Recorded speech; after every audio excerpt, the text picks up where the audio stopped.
trust. That nigga never had no trust fund. Keep a little bit of my glove, I put a little bit of my chimney. Come around all that rock, talking about shit we been did. Keep a little bit of my cold glad, put a little bit of my plus one. Don't know where to put my trust. That nigga never had no trust fund. Keep a little bit of my glove, I put a little bit of my chimney. Come around all that rock, talking about shit we been did. Blew up in the land, I'm a landmine. Nuts on the ground, I'm a stand mine. Shook with them boys with the hand signs. Let me cook on them boys, I demand mine. I'm a mix of the grits and the glow up. With the shits and the bricks for the blow up. Putting tips in the tits when I'm toe up. Getting rich in a bitch, I'ma go up. And I never ran this in my city, fool. Got a pump in the back like a kiddie pool. Put 10 on the tank with the old school. About to use my stress like a pro tool. When I flick my wrist like a game of horse. Never need luck, I stay the course. Glued to the game, I ain't divorced. Niggas follow them trends, I made the source. I just keep a little bit of my cold blood, put a little bit of my plus one. Don't know where to put my trust. That nigga never had no trust fund. Keep a little bit of my glove, I put a little bit of my chimney. Come around all that rock,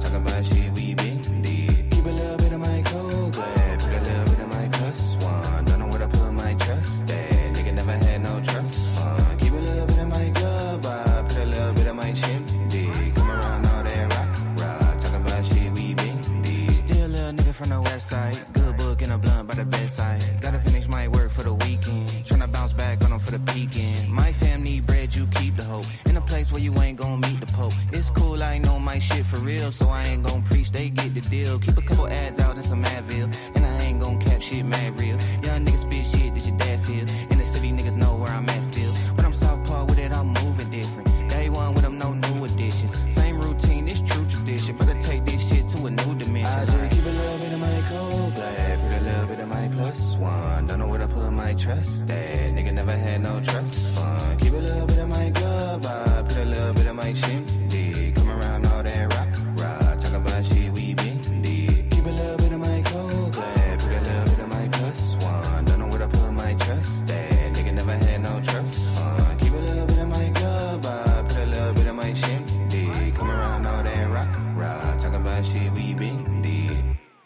I accept and allow success in all areas of my life. You don't know the power of the dark side.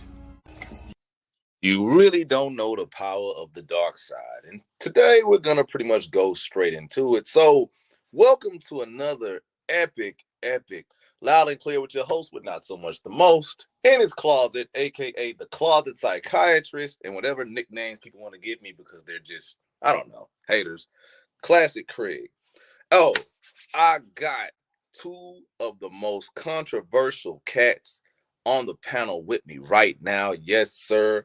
I got two of the most controversial cats on the panel with me right now. So, yo. I would like these brothers to introduce yourself. Gentlemen, if you can unmute so we can get ready with the party and everything. Yes, sir. Get to business. So, man, hey, I'm not going to do the talking, but how about you introduce yourself, brother?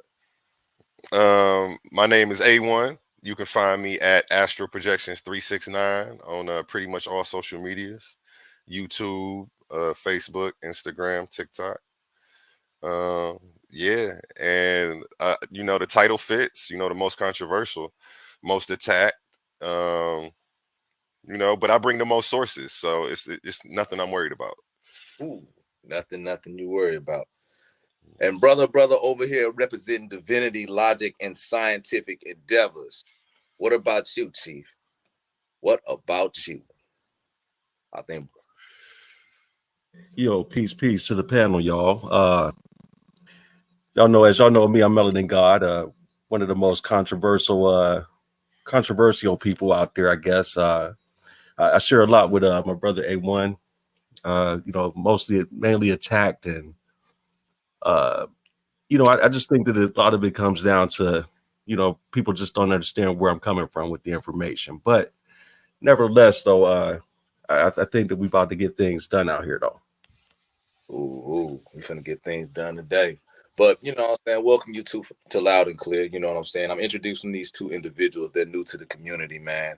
They're making a lot of noise in their sector, so I decided to bring them up from the underworld, put them up on stage, let the whole world bask in their greatness. So check this out, right? This is A1. This is Melanin God, aka Heru Consciousness, right? Now, before we dive into the deeper frame of thought, brothers, what is your mission? What do you represent? What's your game plan? What got you into this? And why the hell are you here to bring this enlightenment? I'm leaving it to y'all. What's up, man? Who want to go first? I feel like I should take the floor. What I represent is, free thinkers everywhere. People who've come out of indoctrination and are never going back. You know what I'm saying? And shout out to those who have done that. It's not easy to unlearn everything you've been taught and, start to learn anew. Could you ask that question one more time? That was a good one.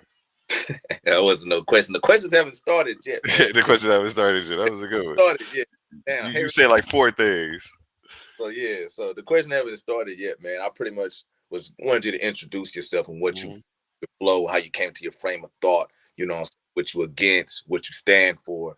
I'm definitely against organized religion. I just see it for what it is, a tool of division. That's been a tool of division, divide and conquer. And that's one of the major tools that's been used to divide and conquer across multiple continents. So it's something that I'm speaking out against heavily. It's something that we can see in ancient times and we can see it today. The militarization of Christianity, Judaism, and Islam, whether you want to talk about what's going on and with the Palestinians today, you know what I'm saying? The extremism of the Torah and the Talmud, or if you want to talk about the doctrine of discovery and how it was used to come steal the lands of the indigenous, just recently repudiated by the Catholic Church, but, not rescinded, because that would start the conversation for suing them for title to the land, because they have title to the land because of that. You know what I'm saying? So it's almost like, I've seen the meme, black people hate everything about Christianity hate everything about slavery except for Christianity. And it seems to reign true. So yeah, I see. So you're pretty much looking at it to where like Christianity was one of the main reasons. And not just Christianity, just every Abrahamic religion pretty much is a hindrance to black people from being free thinkers. Exactly. Yes. And it seems that knowledge is, a major sin in a lot of these religions. You know what I'm saying? Studying anything outside of these texts seems to be taboo. And, that's a big problem. That right there should let you know, hey, something's up. So you're against bliss. Am I against bliss? No, you're against ignorance being bliss. At the end of I'm not so much against it. Some people want to stay where they're at, and I respect that. But it's when people try to make their ignorance my bliss, and that's not going to work. Ooh, deep statement.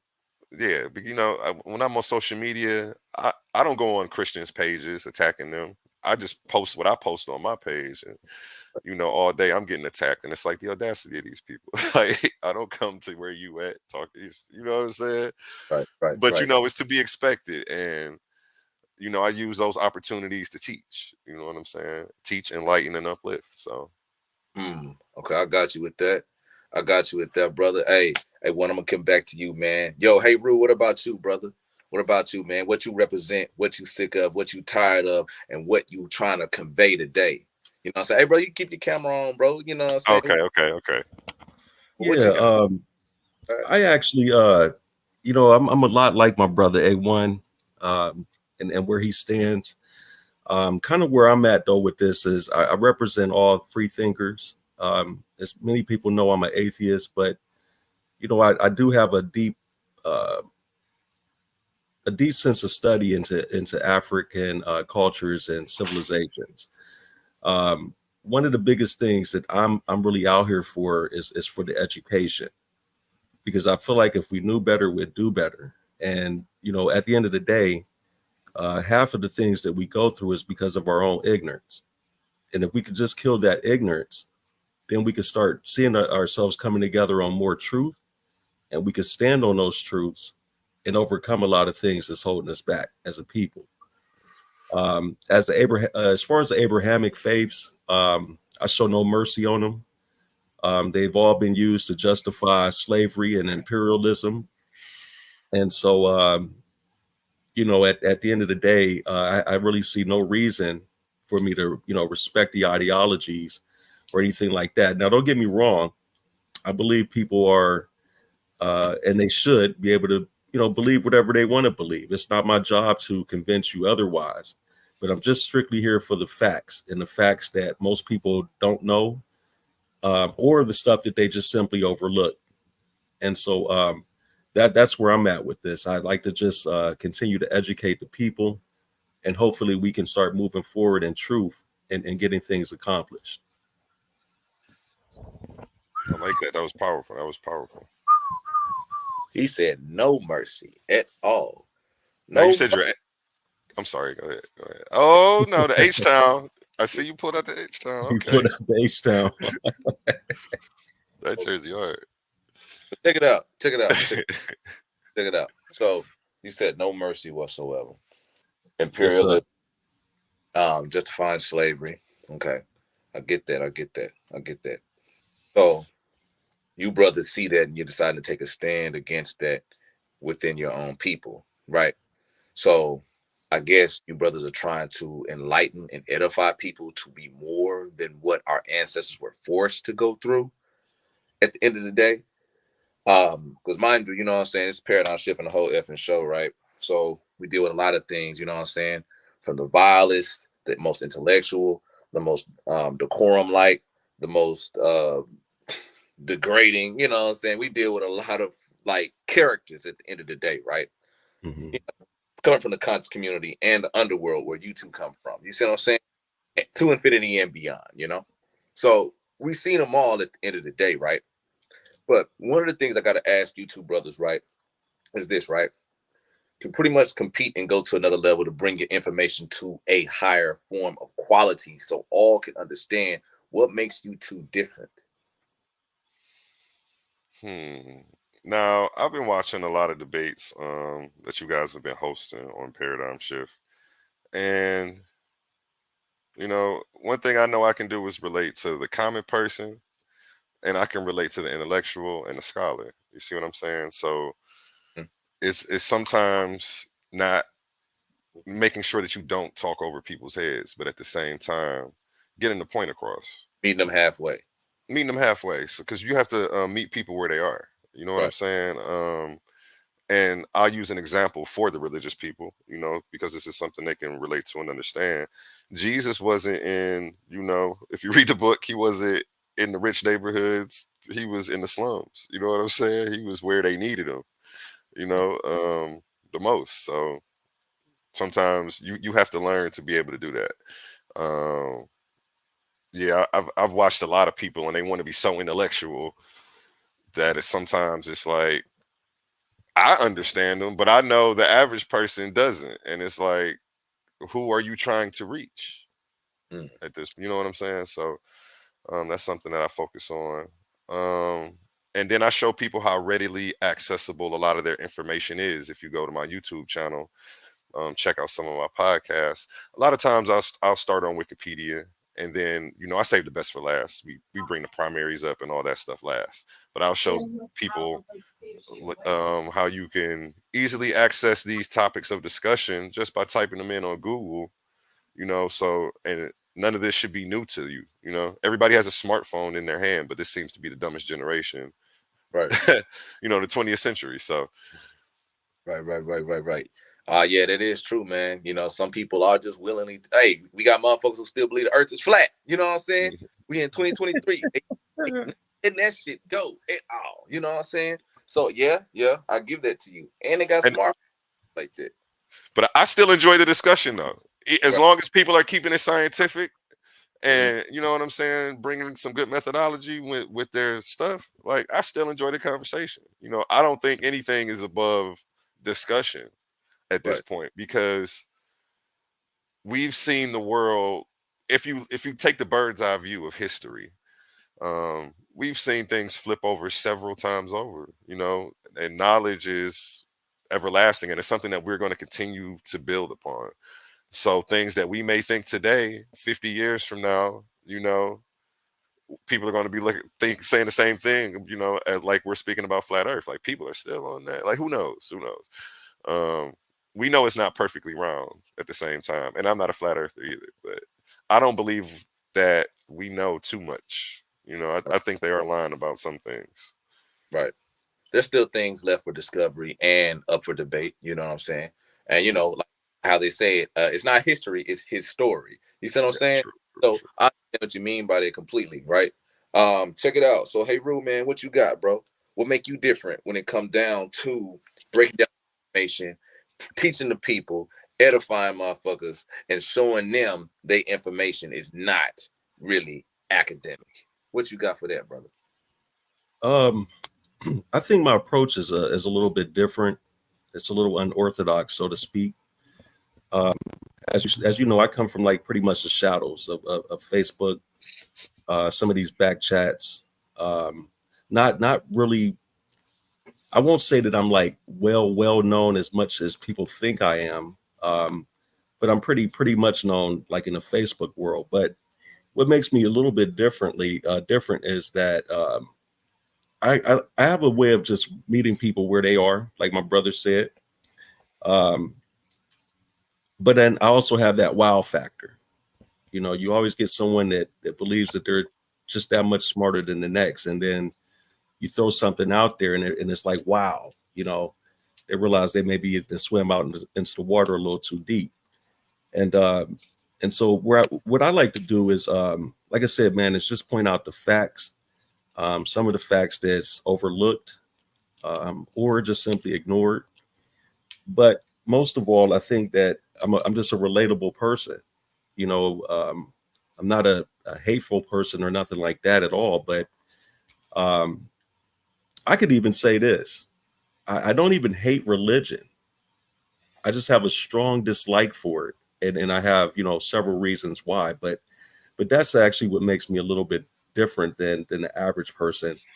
I think is because I have the ability to kind of reach everybody at their own level. Mm-hmm. You know, even from just your common people that barely even use social media. You know, your average neighbors in the neighborhood.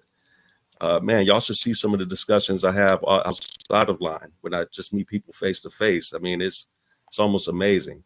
So I just think I got a different flair in that way of just being able to reach people where they are, and then even come with information that's not completely over their head either. You know, I don't deep dive people right away, unless they, you know, want to play the game with me, like they, you know, they're outsmart me or something like that. But typically, you know, I just try to meet people where they are at, and where they're comfortable at learning at. Okay. So yeah, that's understanding. I see that at the end of the day, right? So you try to meet a person where they at, so they can pretty much learn, comprehend, understand, overstand, in order for them to pretty much be elevated and get out the slump they're in. So same thing A1 did. So checking it out, listening to you guys, talking with you guys personally, you know what I'm saying? You two are partners, part of something called the Heavy Hitters Debate League, right? Now, hey Rue, if I am not mistaken, you're the leader of the Heavy Hitters, right? What is the mission? Well, I'm the founder of that group, and honestly, like I had never thought I never thought of create my own league. I just was in different platforms where people was just using unfair tactics. Like they would, you know, literally block you or suspend your account from that group, and then they'll keep on tagging your name, and it's like they act like you couldn't respond to them, but in all actuality, they knew what they did. They knew that they, you know, suspended your account. So after going through it for a while, I said, you know what, I need to create a place where this type of stuff just doesn't happen. Right. And that was how I got the idea of creating a Heavy Hitters Debate League. And like all of my admins, believe it or not, I watched pretty much every last one of them for, you know, maybe a year or better, just to see if they, you know, how they were with their information and, you know, their research methodology. And that's kind of how I built my team. And like I said, that whole mission of that is to just, break down and we're going to kill off pseudo.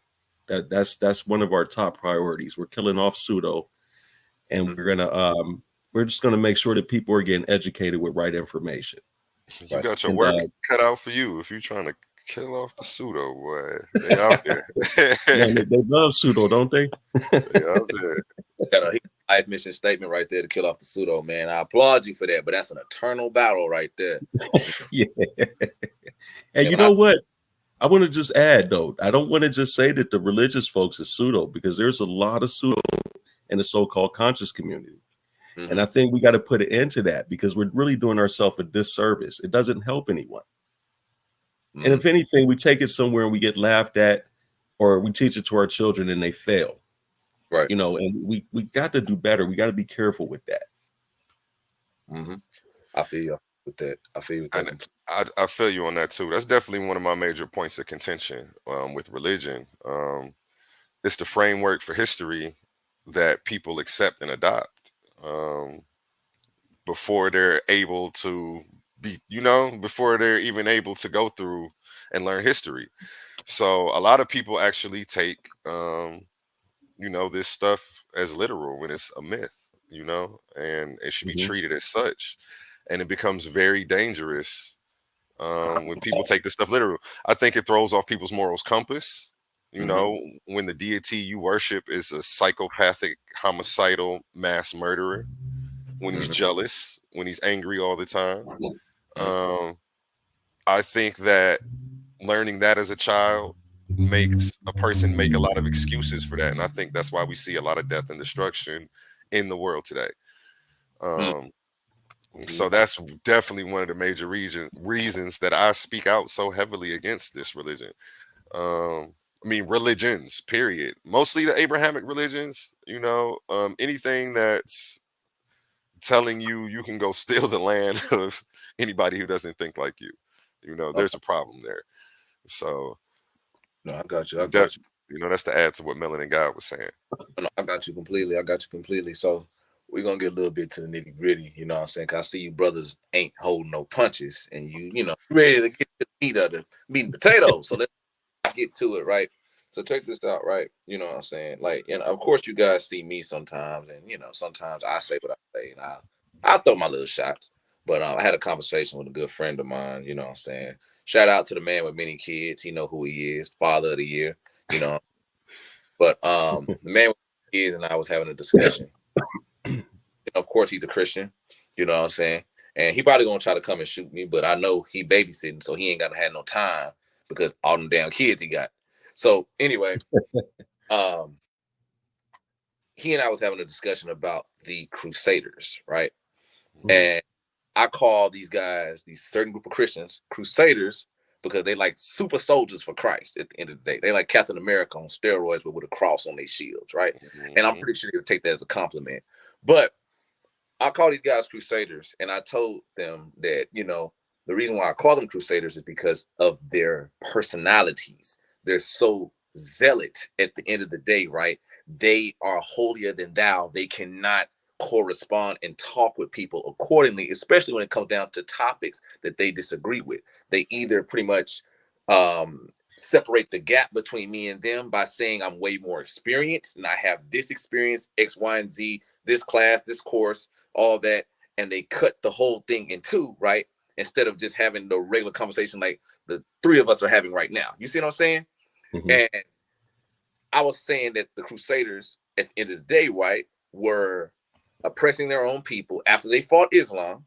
They were oppressing their own people. They were just being crazy as hell, right? And his argument was, okay, that was due to propaganda and pop culture and TV and stuff like that, which I see his point, but there's nothing saving him.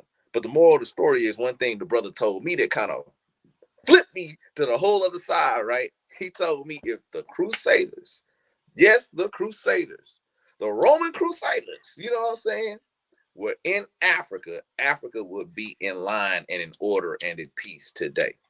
That's what the brother told me. You know what I'm saying? It's scary. It's very scary when you hear Black people talking like that. Yeah. These same Black people are thanking God for slavery and situations like that. The worst conditions we've ever been in, because it was under these conditions that we got the Bible, that we learned the word, that we, you know what I'm saying? This is ridiculous. And people can't seem to correlate the downfall of their race and with, you know what I'm saying, with these Abrahamic religions. It's baffling to me. And I think my people are sick, and I think they're suffering right now. And I think America is one big psych ward. You know, all these black people are psychologically damaged, and you know, it's not their fault. You know, but at some point we have to become aware and realize what's been done to us and what's going on. Mm-hmm. Okay, so what about you, Heru? What you got, brother? Well, in response to what the brother had said, I mean, it's pure ludicrous, man. When you think of Africa, it's a continent, not a country. Mm-hmm. So you have 54 countries within Africa with countless tribes. Does he really think that the Crusades would have worked all through Africa? I don't think so. Well, I'm sorry. West Africa. Oh, West Africa. Okay, I got you. Okay, specifically West Africa. And then I have to agree with my brother A1. You know, I think that it's what this shows is self-hatred and ignorance. Like, how can you glorify the actions of the Crusaders, and even make that statement that Africa would be in line? I mean, it's just, to me, this is what you call some of the deepest brainwashing you can get from the you know, indoctrination chambers. This is just, I mean, it's ridiculous when you think about it. When I hear people make certain statements like that, it really makes me really think about how docile and weak we become, just accepting something that's written in a Bronze Age old book. Mm-hmm. And you know, like I said, people use that book to justify the actions of the Crusades, the you know, justify imperialism, slavery, all of it. And so anytime you can sit there and glorify like the downtroddenness of your own people, there's something definitely wrong mentally upstairs. But again, you have to think like these indoctrination chambers, whether it's the church, these different camps, people come up with this ideology from somewhere. They don't just, you know, and it seems like it's a consensus amongst certain people or certain groups of people. So, you know, what I really want to call those type of people, I can't call them on this here, but, you know, I'll keep it respectful. But, you know, it's, at the end of the day, man, you know, you have to be almost mentally sick to make a statement to that nature. These people are, they're mentally sick. Well, so okay, be sick, right? Let's go into that, right? Because I gotta ask you guys a lot of things. I gotta go into the Kemetic, I gotta go into the Hebrews, I gotta go into Islam, I gotta go into every sector when it comes down to what the Black community look at as preachers, master teachers, babas, you know what I'm saying, ministers, you know, the whole 9 yards at the end of the day, right? The whole really the whole 2 yards, because it ain't that far, you know what I'm saying? So you're saying that a lot of these people are mentally sick at the end of the day, right? Some people would say spiritually ill, but whatever floats your boat and rock and racking, right? So going into that, moving forward, I'm looking at this, right? And I'm going to ask you two brothers this. What comfort is it for most individuals to have this belief and to be stuck in the mindset of ignorant is bliss? What comfort? That's about it, right? Well, you know, I'm gonna be honest with you, brother. I you know, I'm not even gonna play the game. I don't even think it's a level of comfort for a lot of people. I think what it is it's mainly fear-based. They believe if they do not, you know, subscribe to this particular ideology, they're going to burn in hell, or, you know, terrible things that happen to them if they don't believe this stuff. And so what happens is that you have a measure of fear over these people and not so much logic and common sense. You know what I'm saying? No logic and reason. So what it really boils down to is, like, for instance, you've seen it all. I'm sure you've all seen it before. People will tell you, man, you know what you're saying, it makes sense. All the evidence is there, but I'm still going to believe just in case. Just in You know case. what I'm saying? It's I the definitely, fear. I agree with you. I agree with that, and I also think that it's the center of a lot of people's identity. A lot of people got this as a child, so it becomes the framework for the history and the way they see the world. A lot of people don't read the Bible, so most Christians actually don't, and they go to church and the preacher skips around to some things and gives them inspiration from different quotes here and there, and they take that and run with it and think that that's Christianity, and it's not. And to try to pull somebody out of that is to try to strip them of their identity. And hence when we say these people are mentally ill, it's not that they're necessarily bipolar and upset all the time. Like you say, ignorance is bliss. They can be in the happiest of state. It's just a psychosis to think that, to try to put on someone else something that you can't even prove yourself. And again, like, I had some slides I wish I could have showed. I had some stuff on religious psychosis, stuff like that. To the definitions, to show people what's going on. And when we read these definitions, people have to ask themselves honestly, do I fall into this category? And I think a lot of people will be surprised by the answers. Yeah, I got some information on that too. It's a link between brain damage, actually, and religious fundamentalism. And this is a scientific proof that I've seen a lot of people actually over the years absolutely fit the criteria. And one of the things I tried to do just as a test is I just put the information out there. And trust me, man, they weren't happy about it because they were reading about themselves. You know what I'm saying? And how they act. And, the studies lined up with it. And, they still had a, kind of a big problem with it. But, that'll be something that we probably can definitely share at a future date, or maybe even later in the show, if you guys are down for it. Yeah, but I just got to tell everybody, I apologize. I would have shown everything. My niece came, took my computer for her project. She's my last pissed off. I just got it back. She took it back. So, you know what I'm saying? Negro on his phone. And you know what I'm saying? You know what I'm saying? Yeah, it all works. It all works, though, brother. Yeah. You know what I'm saying? I don't know how the heck she got a key to my house because, my sister used to live with me. You know what I'm saying? Thank God she moved the hell out. But the point is, right? So I deal because she like to sneak in here and get stuff, and I don't know. I don't know what the hell's wrong with them. You know what I'm saying? Girls. You silly. Oh, and the add to what you asked. A lot of these people are making sense out of nonsense.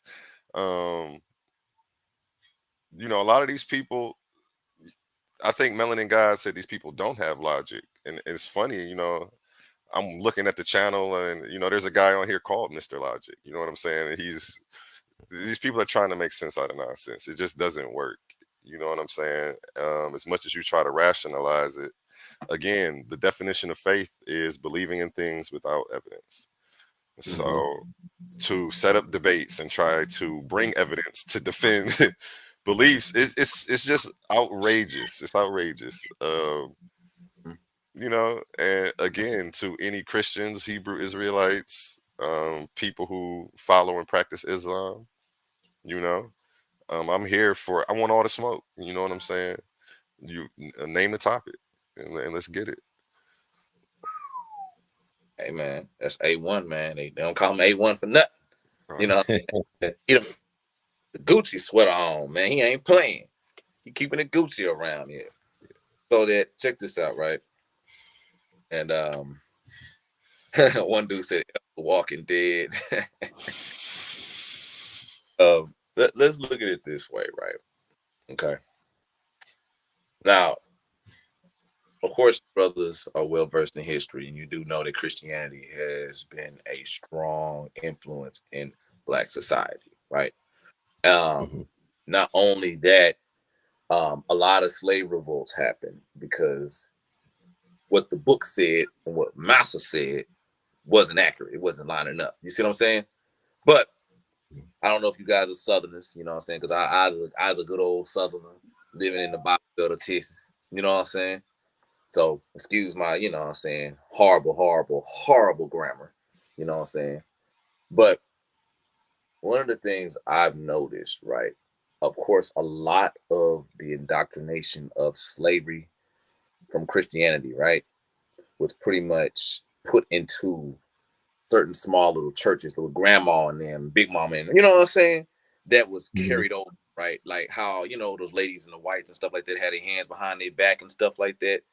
And so they won't steal in the church and stuff like that. They made the slaves do that, right?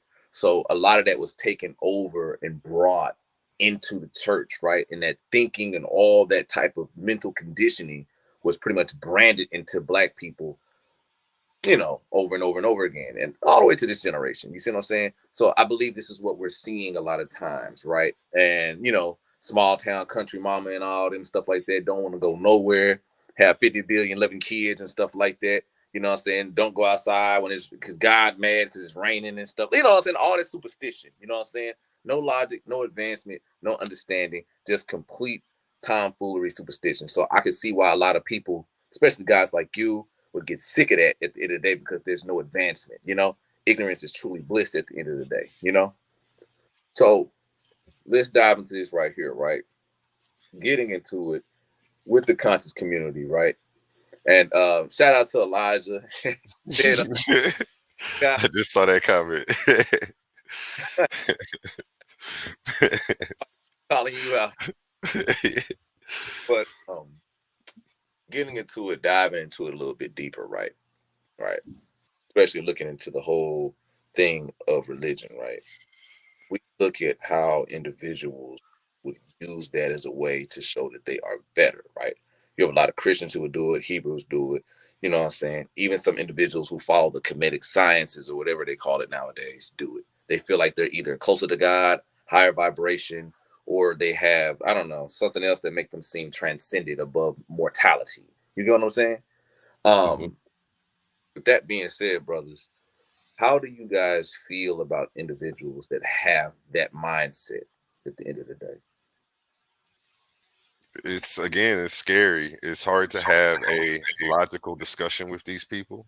Mm-hmm. Um, we want to keep the flow of conversation steady and logical. And when people take fairy tales and myths and try to make them reality, it's hard to do that. Then we have to keep stopping and addressing certain issues before we, you know, and it stagnates the flow of intelligent conversation. Um, eh, Go ahead, Melanin God. Go ahead. Yeah, I mean, I absolutely agree. It is extremely hard to have a healthy dialogue with these type of people because number one, they're completely irrational. If I'm going to sit here and believe, you know, half of the some of the stories that's just given, okay, you know, a lot of this stuff is allegory, but people take it as literal. And you know, if they're going to sit there and tell me, well, you know, I seriously believe that, you know, a man walked on water, or he fed 5,000 with 2 fish and 5 loaves of bread, or he cast, you know, demons into swine, and they magically ran off a cliff and ran like 5 miles just to find the nearest water supply. How can you really have a serious dialogue with someone that way? And I think it, you know, it kind of does us a disservice um, to even take that on a big stage or a bigger platform, even on Facebook. I mean, I'm getting to the point now where I'm starting to not even start not to even entertain it, at this point, because the logic and reason is completely cut off, and there's really no healthy dialogue that can happen out of it. No healthy dialogue can happen out of it. So these people that pretty much have this mindset, would you say they're holding Black people back from advancement? Heru? Well, I wouldn't say that they're holding Black people as a whole collective back. I mean, what they're doing is they're holding themselves back and anyone that they have a direct influence on.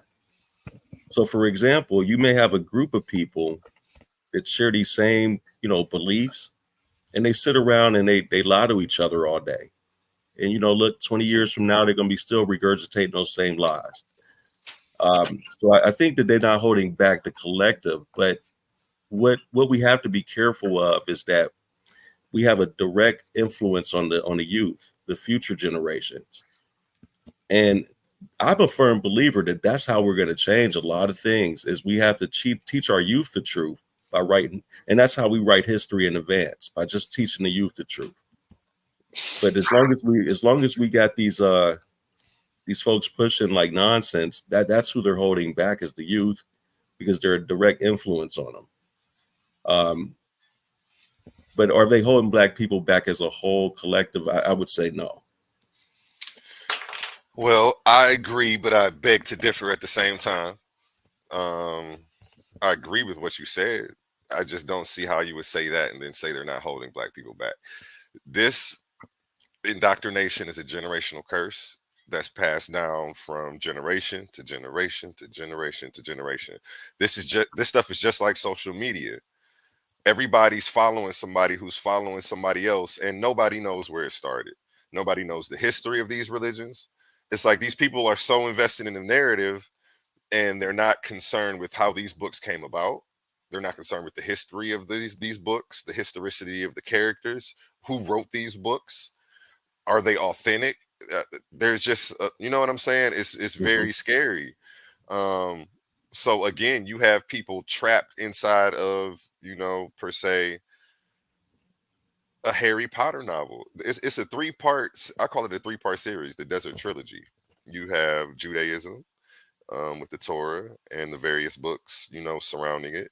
Then you have the Bible, and then you have Islam with the Quran. You know what I'm saying? And a lot of people, let's highlight the Christians specifically. They're stuck on part 2 of a trilogy. They're not considered, and shout out to the people who do attempt to make academic studies into the historicity of these books and religious texts. But a lot of times they fall short, and that's how I came, that's how I got where I was. I was a preacher's son. I was just studying this stuff. I was studying the historicity. I was reading all of this stuff to try to prove my case, and a lot of times I was disappointed with what I found. It wasn't anything personal, and I had to be honest with myself. So, but I definitely think it's holding Black people back. That was the point I was trying to say. I think it's holding Black people back. It's holding us back from garnering tangible critical thinking skills. One, you know what I'm saying? It's holding us back. Just, Black people are stuck in a fairy tale, and all the other races deal with mathematics, geography, science, and they're dominating the world and have control of all the resources right now. They may sell you their religion stuff, and this may be a Christian nation, et cetera, but they don't play when it comes to the science. They don't play when it comes to the math. And that's why they have a foothold on everything right now. I just wanted to piggyback real quick though, off you, brother. The reason I said that earlier is that I realized that religion,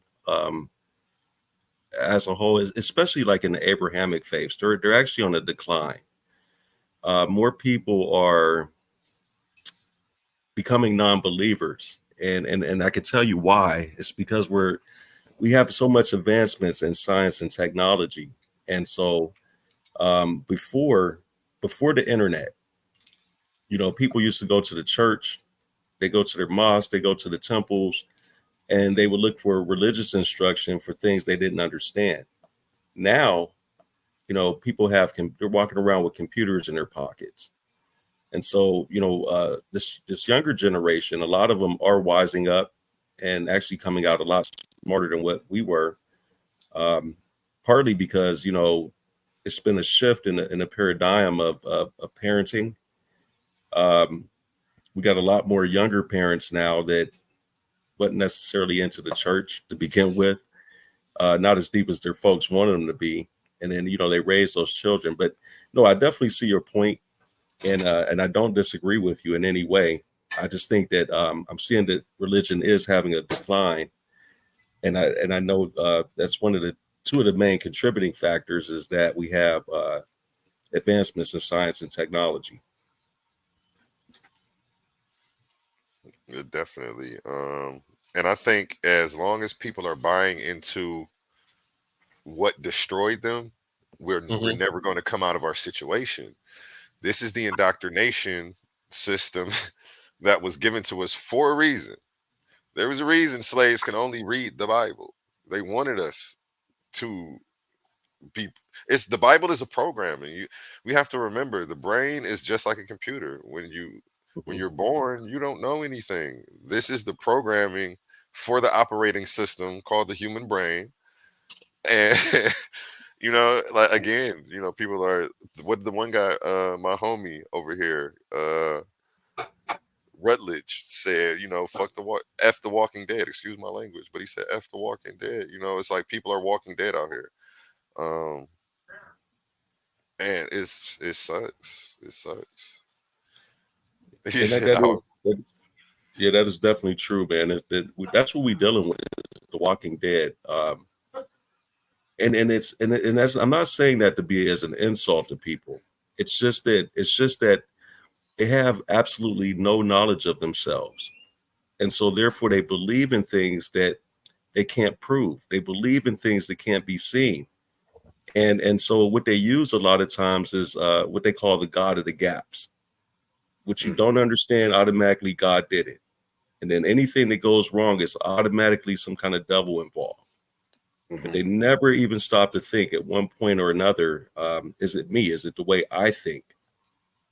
And so I'm going to stop right there. I don't want to go too far into it, but yeah, I definitely see your point, brother. Hey, man, this is y'all show. If y'all want to cut up, man. Yeah, cut up, man. Cut up. Cut up. You ain't gonna be hurting nobody's feelings here, man. You know what I'm saying? That was really deep at the end of the day. I had to let you guys rock, man. Apologies. Yeah. I'm not concerned with hurting feelings, man. Yeah. But no, me neither, man.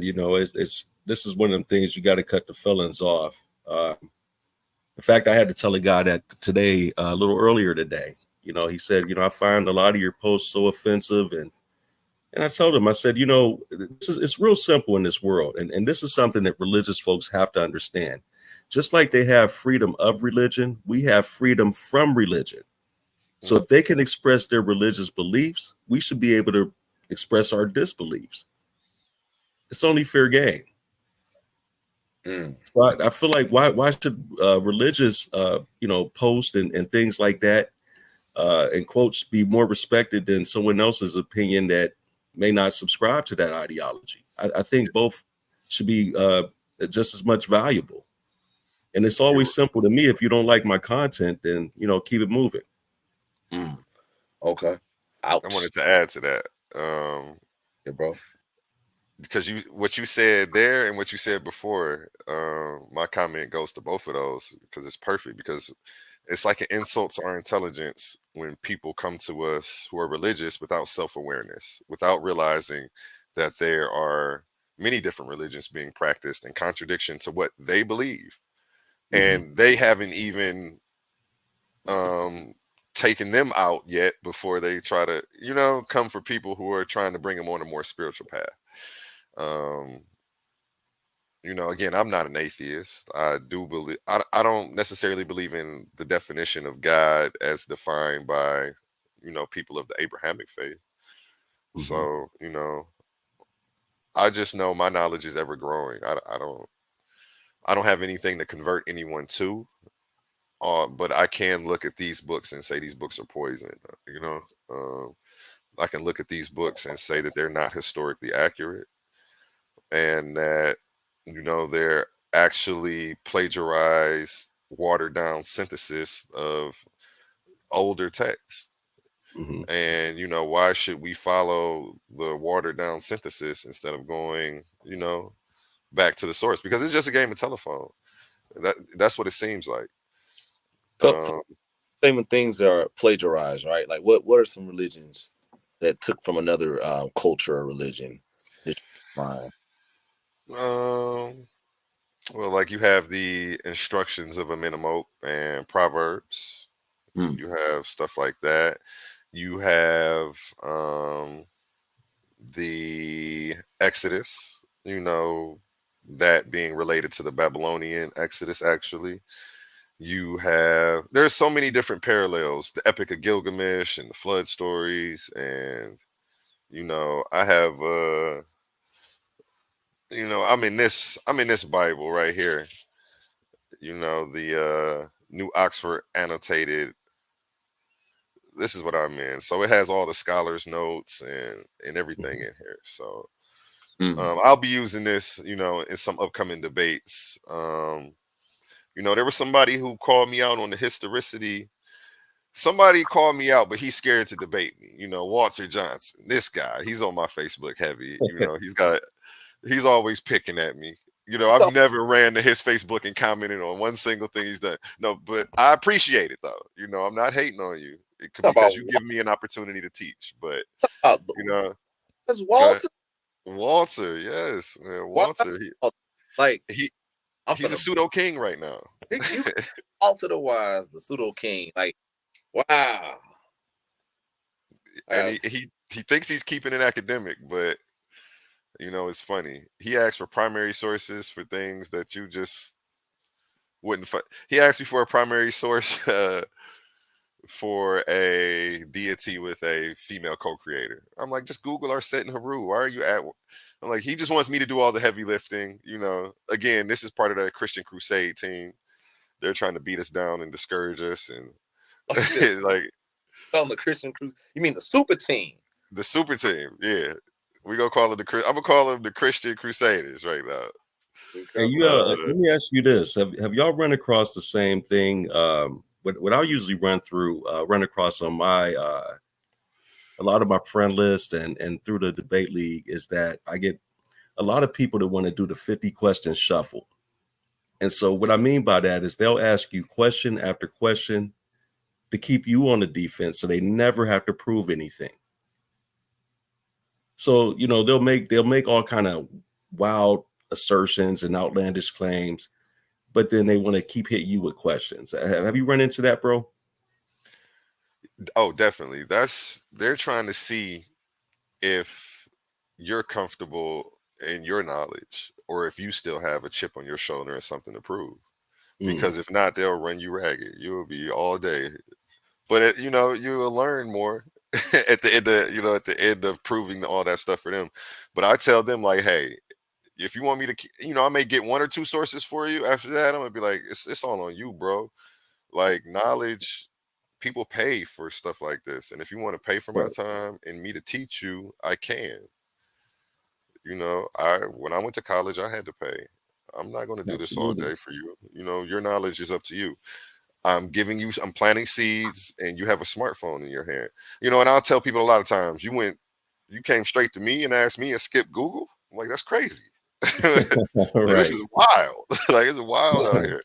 It's wild in these social media streets, man, in these back chats. That's how they'll do you. So no, I don't do that. I have too much going on to let somebody get me there. And again, I'm trying to connect with like minds. And at the same time, I step down and I debate, and I may crack a few heads together for the people who don't know so much. It just as a teaching opportunity for the people. You know what I'm saying? I love it. Absolutely. I mean, that's what I thrive for, is just those teachable moments. It's never so much to embarrass an individual or anything like that. it's just more or less trying to just get the education out there. Because, you know, what I did discover about our actual group is that we have a group within the group, and all they do is read Facebook posts. They read the post and they go through with a fine-tooth comb, and they want to get the information. You may not even hear from them. They might hit a thumbs up or something like that every once in a while, but they're avid readers. So I guess that's where I'm so avid on sourcing up and putting out information that you can substantiate, you know. But a lot of times, what I realize is a lot of these guys don't want to ask all these questions. It's either they're not knowledgeable in the subject matter themselves, or what they're trying to do is trip you up with a question and say, "Aha, I got him." And they don't realize it doesn't work that way, you know. But yeah, that's something that I've noticed, and I just wanted to at least point it out and see what y'all thoughts were on it. The 50 question shuffle. Yeah, I definitely deal with that. Shout out Judah Nats in the building. I see him in the chat. Shalom. We got Judah Nats in the building. Shout out Jessica Fields. Everybody tuning in. Yeah, it's bad. And again, like I say, a lot of people are suffering from a religious psychosis. You know, we're walking around and it's a psych ward. You know, people believing in all this stuff that they can't prove, proselytizing and trying to force their beliefs on you. And, you know, it's getting real scary out here. You're killing them right now. Hold up. You already gave a shout out. I said, shout out to the Judah Naz. Judah Naz. That is the Naz. The Judah Naz. The Judah Naz of the Torah Knights. You know what I'm saying? Yeah. And then he said that the brother said, ain't I a member of the heavy hitters? Y'all need some debates. Yeah, you know, I'm gonna be honest. Judah Nazareth has been a member of the heavy hitters now for probably a little over a year. And I'll be honest with you, he'll come in, he'll say something, and then he's gone. He's gone. There's no dialogue with him. I remember a while ago he was trying to get me to go on Sonnetter with him and a couple things like that. But other than that, like what I was trying to get him to understand is that my league was fresh, and I was interested in building up my brand. Why would I go venture my name somewhere else? And I'm trying to build my own brand. So I guess he didn't understand that at the time, but you know, clarity comes in time, I guess.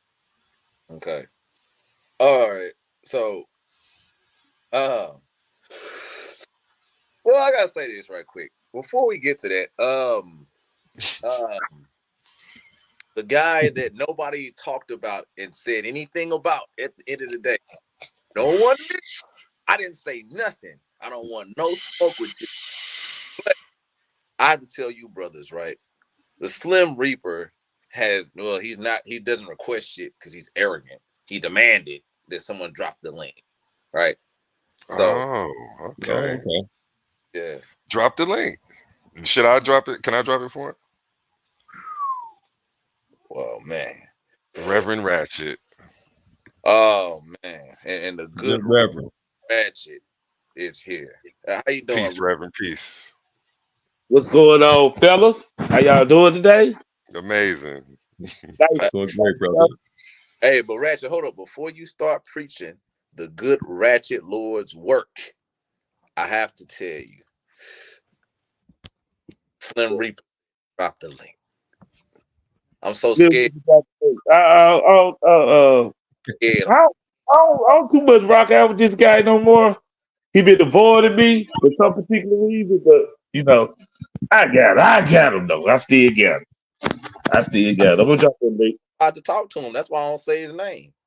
Yeah, I'm gonna drop that link for him. I got him. Oh man. Hey, as soon as he get on, I'm gonna leave. Y'all can talk to him, but I ain't qualified. You stand up here, buddy. Hey, because he got to get some things. We gotta get some things straight with Slim Reaper, or he gonna be Leandre. I don't know who he gonna be today, but you know, I can drop that link though. I'm gonna fall back for a second. I had to run somewhere right quick, Craig, and it was like a slick emergency. So Nah, I feel you, brother. And my niece is over here harassing me. You know what I'm yeah, saying? I got to get my computer back from her. You know what I'm saying? And she started crying. hey, Girls. we got Judah Nance want the link too. What's up? Judah Naz want the link. What the heck y'all doing, man? You got Judah Naz wanting the link, man. Yeah. So I'm gonna drop that link. Give me about 5 minutes, man. Oh, We jump on whoever, whatever. Guys, y'all be rocking it out, man. Good show so far, man. I yeah. would go come in and talk some shit, but I see people already want to jump on, so I'm gonna drop that link. This is what I'm finna. I gotta put it to this, man. Bunch of periods say drop the link. He threatening me. You know what I'm saying? So I was scared as heck. I was scared. You know what I'm saying? So check this out. So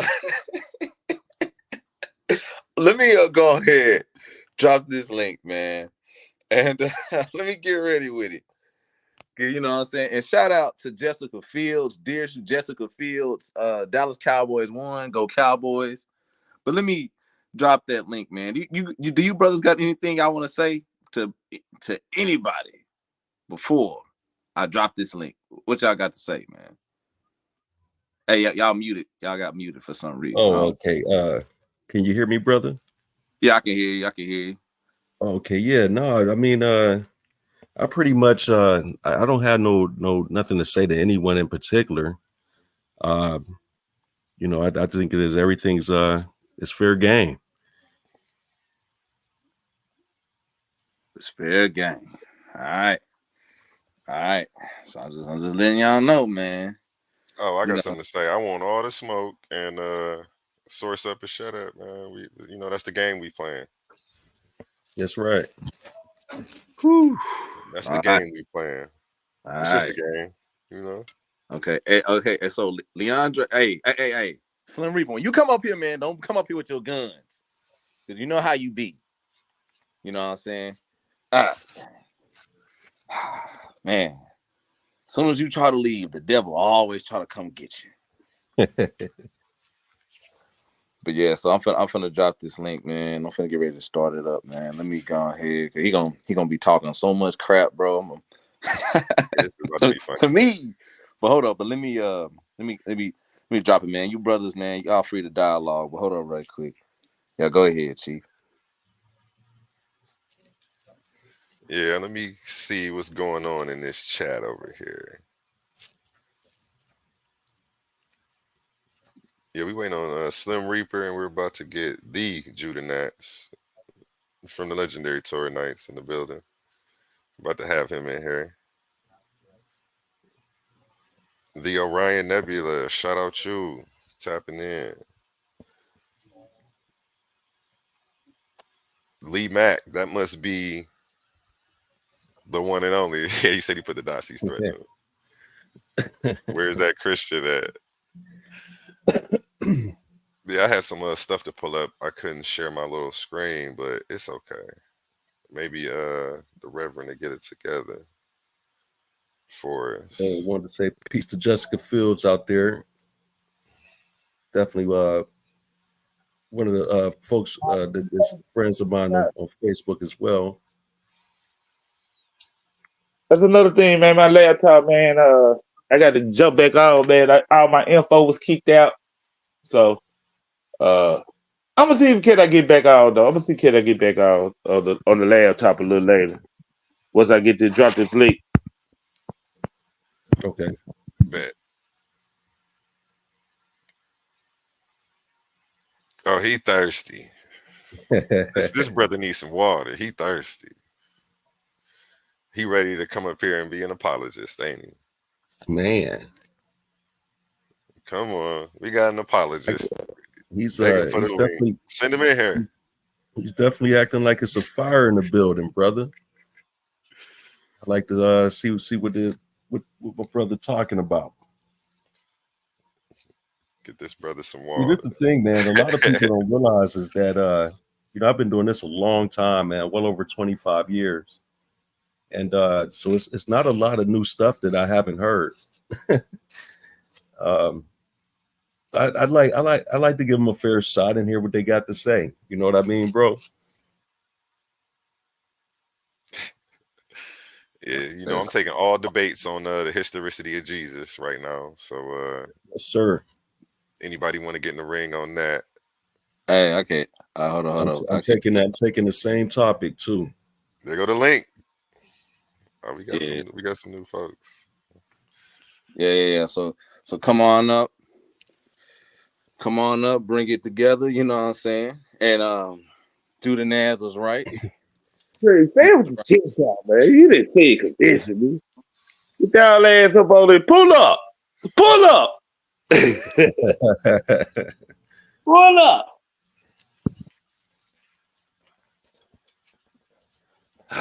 Here we go. So all the way from Japan, the samurai himself, the legendary Judah Naz. What it do, Chief? Shalom, brothers. How your brothers doing today or tonight? Or well, it's my morning time, so I'm sure it's nighttime where y'all at. Shalom. Hey, peace, brother. Shalom, when brother. He got senpai, little Japanese. When he got you, my senpai, little Japanese. I don't even know what you said. My Japanese ain't that good.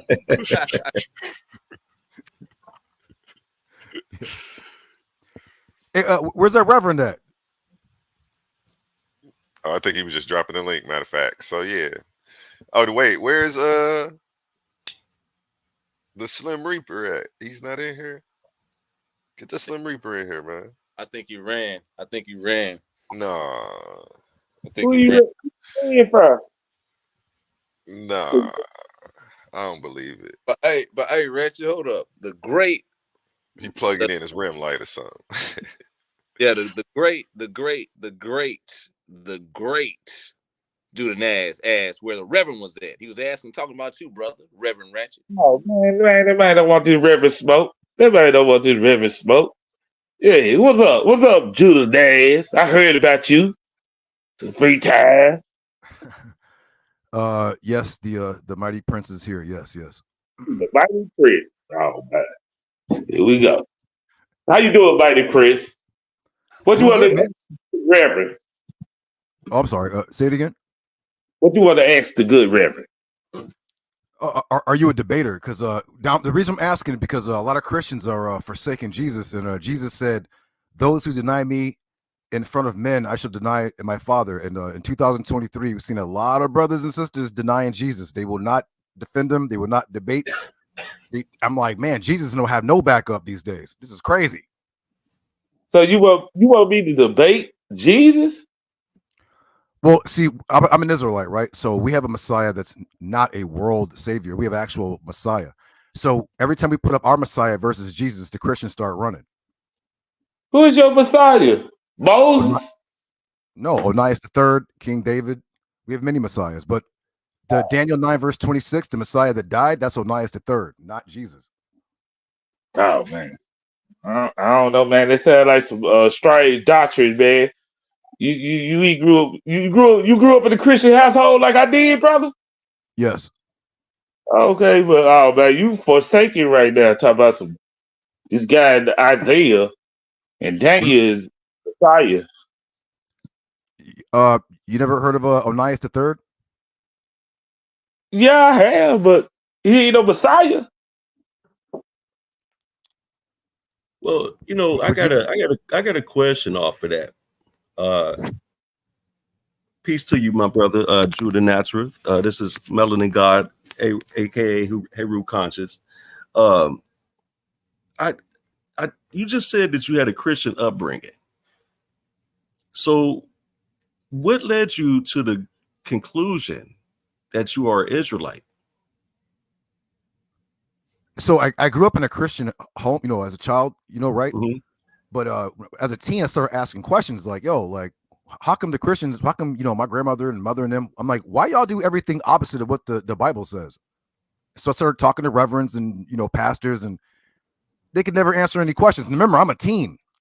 So, you know, then like, you know, I started hearing stuff like we're the Israelites as a teen. You know, I've been in this for like over 30, you know, like 30 years. So now, that's pretty much to answer your question. Okay. No, I just asked out of curiosity because for what I've come to realize for a lot of brothers is that they don't necessarily take the well, there's some that believe that they're Israelites by blood, and then there's others that this is just simply their belief and faith. And so I try to get clarity so I can understand what kind of brother that I'm actually speaking with, because all Hebrew Israelites are not the same. I think we can all agree on that. But I just try to get clarity before I open a dialogue to see where someone actually stands at, because I don't want to falsely accuse you of something that you don't necessarily subscribe to. So I appreciate your answer, brother. I have a question for you too. What do you believe makes you, or what makes you a Hebrew? Are you a Hebrew by blood? Are you a Hebrew by conversion? By blood. You're a Hebrew by blood. And you can trace your lineage? No. DNA test? No. Our text says that the world will forget who the Israelites are. Only in the last days in captivity the people will begin to realize who they are. So now you see we kind of at the end of Babylon, you see what's going on. And now you see we in the news, and got freaking Palestinian leaders over here talking about us like the Israelites. So, and this is what happened. Everyone's got their eye on us now, just like the scriptures say. Now, see, that's where you go into. That's funny because what science do you have behind it, or is it just a guess? Because then you went into everybody has their eye on us. If it was literal and a fact, like I'm trying to figure out how are we substantiating this? That the world is paying attention to the Israelites? We're all over the news. That you're an Israelite. Because we don't have we're not part of the family of nations of the planet. Just like the Israelite. Remember it said that you will discontinue from your heritage, which means you're not going to have a land. You're not going to keep the Torah anymore. You're not going to know who you are. You're going to be put in slavery. You're going to lose your tongue, your history, and you're going to serve whatever your oppressor do. You're going to do it. Okay, let me back you up again. First, I asked you what makes you an Israelite, and you said you were an Israelite by blood. And then I asked you, well, how do you know? You have DNA test, and then you said no. How do you know you're an Israelite by blood? Because the whole world having their eye on you isn't proof of you being an Israelite by blood. I appreciate the commentary, but go ahead. So we have a thing called the United Nations. So-called Black Americans don't have a seat there, which means you're not counted amongst the people of the planet. So just like the Bible says, the Israelites will not be counted as a people, and you don't have a seat in the United Nations. Everybody has representations, but there is no Black American or Afro-American or whatever foolish name they put on us. These are just bywords and things because they don't know who we are. They're kind of figuring out who we are now, but that's why they named us, N-words, and especially during slavery, they didn't say Congolese for sale or Senegalese or Ghanaian. They put Negro, which meant they don't know where you come from. They know the Africans who took us into slavery and sold us. They knew he wasn't from there. You don't see no country of Negroes walking around in Africa in 2023. Not one. Not one.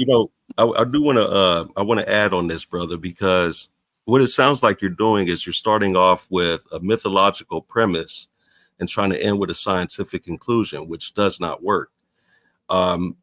You do realize that we have very diverse African haplogroups here in America, and so I'd have to ask, what particular haplogroup does the Black Hebrew Israelites fall in? I've heard people come out with the generic response of E1B1A, but man, I mean, come on, man, we got to do a little better than that. Well, the haplogroup thing is a pseudoscience that was there for entertainment. For some reason, our people think that this is an actual science. It's not. You cannot trace your origin through haplogroups. This is why the white guys be swabbing their lizards in their dogs' mouths, and they send it into these these DNA centers, and they come back. These lizards and dogs have human DNA. What does that tell you? It's entertainment. That's not real. You can't find your origin from haplogroups. Adolf Hitler, Nicolas Cage, who played Ghost Rider, Albert Einstein and them got E1, B1A. Does that mean that they're so-called Negroes? No. Just the haplogroup things comes from climate, diet, migration, things like that. So to say, you have a large E1, B1A, E1, B1B haplogroup thing or whatever, but all them people are not the same. Even so-called Africans, they didn't just sprout off the ground. They moved into Africa. Where they come from? So hold up, Judas. Hold up. I have to introduce somebody. Yo, bro, you fooled me with your name change. I didn't appreciate that. You know what I'm saying? But I just want to tell y'all this, right? It's a little free for all right now. You know what I'm saying? This is where we're moving into, man. Shout out to Brass. But Doctor himself, this man has more degrees than all of you. You know what I'm saying? He is the expert. His glasses, I don't think they're Versace, but he says they are. I think he's lying. It's the one and only Swap me glasses.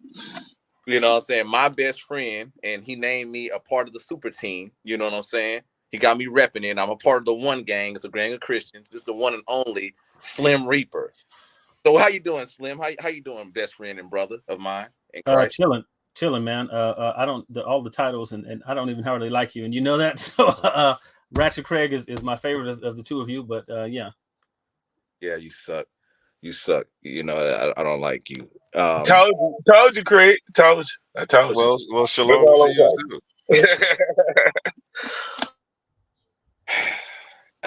Yeah. So DMG jumped on. I was on a call talking to someone else who talks similar nonsense, and he told me that someone had mentioned me, and so here I am. He lied. But the thing is, man, since you are here now. So nobody brought up the topic of logic or anything like that, right? That didn't happen. No, I did. I said we were talking about logic and Christianity, and I said there's somebody on the channel called Mr. Logic. Yep, that's me. He Mr. Logic? Oh shit, he Mr. Logic, Craig. I ain't know that. Oh man, I would have known that. If he was cool with me, I would have known that. But you know, hey. Yeah. So yeah, and so what was it that you said?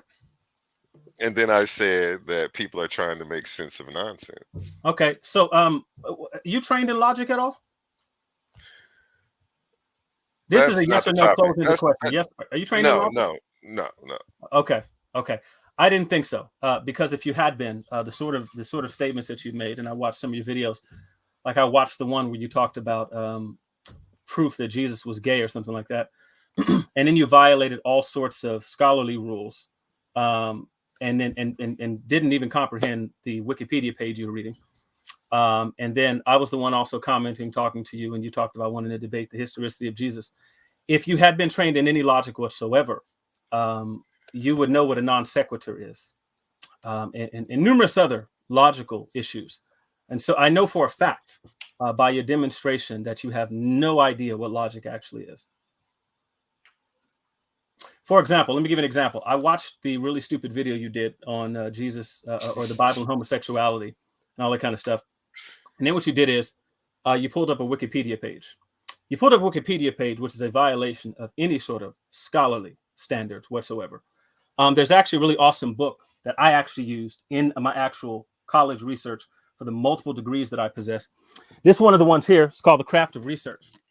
There's an entire section in here that tells you, do not go to Wikipedia. It's an entire section in here about not going to Wikipedia. And then you went and you read, and it basically stated, it said that there are multiple verses in the Bible that have been interpreted to mean that interpreted to mean that there was something homosexual going on or something like that. And then you pause and say, see, and so when y'all Christians, y'all get to gay bash and being homophobic like that. The Bible talks homosexuality, but the problem is that's a non sequitur.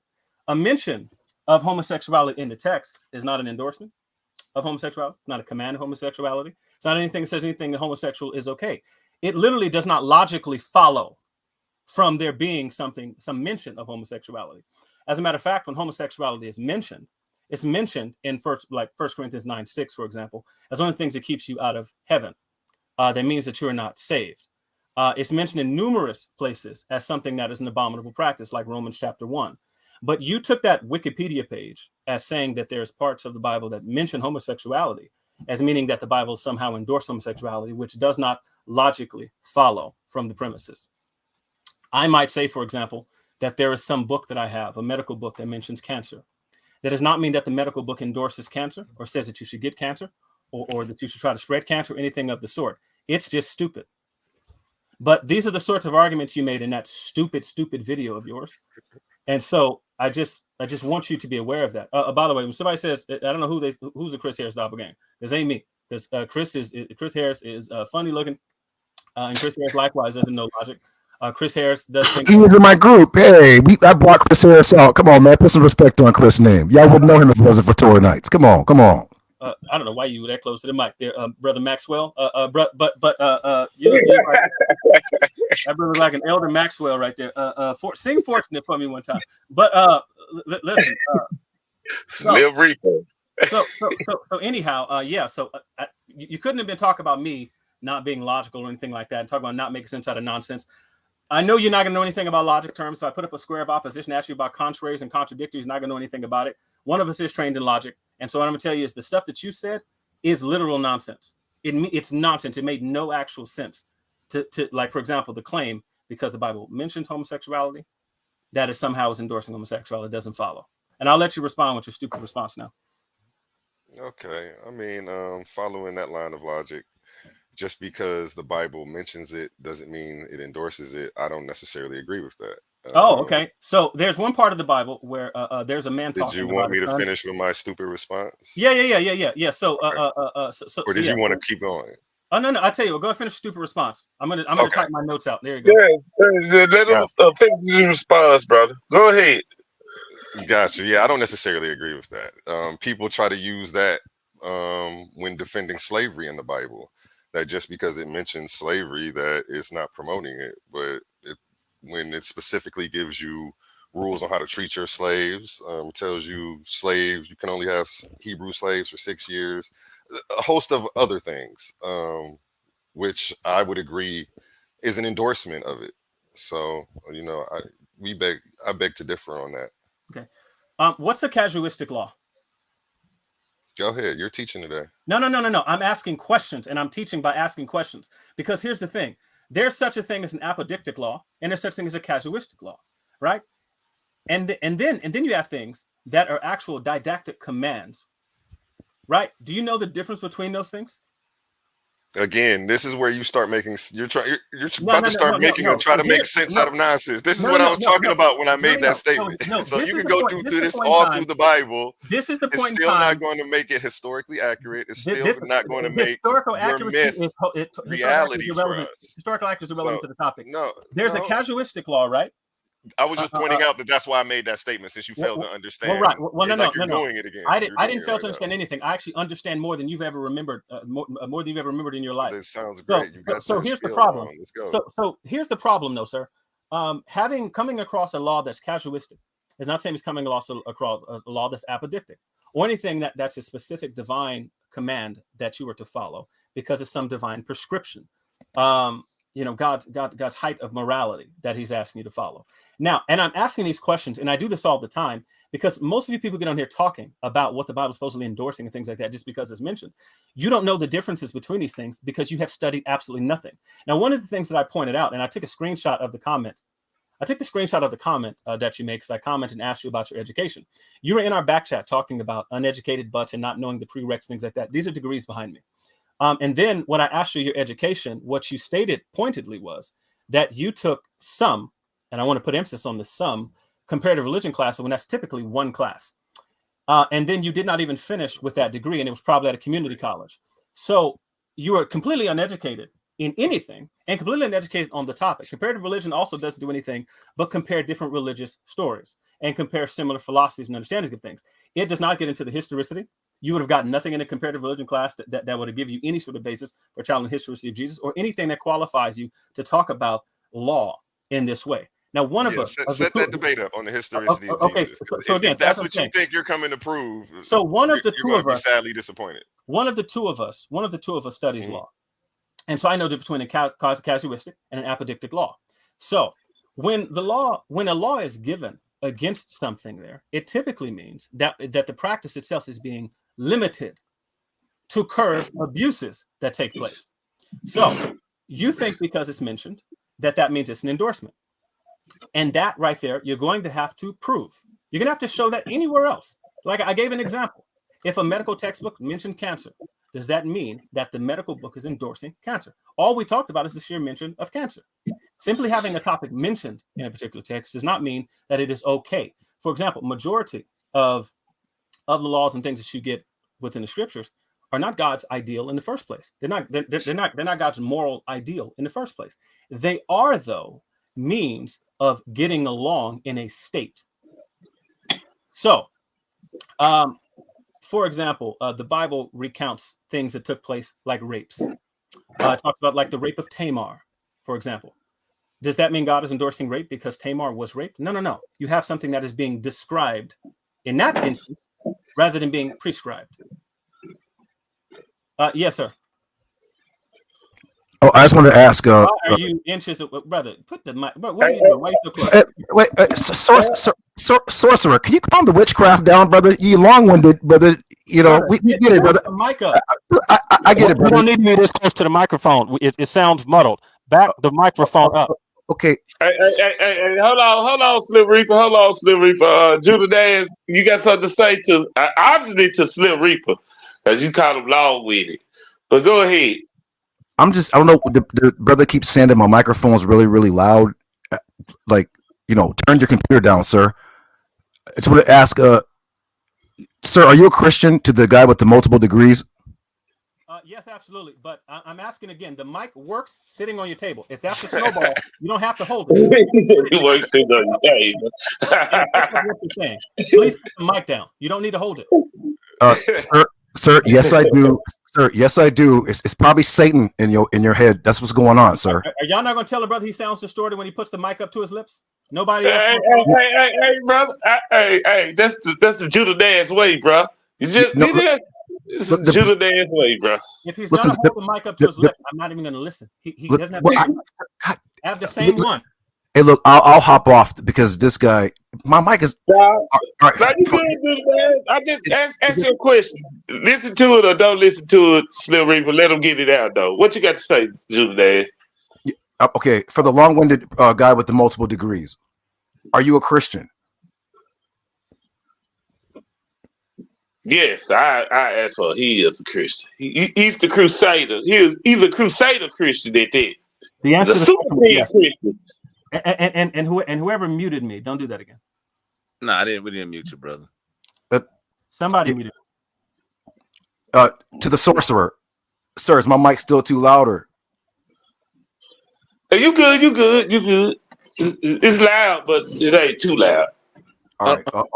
Hold on. Hey, Leandre, unmute yourself, bro. Do it one more time. You know good and well one of you two is muting me because it keeps happening. My hand isn't even near the thing. One of you two is muting me, and it's one of you Craigs. I know it is. It's not. Nah, I ain't muting you. But Brother Maxwell, go ahead. So you're just going to ignore my question? I answered your question, and then Craig answered. I was trying to answer the question multiple times. I keep saying I was muted. Did you comprehend that part or no? Sorcerer, your mic was muted. We didn't hear you. So then don't say I was ignoring it, because you should take in what was said. My mic was muted. So I'm supposed to read your lips. No. You're not supposed to read my lips. You're not supposed to assume you're being ignored when you can see my lips moving, and I come back and say that I was muted. Sir, are you doing rituals? Like, what's wrong with you? No, sir. Where's Maxine? How's Maxine? Look, he can't even focus. Sir, are you smoking cracks? Like, sir, pay attention. Listen, brother, you should get to your question before I roast you, big dog. Well, you can't roast me, sir, because I make more money than you, and you got all these degrees. I own a school. I guarantee you don't make more money. Sir. You know what? What I do? Sir, you're a sorcerer and you're long-winded, sir. Do you know who I am and what I do? Sir, I know who you. Yes, you're a sorcerer, and you will not put that. Sir, I get it. You're long-winded. Oh, how about this? I'll mute. You can put us to sleep with your goddamn enchantment, and then when you get done, I'll speak, and then you can stop cutting me off. Okay. So deal? You raise your hand, and I'm telling you, I've answered the question. What's your question? What do you have to say, old man? He said he answered my question. Now he's asking me what's my question. Yes. So because you asked the first questions, am I source? You said you had another question. I'm asking, what's the question? Sir, are you smoking cracks? Cracks, multiple? Yeah, we don't call it crack no more. We call it cracks. Sir, I'm asking you a question. You can't focus. I answered your question 17 times now. Yes. Now it's 17. Okay, I'm going on mute, man. I told you about these Christians, man. No wonder Jesus is losing in 2023. These niggas don't want to defend their bullshit. Listen, I asked the old man from Living Single multiple times what he had to say. I answered his question. He asked, "Was you a Christian?" I said, "Yes." So, Mr. Living Single, if you have a follow-up, I'm all ears. I don't know. Maybe he's talking to me. I'm not sure. No. I'm talking to Living Single right there. I do the Nas. He's talking about you, brother. Living Single, fool. I live in Japan. I own a school. I have 4 kids, sir. Okay. Living. Yo, it's cloud. You must have a question for the. I have a question. Like, I'm ready to anytime. Like, yeah, I'm ready to definitely prove. I just have one question for the sorcerer. I have one question for the sorcerer. Sir, is Jesus going to help your hairline? Oh no. My hairline's actually. I guess not. Yeah. My hairline is fine. These are actually waves. You wouldn't know anything about it because you can't get a comb through yours. You look. Listen, man. Listen. You comb yours, it sounds like you're cutting apples. So that's you. Okay. My hairline is perfectly fine. Okay. You have a gray beard right now, right? And you have a homeless thermal top on. So again, it's called pajamas. And yes, I do have a gray beard because I'm 48 years old. How old are you, sir? I'm sorry to hear. Me, I'm 34, more accomplished. So why do you have a child molester mustache? Oh no, this is not a child molester mustache, sir. Yes, it is, sir. Anybody with a mustache like that molest kids, sir. Yeah, you wish. Listen, I could tell you. Exactly, sir. Thank you. In high school, listen, sir. Yes. Here's my sir. Are you going to defend that witch? You old people and these devices that you think you have to have inches from sir. These things pick up whether you're holding it back close or not. Sir, your hairline is going back inch by inch every minute. Now, sir. Yeah. Are you, sir? You wish. Sir, I've been in this in the heavy hitters for like a year. Now I'm asking you, sir. There are no heavy hitters there. All right. Are you going to defend that witchcraft, sir, against Israelites, or are you going to duck and dodge and juke move and do all that crazy shit y'all Christians generally do? Yeah, you must not know who I am or what I do. I don't know. I know who you are. Your name is Tomato Can Jones. Okay, yeah, sure. That was super clever. Did you come up with that by yourself? Well, it's not. Hair? No, you are a tomato can. I've never heard. Everyone knows who I am, sir. Everyone knows who I am. I never heard of you. Oh, okay. You know why? Because you're a tomato can. Now, are you going to defend that whack ass religion against the Torah? Hold on, real quick. Let me do this for you, do the Nas, right? see, I would never get into. Well, I said you had a fun though. I like keeping my brain in check, but Slim Reaper is very legendary at the end of the day. He went up against Garfield, Chris Harris. You know what I'm saying? He pissed off a lot of people. He made people have a lot of mental breakdowns. I had to give it to the brother. You know what I'm saying? Very sharp, very witty. You know, not afraid of anything. You know what I'm saying? He's the only Christian I know that carry a whole bunch of they carry a whole arsenal, not just his degrees, but his artillery and weaponry at that. Samurai swords and 9mm. You know what I'm saying? That's how he rolls. And he drinks cheap booze. So, you know. That's what hey, I commend him for that, even though we brought Chris out from our group, and then I had to whoop Chris on HOK. We retired JJ 7000. Matter of fact, like I said, we have the whole Christian church running. Y'all need to put on some roller skates because Jesus is ashamed of y'all. Sir, are you going to... brother, sir, I know you want to cut me off. Sir, I get it. You want to cut me off. I know, sir. I get it. I know. I get it. I've been whooping y'all ass for years. No, sir. Are you going to defend your witchcraft versus Israelites? Sir, I tell you what. If it's you specifically, so I guess that's a no. Okay, so if you clean out the hair out of your ears, oh man, I'm answering your question. I want you specifically. You specifically. Make it happen with you specifically. Y'all heard this, right? Mm-hmm. Hey, I'm gonna ask you something. You do know that you have to use the Torah and the prophets to substantiate the New Testament, right? Oh, absolutely. Oh, so you know I'm gonna dig a big ass hole and put some tissue over it, and you're gonna fall in there. That's fine. Like I said, make it happen with you. And if A1 could respond now, that'd be great. He don't want no smoke. I forgot what I was supposed to be responding to. Okay, so what I said Go was, ahead. Go ahead. You can reiterate. I pointed out that the entire video you did was stupid, where you were talking about the Bible and homosexuality, so I watched it. That was the point. You're free to respond now. Okay. Oh yeah, you were talking about the Wikipedia. When I go in, I don't do like I say, I'm saving all my scholarship for the debates, man. I go on there and show people how they can readily access these topics, that they're not foreign. It's not something I'm making up. And I show them how to start vetting Wikipedia for sources. Because you're right, you can't go to Wikipedia to try to use that to substantiate anything. But I show people how to vet that. That's all. Okay. Because so you're right, I can go and show you a bunch of stuff on Wikipedia that's a complete lie and made up. So right. That's not something that I would use. That's not something I'm not about to be in our debate on historicity pulling up anything of that nature. And your logic is only going to get you so far when it comes to historicity and the sources thereof when it comes to Jesus. So, you know, saddle up and let's do this, you know. Okay. All that stuff, you know, it sounds good and you can keep doing all of that. I'd rather say less and save it for the debate. Yeah, okay. So I'm going to ask you a question. Are you going to be able to answer it? Ask. Do you know? No. Well, are you going to be able to answer the question? That's the first question. Because what I don't want you to do is, because here's what happens. I ask people certain questions who pretend to have learned certain topics. And right now I'm asking a college dropout, alleged college dropout. I don't even know if you went there, but I'm asking by his own admission, a college dropout, if he knows the answer to certain questions about topics which he would have never actually touched on or studied. So my question to you is a very simple one. Are you going to be able to answer the question? What happens all the time is I ask people a question and they know they don't know the answer to the question. They didn't say, well, you teach, well, you're the one talking, you go ahead. Are you going to be able to answer the question I'm asking you? It's a yes or no question. It sounds like you're asking if I'm a psychic now. No, I'm asking, are you? I don't know. No, listen. All I want to do is, I'll tell you what. See. Here's the thing. You can either give an answer or say, I don't know. Yeah, definitely. I don't intend to be disingenuous and buck dance, if that's what you're asking me. So if you have an answer, please give one. If you don't, say, I don't know. Gotcha. Do you know what a casuistic law is? No. Okay. I'm gonna have to look that up. Okay. So when you say, for example, that because something is mentioned in the text, there's a text where Jesus is talking to a father, and the father says, my son is a lunatic in the King James Version. My son is a lunatic. Is that particular text endorsing anything about lunacy? No. Okay, why not? That's not what I was saying.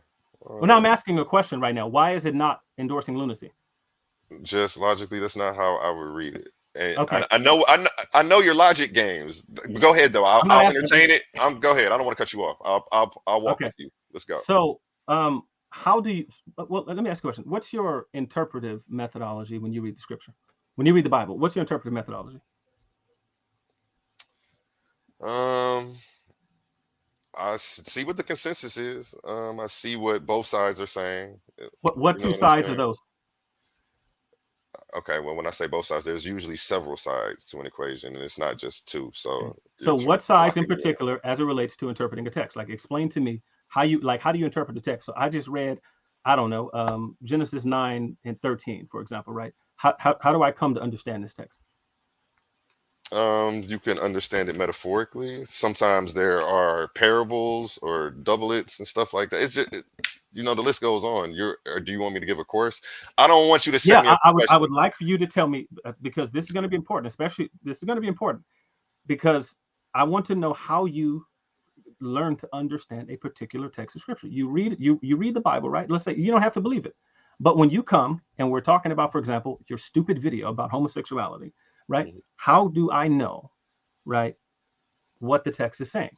How can I do it? Like, how would you tell the audience? You go read the text and you want to see if the Bible supports homosexuality or slavery, anything that it is, whatever the topic is. How can you understand this particular text? What's first? What's step number one?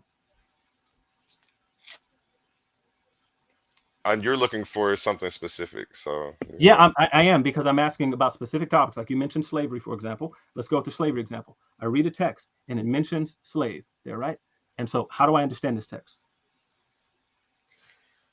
First, you want to look at time period back then, I'm not. I can bring up slides. I have slides. I'm sorry, your audio is going up and down. Could you clarify? I'm not a college professor where I'm about to be quoting that off the top. Like I can give that class. So okay, if well, I'm no, on that level, no. that's not something I've claimed to be. Well, no. You don't need to be a college professor. You've done entire videos on these topics. Let's go to different. Let's go one you went on homosexuality, right? Have you done a slavery video before? Yeah, I did one on the Barbary slave trade. Okay. So, well, let's do one related to the Bible. You did one on homosexuality, right? Mm-hmm. You did one on King James, but you also did one on Jesus and all that kind of stuff and homosexuality. I read the text on homosexuality. How can I come to understand this text? What's step number one? What do I need to do first? I've read the text. Okay. I mean, it just depends on what scriptures. Are we going David and Jonathan? Yeah. Okay, I'll tell you what. Let's take David and Jonathan. What's your interpretive methodology for understanding the text related to David and Jonathan? We're not trying to understand the time period and the conditions that these people were living in back then when I'm understanding it. And I mean, it's the same methodology that you guys are using. You want me to explain it to you? Well, no. We're not using the same methodology, because if we did, we would come to the same conclusion. Your methodology. Not necessarily. Go ahead, though. No. Yeah. Listen, because if you use the same methodology, I don't see how you would come to different conclusions. So you come thinking that means something homosexual, and I'm asking, how did you what do I? So you don't even know what methodology is. When I read into David and Jonathan, and it says David exceeded, and then we go into the Hebrew on that, and it says to grow. What organ on your body grows? I would use deductive reasoning from there.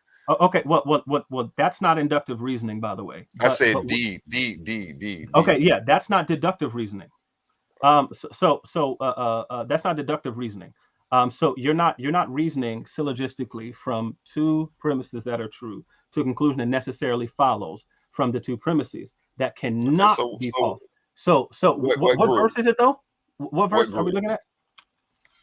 I said we pull it up. I don't have it. Everybody read it, and you exegete it for us right here live.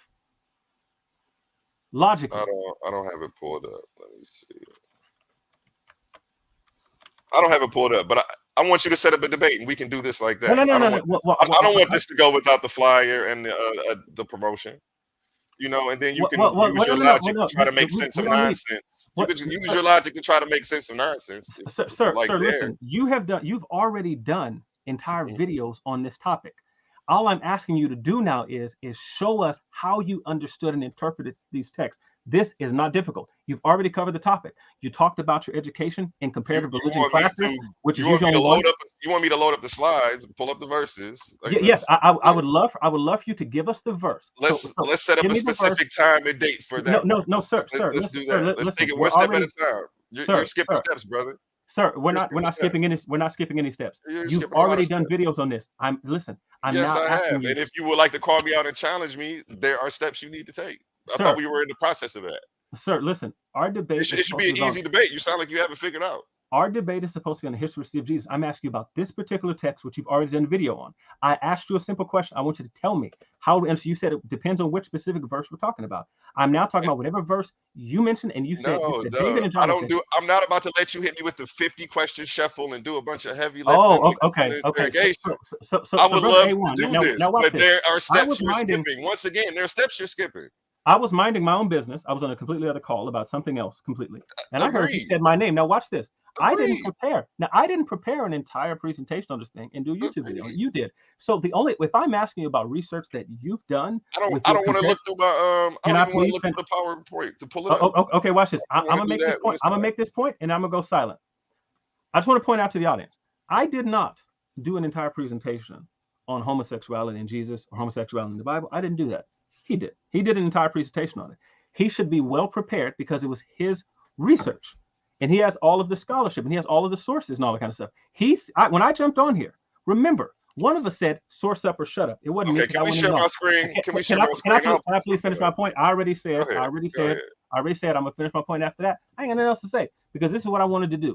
I'll give you a bite. I was sitting here backstage. I'll give you a bite. I was sitting here backstage and I was writing to Craig's repeatedly and telling them that I've been sitting back here for some time.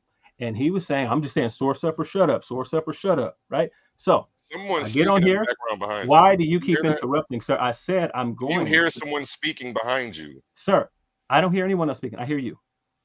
I hear it. Hold on. What's going on? What is that? You don't hear Craig talking right now? I don't hear Craig saying a word. They're all on mute. I can see everybody else's symbol as it. Can everybody else? Everybody else is Apologize. muted. There you go. That was my mistake. Go ahead. I got it figured out.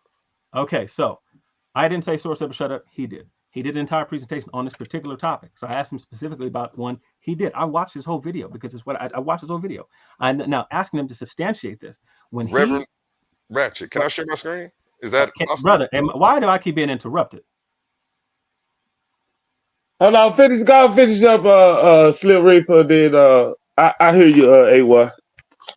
So anyhow, his presentation, a claim he made. He's done multiple videos on this topic. He's done this repeatedly. I watched them. I then asked him to do that. I asked him to pull up the source, interpret the text for us. Use like how can I come to understand this text the same way you did?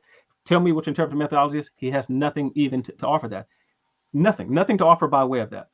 This is not going to end well for him at all. Period. Point blank. It's just not. So now, just again, when this person talks, just notice somebody you should ignore. He has nothing to offer. Nothing. Now I'm done. Once again, you're skipping steps. I have a lot to offer, but you're not about to skip the steps to go ahead and get that information. That's something that you guys love to do. If we're going to do it, we're going to do it proper. I didn't know what questions you're going to ask me. Now, if you want to set up a debate, we get the title and everything ironed out, then that's how we should do it. You know what I'm saying? Because at the same time, I do respect your credentials. I wouldn't come up here half prepared and half cocked with something. So that's not something. We're not even about to play those games, because when I do sit down and do this, I take it seriously. Those videos you're talking about, they're at the same time they're informative, but they're still comedy. So, and I know it rubs you the wrong way. I see you're tight right now. You're tight because I'll be laughing, I'll be cracking jokes, because this shit is a joke. This religion is a joke. The mythology that you're trying to make reality is a joke, and you're a joke. You make sense out of nonsense. You got a good spiel, and we're going to set it up and do it the right way. You're not skipping steps 2, 3, and 4. That's something that you guys like to do. So hold on. What do you actually want to do, A1 right now? Do you? I was going to share my screen, but again, I don't see. He almost talked me into letting him skip steps 2 and 3 to get to 4. Now, if he wants to debate, he needs to set up a topic, and he needs to do it like that. He wants me to come through and defend prior videos from the past, and we can even do that still. I would even be down for that, but still, don't skip steps 2 and 3. Set it up so that way I'm properly prepared. That's all. So I just want to point out, if you've done entire research on a particular topic and you published information on this thing right here, you are actually the one who's prepared. You did all of this stuff. I'm simply asking about something you put together. If I don't know, maybe your memory. No, I have all my stuff right here. Terrible. Maybe your memory is terrible. Again, I have all my stuff right because here. I couldn't even, what verse specifically speaking of, you start talking about what organ, and all that kind of, like, listen, you did the entire video. You did this. You talk about all of your research. Again, I was in your comment section when you talk about what you studied, the comparative religion classes, which there are no classes. The comparative religion class you took, right? And whatever gen ed classes, I guess that you were in the back chat talking about you took. Again, this is what the stuff that you've done, and listen, it's not my first time interacting with you, and there's a reason why I'm handling you the way I am. You have been one of the most pompous people that I've ever encountered. But this is Dunning-Kruger. This is Dunning-Kruger, 100%. You have no earthly idea what you're talking about, and you're on here talking, and you're talking as if you are authoritative, or as if you know what you're talking about in the first place. You have no earthly idea what you're talking about. So I'm talking like that because when it comes down to the history, that's something you're not going to be able to prove. You don't even know what verse you're talking about, but you're trying to get me to defend it. Listen, like you just want me to do all the heavy lifting for you. You just sat here and talked about the laws and how they are endorsing and that sort of thing like that. And then the basics of it, you have no earthly idea. You have no business on the internet. Can we have a quick little I'm done now. I'm done now. Part 2 of a religious trilogy, and you're running around proselytizing, and you think that you belong on the internet. And I feel like you're sadly mistaken. And none of the degrees that you have can give you common sense. I did this for the call yourself Mr. Logic all day, but I don't call myself Mr. Logic. Again, like I say, bring it when it's time to prove the historicity of Jesus, because that's not something you're going to be able to do. Here's the thing. Weeks ago, he said he's going to set that up. He has not. Now watch this. I did this whole thing because this is what I do. I jump on. I make clips of Negroes. I do this all day long. I have several of Chris. Several of multiple people in this community. You Negroes have no business talking. I'm going to make a video of this. I'm going to share it. So my whole point of this thing right here, this going to be the clips. You have nothing to offer. Tag me. So yeah, there you go. Okay. Everybody chill. Go to the corners. Everybody go to the corner. Judah Days. I got to go back to Judah Days. I got to step away for y'all for a second. Let y'all get y'all thoughts together. Judah Days, do you have anything to say, brother? Is there another Christian that will step up to debate and stick up for Jesus? Because I'm kind of feeling bad for Jesus right now.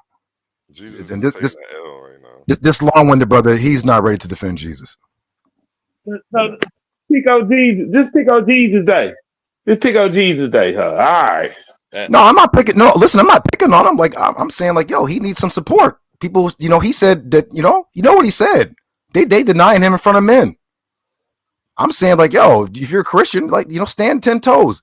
This guy's talking about how many degrees he got. I'm a college dropout. Like, I'm like, see if them degrees help you with them scriptures, though. That's a surprise. Well, it shouldn't be. It is not. That was sarcasm. Craig, where you at, Craig? Help me out, Craig. You know what? I'm gonna go ahead and pull this verse up for him, man. I'm gonna go ahead. I'm gonna give him what he want right now. He want me to pull this verse up on David and Jonathan. Hey, brother A1, give me 45 seconds. Wait, I'll be right back. I have a question. I'll be right back. I'll be right back. I promise. I'll be right back. Not going anywhere.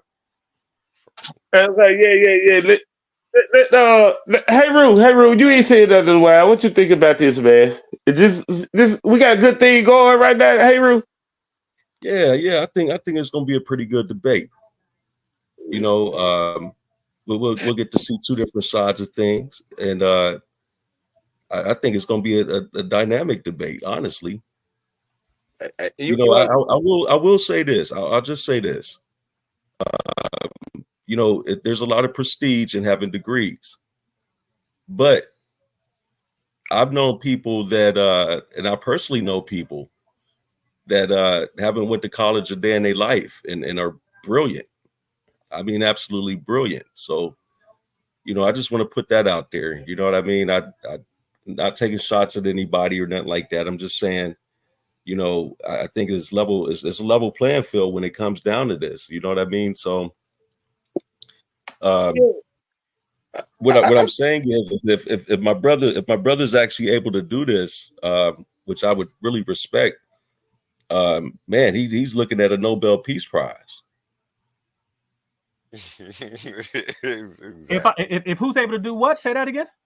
If you are actually able to prove the historicity of Jesus, of the historical Jesus, you're looking at a Nobel Peace Prize, brother. These Negroes are a Nobel Peace Prize. So now I'm a Negro. You don't even know me, brother. Peace Prize. Listen, a Nobel Peace Prize again. This is what happens on the internet. I have been against. Let me tell you something. Look, he's about to finesse us with words now. No. I'm not finessing anything. He said Nobel Peace Prize again. This is utterly ridiculous. It is not even a contention in any scholarship whatsoever about the history of Jesus. Period. You also don't win a Nobel Peace Prize for that. That is ridiculous. Dude, does anybody know what a Nobel Prize laureate like what they like? Let me give it to you on a grander scale, brother. Not to cut you off, but just give it to you on another grander scale. I'm gonna make a clip of this too. If you could prove the historicity of Jesus, a Peace Prize. When Martin Luther King got a Peace Prize, come on, man. Can you share my screen, Reverend? A Peace Prize. Yeah, you'd be looking at a Nobel Peace Prize. You'd be doing something that no one else Why would I get a Nobel Peace Prize? Do. What peace am I bringing? Do you know what a Nobel Peace Prize is for? Absolutely. No. What's a Nobel Peace Prize? But no, look, we're not about to do the 50 question shuffle, brother. We're gonna deal with the topic at hand. See, this is what he tried to do. He know he backed up right now. Because what you're saying that you could do, no one has ever done in the history of this world. That's wild. Listen, nobody has been able to prove the historicity of Jesus, brother. Stop it. What's the criterion of historicity, brother? Again, you show me one person that has proven the historicity of Jesus. Again, listen. Show it to me. Okay, so stop talking. Show it. You the wordologist. Put your screen up. First of all, you are misusing words. So look, and this is what happens when you talk about no. somebody. You the wordologist here. I don't. Yes. I don't look. Yes. Bump all that, bro. Bump all that. You in the corner right now. Okay. You would be the first person in history to prove the historicity of Jesus, brother. I'm sorry. Do you know the magnitude of greatness you would achieve for that? You imagine the accolades you would get from that? Come on, let's not play games. Okay, so let me ask you a question. You familiar? I'm just saying, why you confident you want to ask questions? You familiar with this work? What's that, brother? Are you familiar with any of these works? I'm having trouble seeing that. Familiar at all? I don't know. Let me blow up the screen here. Let me blow up the screen here for you. That way I can see.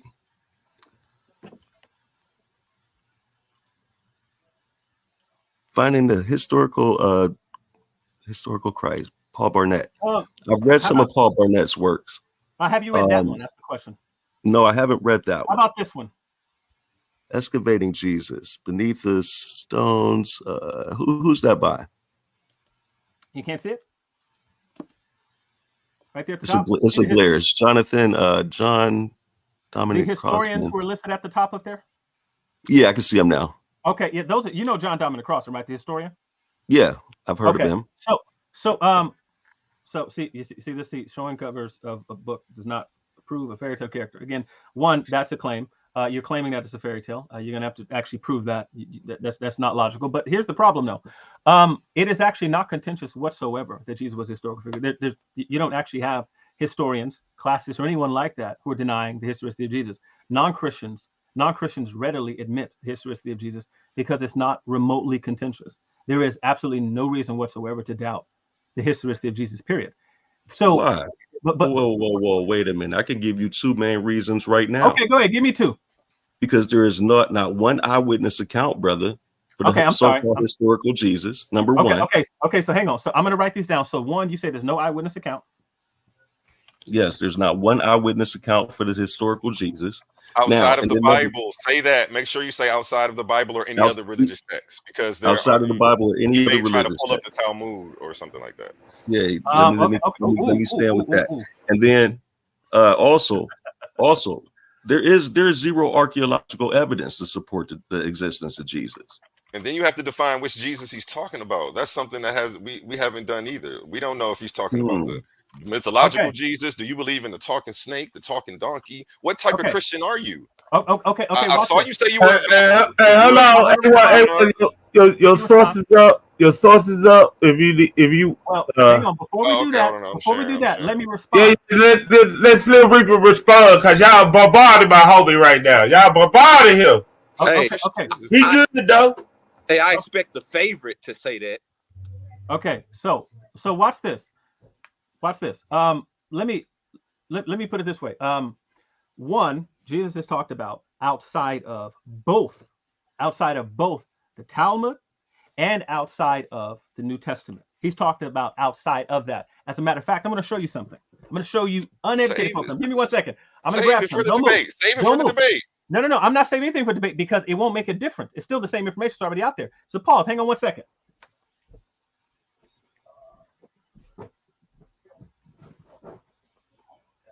I want to say shout out to Jeremiah. Long time no see. Tell LaShawn I said what's up. Hey, I appreciate everybody in the chat and everything. Peace, brother Jeremiah. Man, hit that like button. Hit that like button. Man, so we get an algorithm, man. Y'all. I'm back now. Wait, I have a question real quick. When's you guys' next show? Because I can see the long-winded professor. We're not going to get a chance to speak, or there ain't going to be no debates. So. Oh man, Judah Dash, we're gonna bring you back personally, Judah Dash. All right, because this guy's whack. But mama's whack. Now, nigga, your father whack, nigga, and is a fucked up hairline. Okay, hold on. No, we ain't going out like that, Judah Dash. Let's not go out like that. We gonna bring you back. You get to call him out. He's the great mistakes. Yeah, you go in, Judah Dash. I know you. I'm just saying, the bitch ass nigga said my mother whack when the nigga father's a fucking punk with a fucked up hairline. I get it. Your mother whack. in his father park. All right, then we're gonna leave it right there. Look, leave it right there.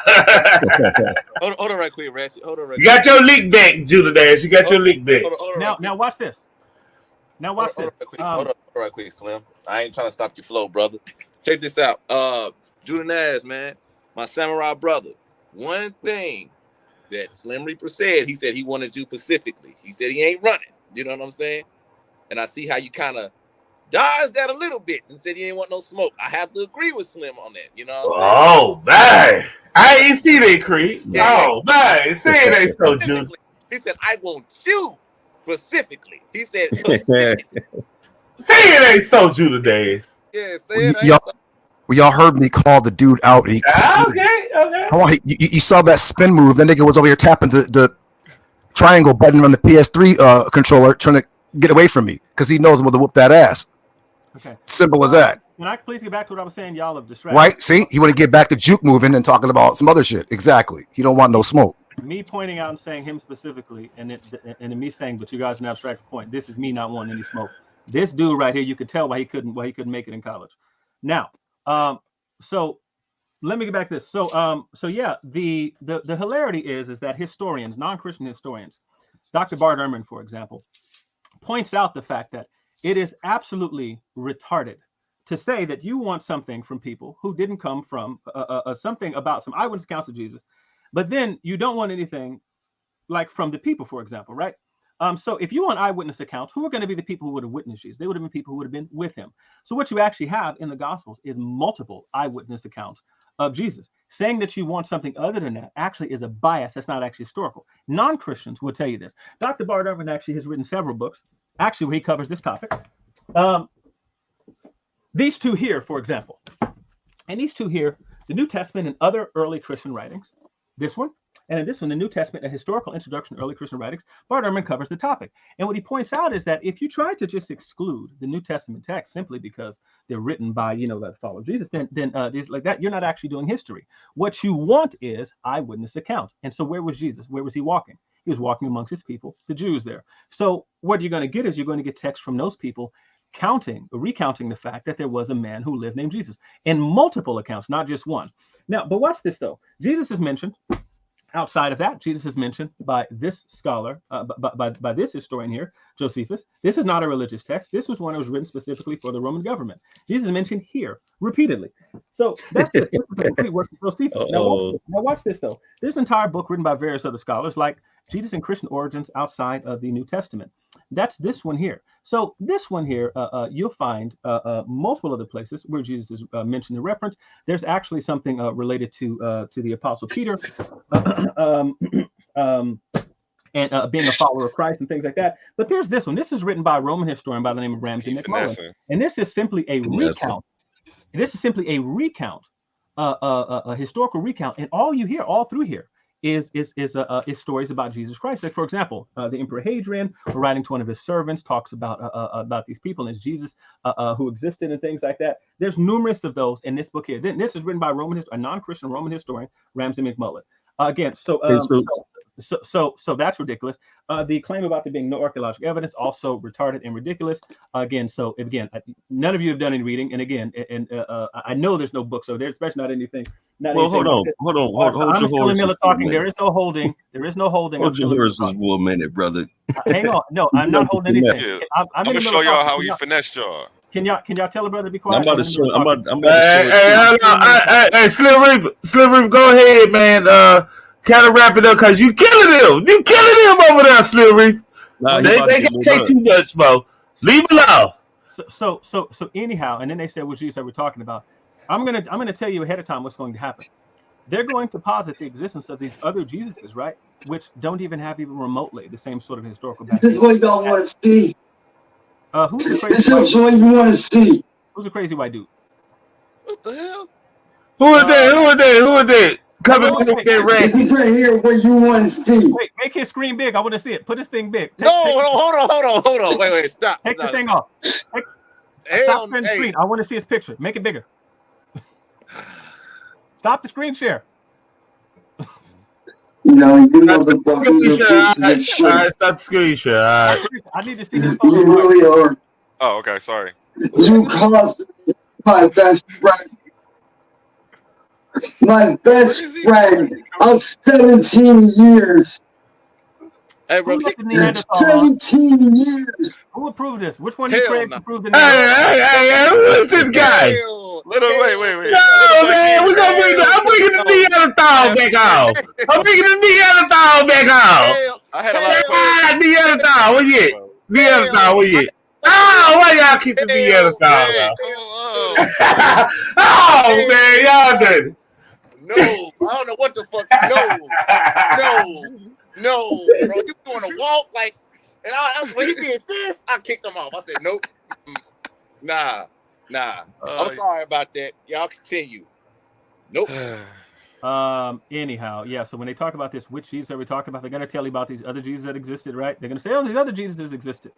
And then they're going to talk about people. If you ask them, hey, give me some historical or archaeological evidence for the existence of these Jesuses. Like, how do you know these other ones existed, but this other Jesus did not exist, right? It's not going to happen. So I'm giving you a preview to the way it's going to go. It's the same line of reasoning every time, but there's a reason that you don't have any historians who teach classics or ancient history, anything like that, who deny the existence of Jesus. It's because the weight of the evidence. He is the most widely attested historical figure of antiquity.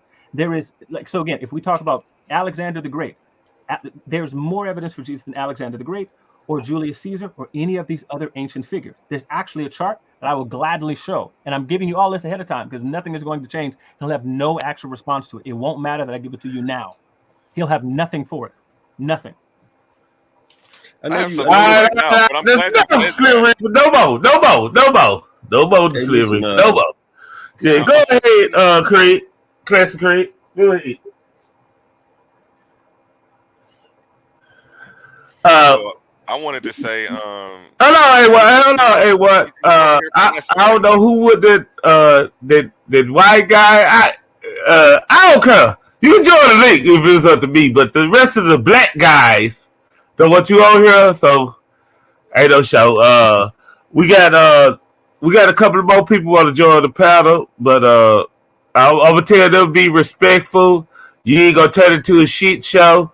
If Judah Dash, my homie, I love Judah Dash. He can act right on here. The rest of you niggas should act right. So anything else I got to say, make it quick because I got to run soon. So if any responses, make it quick. So I got to run soon. Yeah. So yeah. So A1, go ahead, A1. I was gonna say, he's finessing you guys, and notice like you got to pay attention to the words that he uses. It sounds really good. He put a real nice word salad together. He said Jesus is the most widely attested. That may be, you know what I'm saying? Spider-Man's widely attested as a character in some comic book. It doesn't make him real. Okay, so you needed to say widely documented. That would have been more proper, and that's what the debate is going to be about, and that's what you're going to have to bring forth.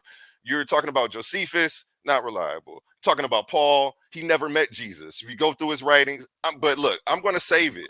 We're not about to have the debate right now. Again, you want to attempt to skip steps 2 and 3 and go straight to 4 today, and it's just not something we're going to do.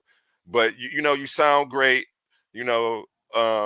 I'm still going to give you the title, The Great Value Chris Harris. And as long as you're trying to make sense of nonsense, you know what I'm saying? You're on the losing side of an argument. Okay. Did you want to execute that text before I go? Execute that text. I was going to show you. I was going to show you.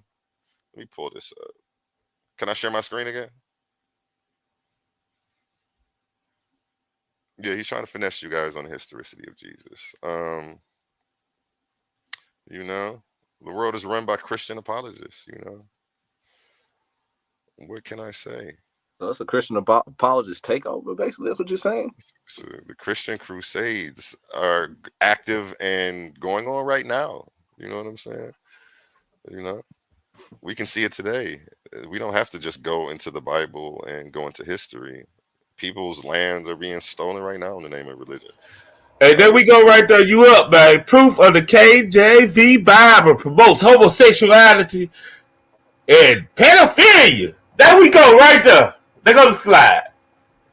Go ahead. Yeah. This was the title of my I forgot. This was the title of some presentation I had. But we're just going to go Blue Letter Bible. It's a good reference for anybody who's, into looking up different terms. You could type in a word, and it'll show you how many times it's in the text. You can use the Blue Letter Bible to go back to the original translations. It's just a tool that you can have in your toolbox when you come across these Christian apologists, because they're heavy in the word, especially the Israelites. I've seen Judah Nats getting busy. I think you may have used this once or twice too. Okay, let's get into it. It says, as soon as the lad was gone, David arose out of a place toward the south and fell on his face to the ground and bowed himself 3 times. And they kissed one another and wept one with another until David exceeded. And then when I show, what else did I have with this? I don't know, where am I at? And then I show, you can go into the original Hebrew. The word is gadol for exceeded. And when you go into the definition of gadol, it says, to grow 14 times, to nourish up greater 5 times, magnify, great, so what's exceeding here? And what line of reasoning do you use to come to, and what conclusion do you come to, and explain your line of reasoning? Let's put the ball in your court, because you're always trying to do that to us. Go ahead.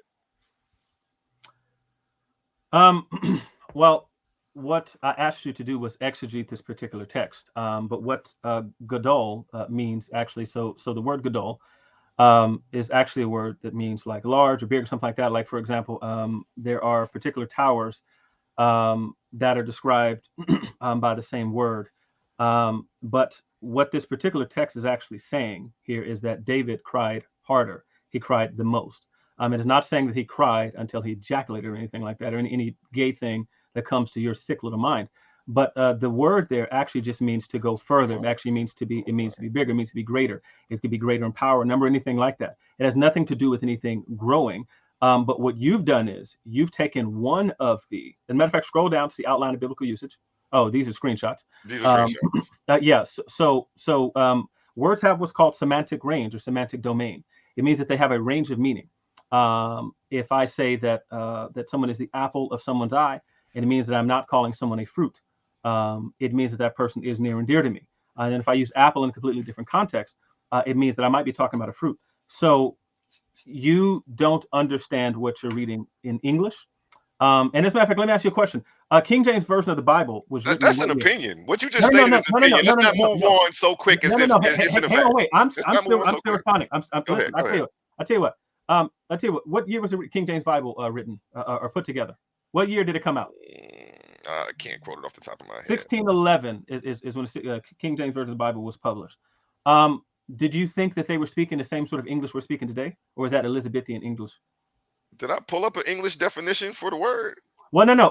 But here's the problem, though. This is a 17th century definition, not a 21st century definition.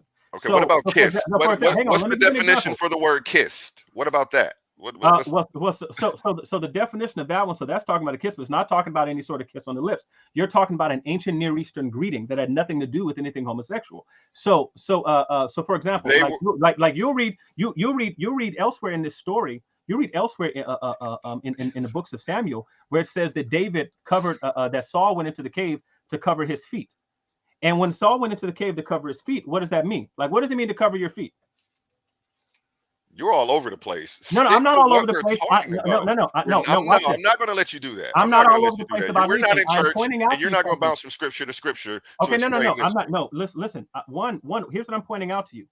You have a problem with the English here, and then you have a problem with idiomatic expressions, right? And you have a problem with things that occur in a completely different culture and context than the one we presently live in. So you think about walking up and kissing a dude, you thinking of something homosexual. That's not what that was. That's not what that was at all. So, for example, the Apostle Paul, part of the same group of people, part of the same ethnic group of people, says greet each other with a holy kiss. But that has nothing to do with walking up and kissing somebody on the mouth or anything gay whatsoever. Like in France. In France today, you might do what's called a labisse, and you kiss someone on the cheeks. It has nothing to do with anything remotely gay. It's their version of these greeting. people were not greeting each other. These people were not greeting each other. No. Okay, so no. They weren't greeting each other. That's not what's Okay, happening here. okay. Listen, What can you just say, said was all true, but you're listen, applying you a can say that. You situation can that say has that nothing all to you do want with to. this situation. Okay, They're so not again, so I'm greeting still trying each to other. explain. He So I'm fell still with trying his to explain. face to the ground and bowed himself before him, and then they kissed. Okay, no, hang on a second. Explaining it. Go ahead. So again, what you're not talking about here is anything even remotely homosexual. This is these people taking a posture of grief, which is why they're crying. So anyway, so you do not. That's why it says, and they wept with one another. They're crying. This is them sad. This is a posture of people being sad and upset. What you're talking about is something that is completely a reflection of your own mind. You're imposing things on a text from your own homosexual mind. No, So that's not what happened here in this this text. isn't I'm my in the middle of argument. responding. So the examples that I gave, for example, when it says that Saul went into a cave to cover his feet, that means that Saul is in there using the bathroom. It does not mean that he's in there throwing anything over his feet. There are idioms and expressions and things that are going on in this text because it's an ancient text from a different group of people that have nothing to do with you or your mind. There's nothing remotely gay about this, period. Period, point blank, full stop. That's your interpretation, but you did not exegete the text, which is what I asked you to do. That's Please, your interpretation. I'm not no, on no, your no, time no. It's not my today. I'm not on your interpretation. time today. We're not on Listen, your time. You did ask me to do that, but we're not on yeah, your time. but where's the exegesis? What's step one for interpreting the text? I didn't have a presentation based on what you were going to ask because you didn't talk to me before we went live. What is step one for understanding this text? Step one, go ahead and set it up. That's what you need to do. Can you give me step one for interpreting the text? Brother. Stop skipping steps, brother. What's step one for interpreting the text? Stop skipping steps. Stop Okay, skipping steps. And can you understand the Hebrew? Because we understand what exceeded meant. Again, these people are not greeting each other. So to say that you that's say you what's understand going what on here, exceeded meant. that's not what's going on. You said you understand what exceeded meant, except for the fact that one, this wasn't written in the 17th century. This was written thousands of years prior to this by Hebrew people that had nothing to do with you. And then you're reading a 17th century version of English, not a 21st century version of English, but a 17th century version of English. And then I gave you other ways that this Hebrew word is used. It has nothing to do. It has nothing to do with any part. It's not a sexual innuendo. It just isn't. It's not a sexual innuendo whatsoever. No matter what you're going to say.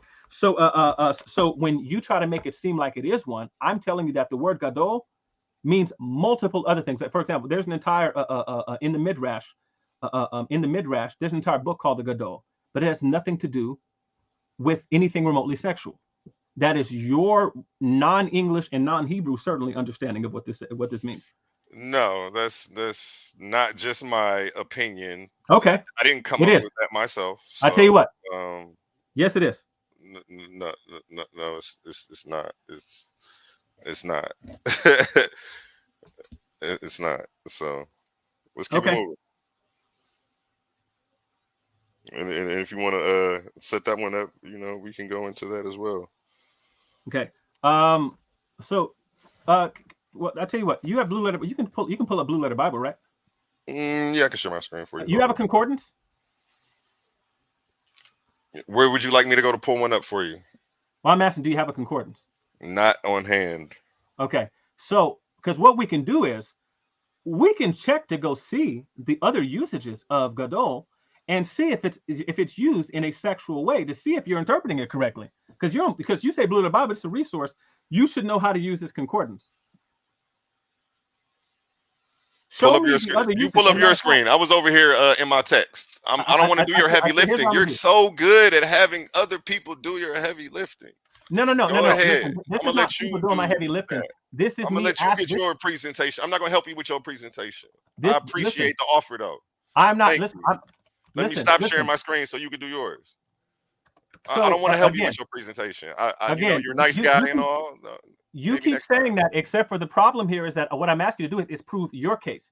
You are doing and this is why I said you don't know nothing about logic, because what you're doing now is you're doing what's called the transfer of the burden of proof fallacy. No, I'm asking you to prove your case. Said we could. No, what you just said was what we can do now is go and see the other uses of gadol.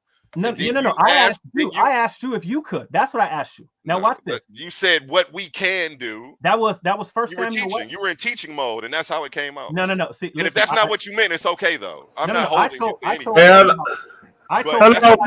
on, fellas. Can we slow down for a minute? We had some other people I can look up what I was looking up over here. Yeah. I told everybody at the beginning of the thing that what he was going to do was, if I asked him a question where he didn't know the answer to, I'm looking up what I'm looking up. He was simply going to turn and say, that, oh, well, I want you to teach. He does not actually have. He does not actually have any legs to stand on. Now watch this. I'm going to share this real quick. Just so we can see. You're taking the positive assertion, and when it comes to historicity, you're taking the. I don't know why you're saying positive assertion, but I want you all to look at this. When you're in Blue Letter Bible, this is the word, right? This is the word right here in Hebrew. Okay, this is a Gimel, a Dalet, and a Lamed, right? I know he doesn't know what those are. And then it says, here are the way the King James Version. This is a specific 17th century version of the text in the following manner: to magnify, great, to grow, to nourish up, to grow up, greater, and miscellaneous, right? Now, watch this. Does anybody see the outline of biblical usage where this has anything to do with anything sexual? No. So watch this. Let's see. Watch this. Let's see. To twist, to twine, to twist a cord, to make firm, strong, become strong. I'm sorry? The word grow isn't sexual, but when your penis grows, that's sexual. So you're looking up for... And watch this. Go ahead. Do you see the word penis anywhere here? Who? Do you see the word penis anywhere? Go ahead. Is penis anywhere here? Now, the two men were kissing. No. Listen. Do you see penis anywhere? Yes or no? No. We see we see two men kissing, and then we see that one exceeded. Oh, okay. Watch this now. Now let's look at that word gadol, and let's see. Do we see sexual references here? Let's look at what it says in Genesis. How is the word used? So let's look. Genesis 19:13. For we will destroy this place because the cry of them waxen great. Oh, what's that? I'm sorry. It's great. The cry of these people has become great. That you're talking about here. That something is loud. That there's a lot of something here. And it says, as the child grew. Is that sexual? When it says that the child grew, are we talking about his penis here? Oh, let's scroll. Let's see. It's Genesis 21:20. And God was with the lad, and he grew. And so it says God was with the lad, and his penis grew. No, that's not the way that one's translated in Genesis 21:20. Let's try 26:13. And the man waxed great and went forward and grew until he became very great. And so you have him growing 3 times in that one verse. Is all of these talking about his penis? Let's scroll down and see if we get more of this man's homosexual interpretations. Let's just pick another one at random. I don't know. Let's find one from the same book. Let's go to 2 Samuel. But the poor man had nothing save one little ewe lamb, which he had brought and nourished up, and it grew up together with him. This is talking about someone growing up, talking about the lamb right here. Is this the lamb's penis that's gotten larger? Let's see. Let's pick another one at random. 2 Chronicles.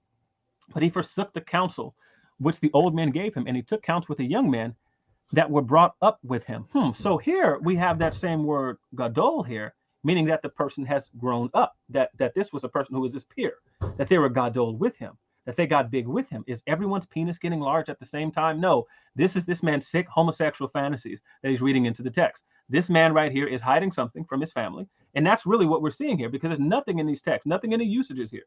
When you run through the biblical usages, has anything to do with anything homosexual. Zephaniah 2:10. They shall have for their Hello, Sliver. You go there. Craig, where you at, Craig? Where you at, class?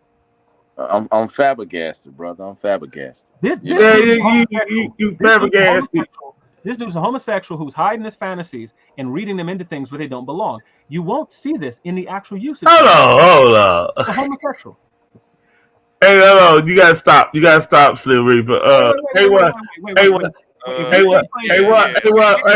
Right here, because I can show you right here in the New Oxford Anointed Bible where it's showing that nakedness is a reference for genitals.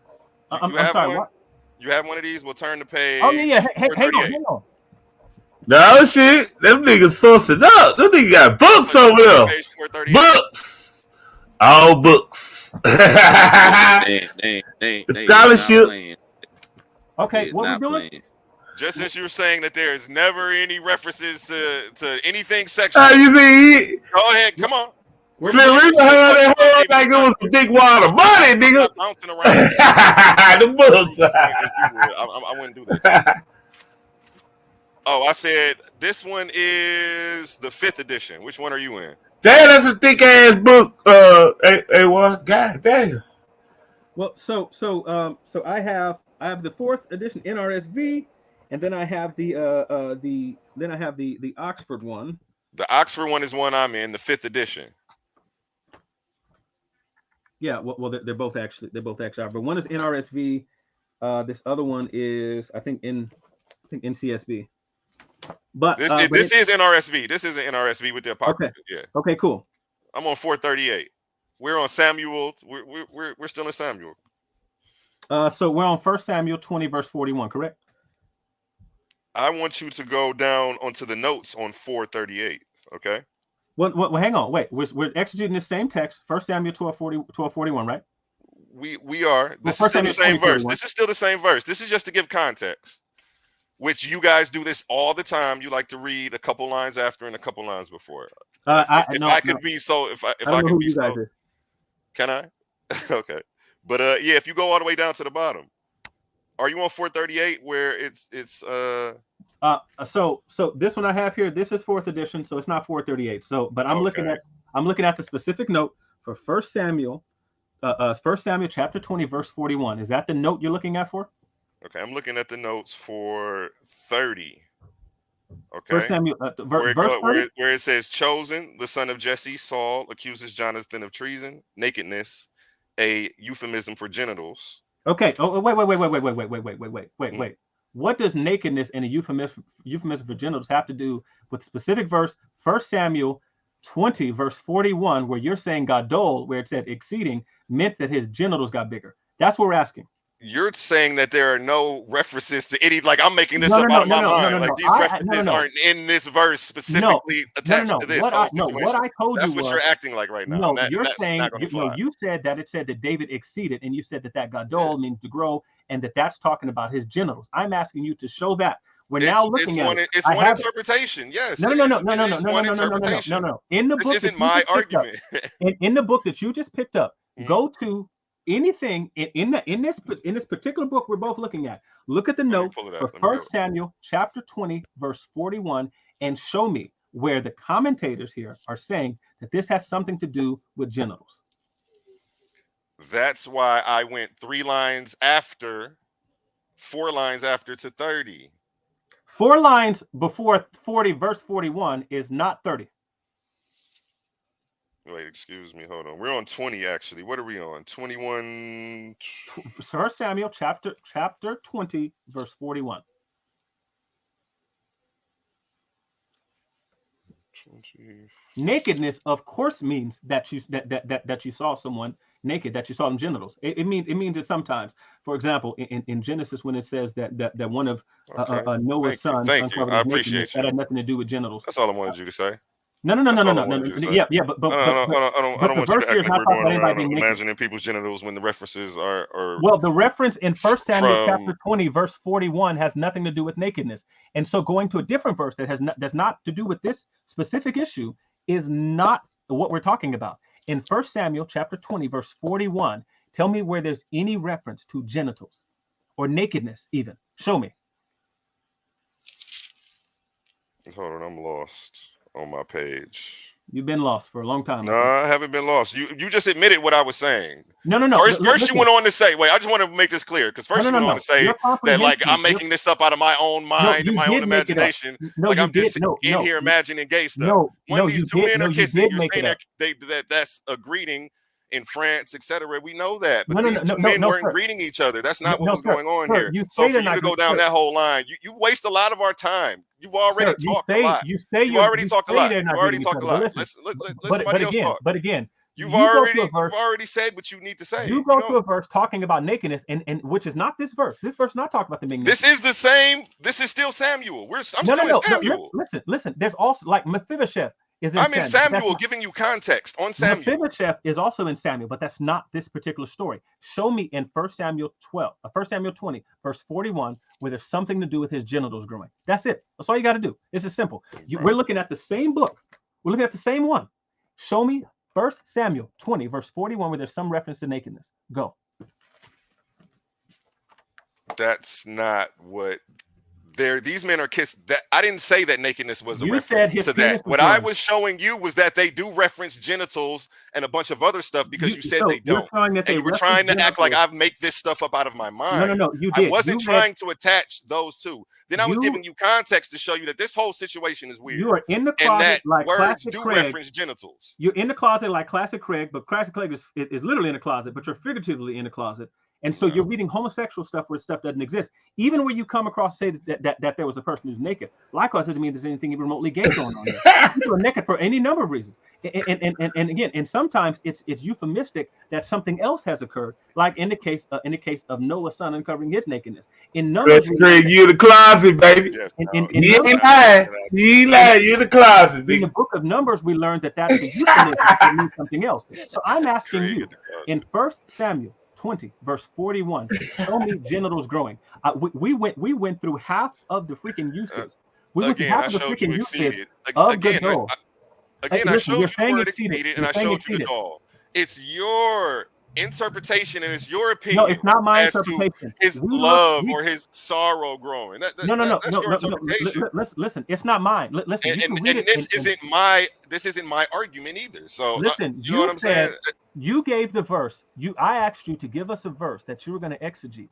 And then you came back, and this is the one that you got. I'm now asking you. We're doing exegesis now. We're now asking for the usage of you're running the show. I thought Craig was doing the show. And no. If you want me to do exegesis, if you want me to do exegesis, and you want to challenge my exegesis, let's set up a show for that. Bro, listen. So that way I can come. Showed you. I don't have slides. I don't have all of that. I know what you want. You gave the I don't have it like that. That's not what this is in this presentation. Hey, Craig, you got your job, Craig. He thinks he's so dope. He say, "Hey, do a presentation on the fly for me." I'm almost. It's about time. I think they both got at a stopping point. No. Look, this is my last point. Okay, this is your last point. Make it the last point. Now watch this. This Negro, again, I want to point this out. This nigga got on here and did an entire presentation that he shared on multiple platforms. I watched the stupid stuff that he put out here. And he made this argument about homosexuality stuff in the Bible. And then when asked to prove his point, he keeps saying, well, I didn't have slides. No, you gave the presentation. You're the expert on the topic. You're the one who took comparative religion classes. There's only one class. You don't need to take multiple unless you failed the first. There's 101, 102, 103. Stop it. No, I'm sorry. Wait a second. You took multiple classes in the 100 I didn't say I took multiple. I said there are multiple. No. You actually said stop making this about what I personally did. We're not about to go into that. Go ahead. But you're saying that something that's false. Hang on. Go ahead. I just wanted to show you that. Hang on. Wait. Watch this. So I'm petty. Oh, man. I'm petty. So I do this thing. Hey, Zion War Child like the get back on the link, Zion War Child. I need to talk to you. Zion out there. Anybody hit Zion up? Tell the Ratchet Craig said get back on the link, nigga. Okay. Hang on. Watch this. Look. I want to show you something. So one, I'm going to pull up because I took a screenshot of what he said because I take screenshots of stuff people say because people be lying. I asked the brother specifically what his education was. This is his comment here. I'm going to read it. It says, ex-Christian, some college comparative religion classes. That's plural. College comparative religion classes. That's what it says. That's him writing. I don't need to make that up. I'm not going to lie. He said college comparative religion classes. There's not classes. Even if they do have one-on-one, 102, listen, those are all in the 100s. So listen, again, he claims to taking college comparative religion classes. This was his presentation on homosexuality in the Bible. This was a verse he gave specifically. He should know all about it. He should be the expert. He shouldn't need any time to prepare. You gave the entire presentation. What we've just done is we just went through the outline of biblical usages here. And put my screen back up here one more time, and I'm almost done. I just want to show this. My screen, I'm still trying to share it. So when you look at the way that this text is used, you're not finding here that what we have is anyone's penis growing here. That's not the outline of biblical usage. That's not how it's used. Psalm 1850 says, "Great deliverance given he to his king," in the King James Version. Does that mean that the penis was delivered? Like it was an erect penis that was delivered? No, it does not. This is a homosexual reading homosexuality into the text. This brother right here, my main thing. This is what I want. I want this Negro off the internet. That's all I want. I want him off the internet. He needs to not talk again because on top of being a failure in college, he's failed at basic reading comprehension. And so this is not anybody you should listen to. Now I'm done. Craig, help us out, Craig. Help us out, Classic. Let me go ahead and get in here. Again, this isn't my argument. Hold on. Let Classic come in right quick before you go in, AY. Put a thought tank in there, bro. Let him come in. I gotta run. Y'all rock out. Yeah, peace out. Don't run now. I gotta respond to that. I've said for like 40 minutes. I gotta go. But Yeah. Peace out, Slim Reaper. You killing him, Slim Reaper. You killing him. Don't lie to that, man. He's suffering from religious psychosis right now. I don't know how to a talking snake and a talking donkey. I don't know how to take that closet joke. I might have to stop being in the closet because of Slim. Just come out like A1 needs to. I'm out. Oh man. And nobody can question his blackness. He roasted like mom. And Mudawa wants to come on. Mudawa, the link's down there in the chat. You know what I'm saying? Yeah. Let me drop it. Because I want Moody. Yeah, Mudawa, where you at? That's what I need. That's the perfect person. Yeah, man. Might as well not be in the closet no more. But yeah, A1, that is Slim Reaper. Yeah.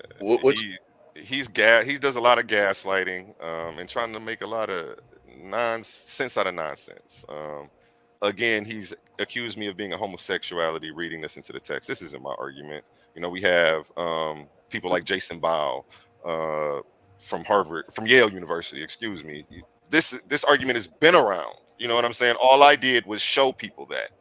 And he's taken offense to that, again, because he's a Christian apologist. He's taking Christianity and making it his identity.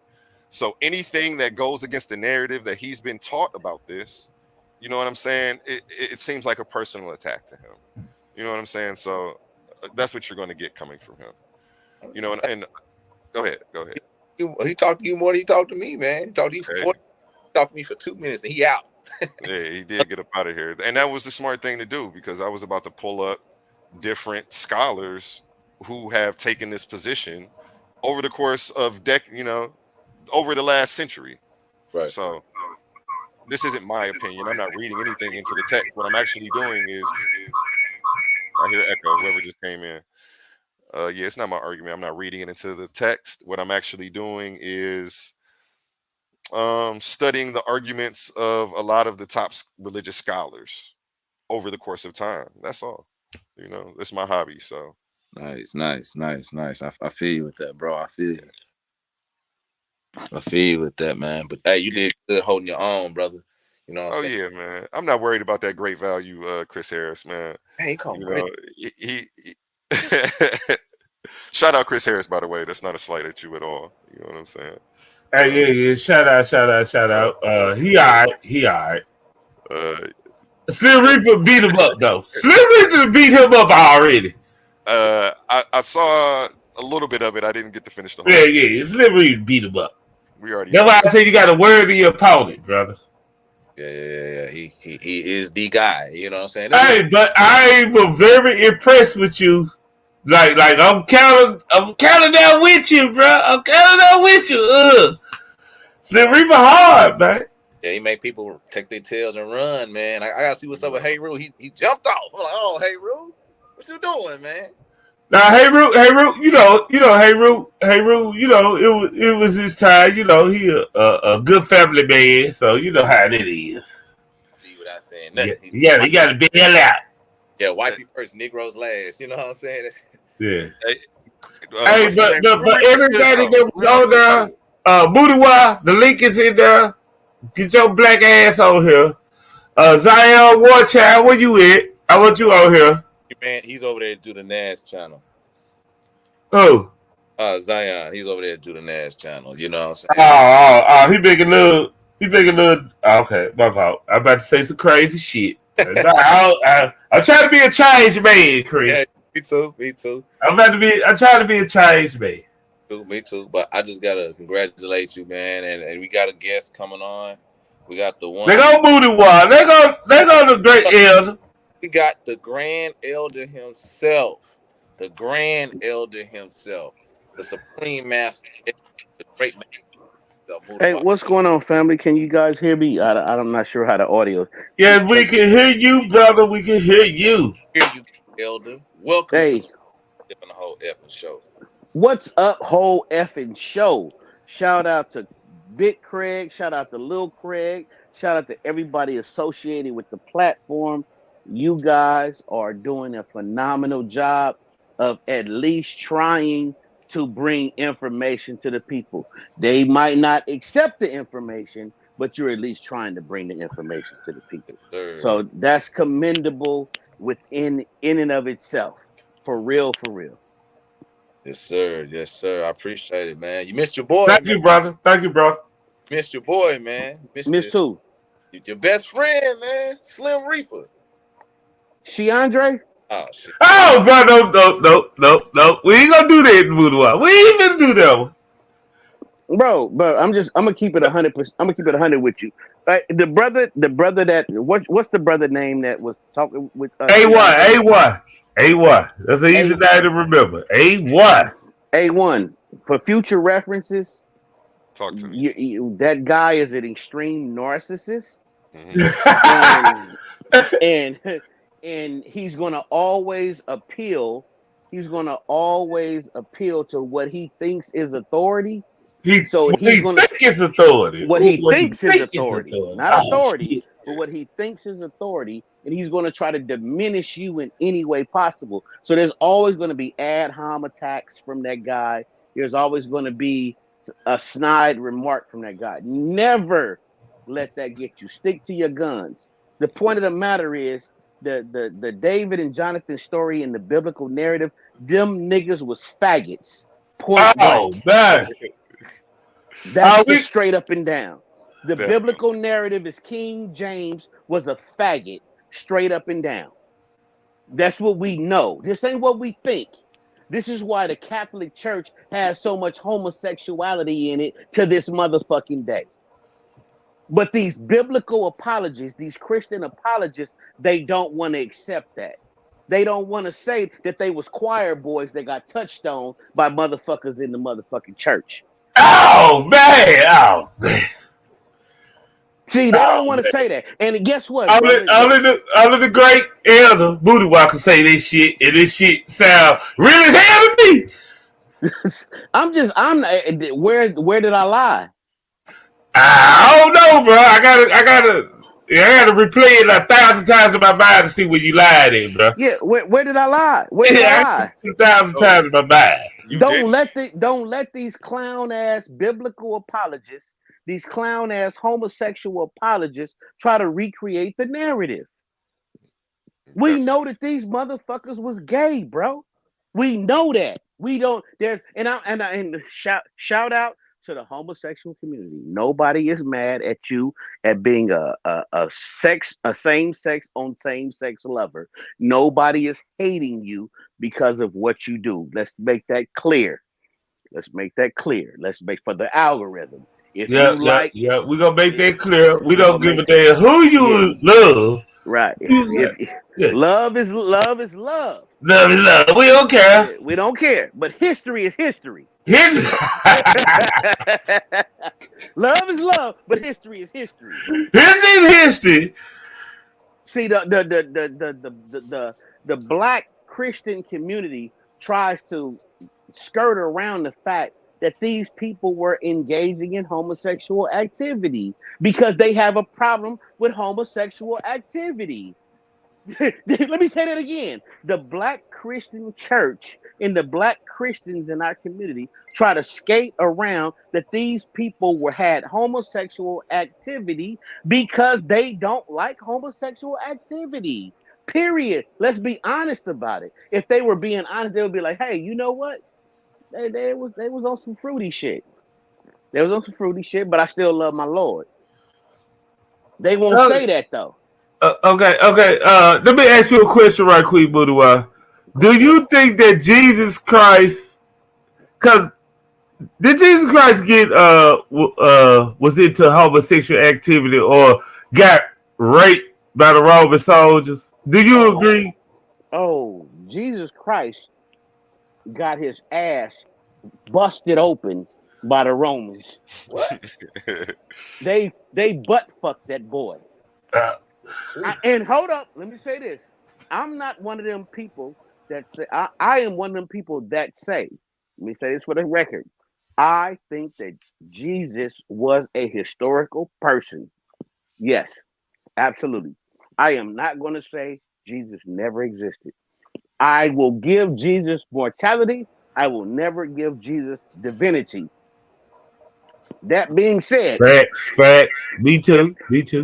If that man was living in that particular area and those Romans rolled up on him, arrested him, and charged him with what they say they charged him with, took him to the jailhouse, whooped on him. This is what y'all stories say. Whooped on him. The Romans were a homosexual cult. Yeah, they wanted to take your manhood. Right. That's what they did. Once they defeated you, somebody went up in you. Yeah, somebody went up in you. The exception. Yeah, that is their culture. What would make Jesus the exception? We got this nigga, y'all. Here he go right here. This the motherfucker think he the king of the Jews? Bring his bitch ass over here. Strip him down. Grease him up with some lamb fat. I'm finna go up in him. Grease him down with some lamb fat. I'm finna go up in him. Is that what happened? Oh shit! Shit! Everybody's favorite uncle. No, this is why Slim Reaper was upset. You know, hold on. Let him get his presentation. You coming right behind. Well, we got Google Scholar. Now, what I wasn't going to do was we got Google Scholar on here. Yeah, we got Google Scholar. We came in before you. But you and Google gonna go next, man. And Booty Wild. We go, hey, what? Can I chill a little bit? Let's see what we can cook up. Go ahead. Can I chill a little bit? Hey, I'm a newbie on this goddamn shit. Sorry, man. May I land my plane, newbie? Man, you ain't never land no fucking plane, man. Thank you, brother. Hey, Booty Wild, go ahead. Go ahead. We gonna chill for a minute, hey, while we gonna sit back in the cut. You gave too much information. You did good today. You did good today, hey, Hey, Reggie Craig, like, hey, we gonna move the tables out the way and let the niggas go at it, man. Before y'all go at it, let me just say, I hear what Moody was saying. I don't co-sign none of that. I have no information. I have no information that Jesus was gay or that he was sodomized by anyone. That's what I was about to say. Yeah, I didn't call the man gay. I didn't call the man gay. I said nigga. Bro, can I finish? All right. Well. You got ready too. He got ready too. You all know what that means. That means he gay. He got ready too. He gay. Hold on. Yeah, hey, Google Scholar, finish saying your piece, Google Scholar. If that done to you, you basically, that's what we say. Yeah, he was. I'm not saying that. Yo, Yeshua, yo, Jesus, yo, Lord of Lords, Savior was a homosexual. I'm not saying that in no. But you tried to point out the premise, brother, and you tried to make it that, man. May I? I think you already finished, man. Can you mute that brother? I'm not. No, nigga. Hey, you mute me, man. You might as well goddamn kick me off. Can you mute that brother? Thank you.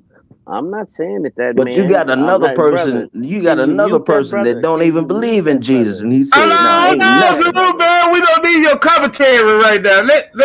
Okay. So I can't speak. I promise you got it. Okay, so I can't speak until it's. Yeah. Let him finish up right quick. Yeah, let him finish up. That's all. Right. Just let me finish. You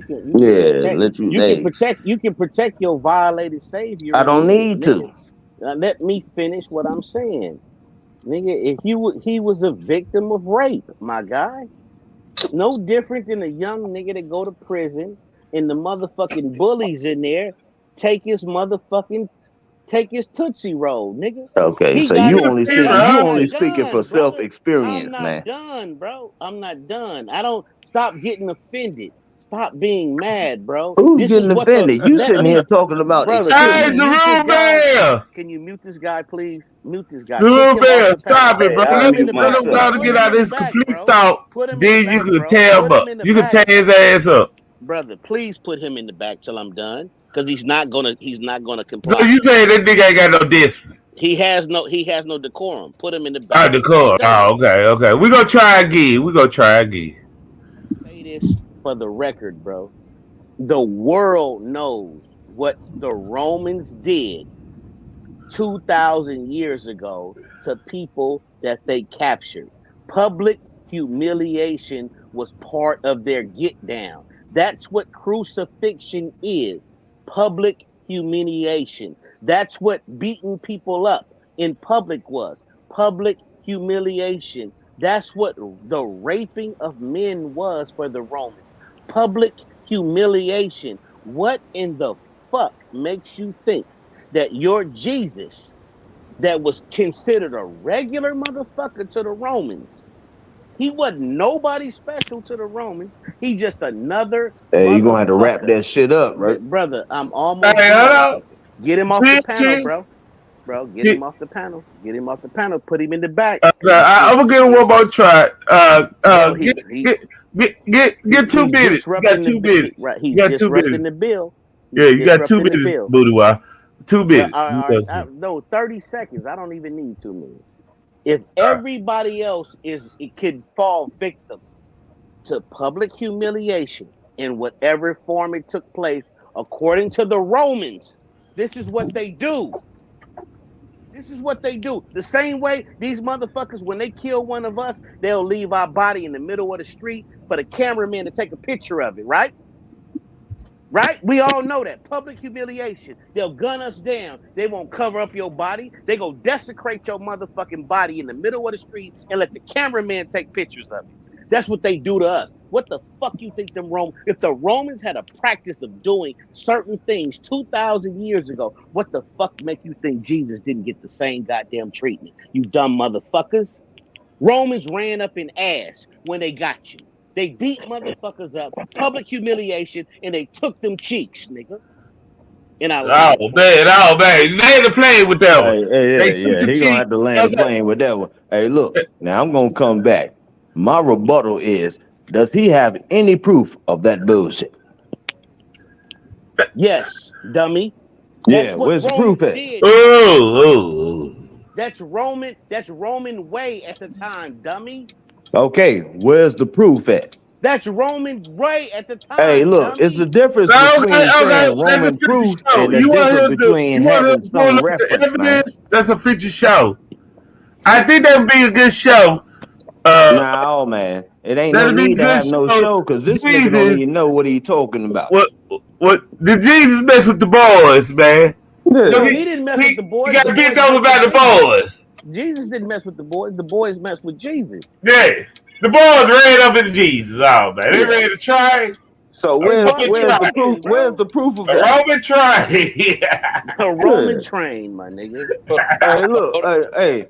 Where's the proof they goddamn man? Get out of here, bro. Jesus got put on the house, man. Where's the proof? Got put on the house, nigga. Get out of here, bro. Hey, that's what Booty Wah trying to tell us right now. Jesus got put on the house, nigga. Yeah. Hey, this some new age bullshit right now. That ain't new age bullshit, bro.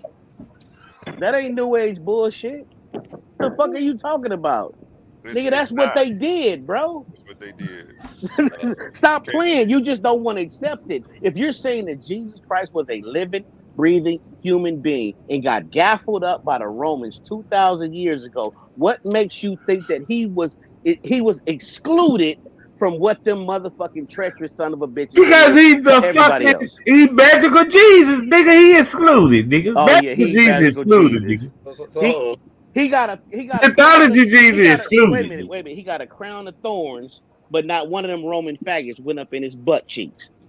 Get the fuck out of here, man. Yeah, but Google Scholar, go ahead. Let Google come in, man. You care about her. You know, I'm the Google Scholar biggest fan around this month. Go ahead, Google. Like I said, Moody is putting forth a plan. Google, you broke up bad, bro.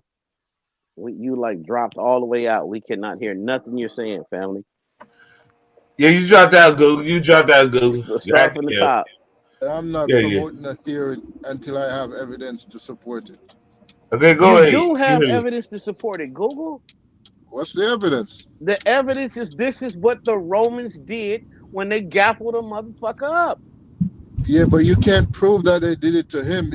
They may have done it to loads of other people. That don't mean they did it to him. You can't say they did it to everybody. Wait. If you were crucified, what we call crucifixion, it's public humiliation, right? There's nothing Mm-hmm. holy about that shit. They took it and made Okay. it holy, right? Mm-hmm. They took crucifixion and made it holy. Crucifixion, Yeah, there was nothing holy about crucifixion. Crucifixion I was just get that. yeah. So if why are we not saying we know that they beat people before they crucified them? Did they not?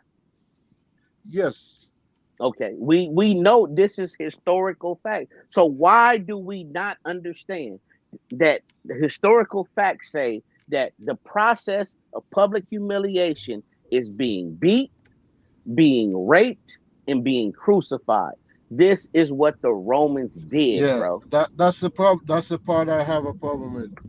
They historically they have been known to do to sodomize prisoners, but you're what you're saying because they did it sometimes to some prisoner means they did it to everybody. I don't see any evidence of that. I see nothing but evidence of it. And why would the Romans take evidence and say, "Oh, we went over there and got the 6'3" Roman general little brother to run up in this particular inmate"? No, Like, because that's how you know that they did it because they did document when they did it. no, They they didn't hide didn't. the They fact. don't never. They don't have documentation of raping motherfuckers, bro. What? But we know they do not have the Romans No, do they not have do. brother. Listen to me They don't carefully. consider it rape, but Oh, they okay. do. What do they call it then, brother? They it's they call it like a sign of dominance. Yes, Even in early, not Judaism, in early Israelite culture, they used to do that too. yes, we understand Yeah, that. That. yeah. This is the point I'm trying to make. Oh, you sharing So, my screen. do you think that do you think that this guy that they don't give a fuck about? He's nobody to them, bro. He's literally he's only somebody 100 years later. He's nobody at the time. What makes him exempt from what they normally do? We don't know what makes him exempt. What I'm saying, all right, let me put it to you like this, right? You know that in America, back in the 17th and 18th century, right? That Mm, black people used to be slaves in this country, right? correct. Did you know? So generally, a black person in America would have been a slave. Did you know that not every black person that was here was a slave? Correct. Okay. So just because something is general doesn't mean it applies in every situation. And that's what you're trying to say, and I don't see any evidence of it. Do we need to have the names of every runaway or fugitive uh, African ancestors that they called it buck breaking? Do we have to have evidence of that to know that that was a practice? Yeah, we know by the practice, but for you to say it happened to every single one, then yeah, you need evidence. I'm not saying every single one. I'm saying that Yeah. the probable. Let me say this. Hold on. Let me say this. Let me retract. I'm saying that there is a probability, knowing the Roman culture, upon Hmm. capturing people and putting them up on charges, that this was an act. Is that yes or no? Well, yeah, I can go with that. I can say I can. I wouldn't fight you on that. There is a probability that it could have happened. Yes, Thank but you. for you to say it definitely happened, No, I don't say no, definitely because we don't have the documents to say yeah, definitely. yeah. So, but I haven't seen anything written or anything that this had happened. So that's something I wouldn't promote. But if somebody want to say that probably happened, I wouldn't fight. I wouldn't fight it. Can you But at least agree that this was the culture of the Greeks and Romans at this time back then, when I wouldn't Christianity? say it was a culture. They did it. They didn't. It's not like they were practicing it as a culture. The ruling class, they did it as a sign of submission, of humiliation to certain political prisoners. But it So what wasn't about the something that. bathhouse? The bathhouses wouldn't be part of the culture that they used to No, have. the bathhouses, right, were mostly in the big cities where you have the aristocrats. It wasn't like it's Right, something that right. was commonplace among the everyday folk. Agreed. But So it was part of the aristocratic culture, then you would say. but a Yes, humiliation tactic. Okay, so but the I don't. humiliation part was done as a I would say almost like a military strategy, really. Right. It's a Yeah. humiliation. So if you know that our ancestors, our African ancestors that were defeated, some of them were killed, some of them were humiliated. We know, we have documentation that some of our ancestors were raped. We know that males were raped. We know that. Yes. This isn't a speculation. So Yeah. so would you agree that there is a probability that this individual, if he's a real historical person, and I'm conceding to that Jesus was a historical person. If we're Yeah. conceding that he was a historical person, that Yeah. there You is know, a I agree to that too. right now, if we know that there is a probability that he was sodomized by his captors. No, I'm saying it could have happened, but if you want to say a probability, I wouldn't fight you on that, but I'm not gonna promote that Okay, it happened because okay.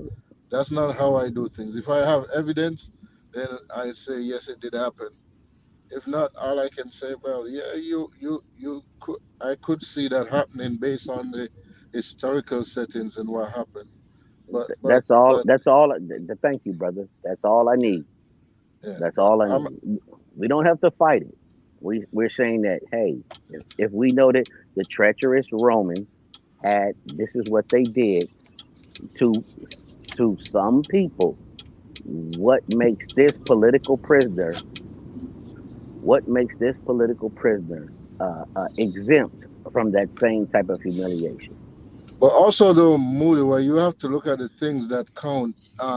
I'm not saying that you're wrong in saying it could have happened, but you also have to look at the things that would go against your position in this case, though, too, right?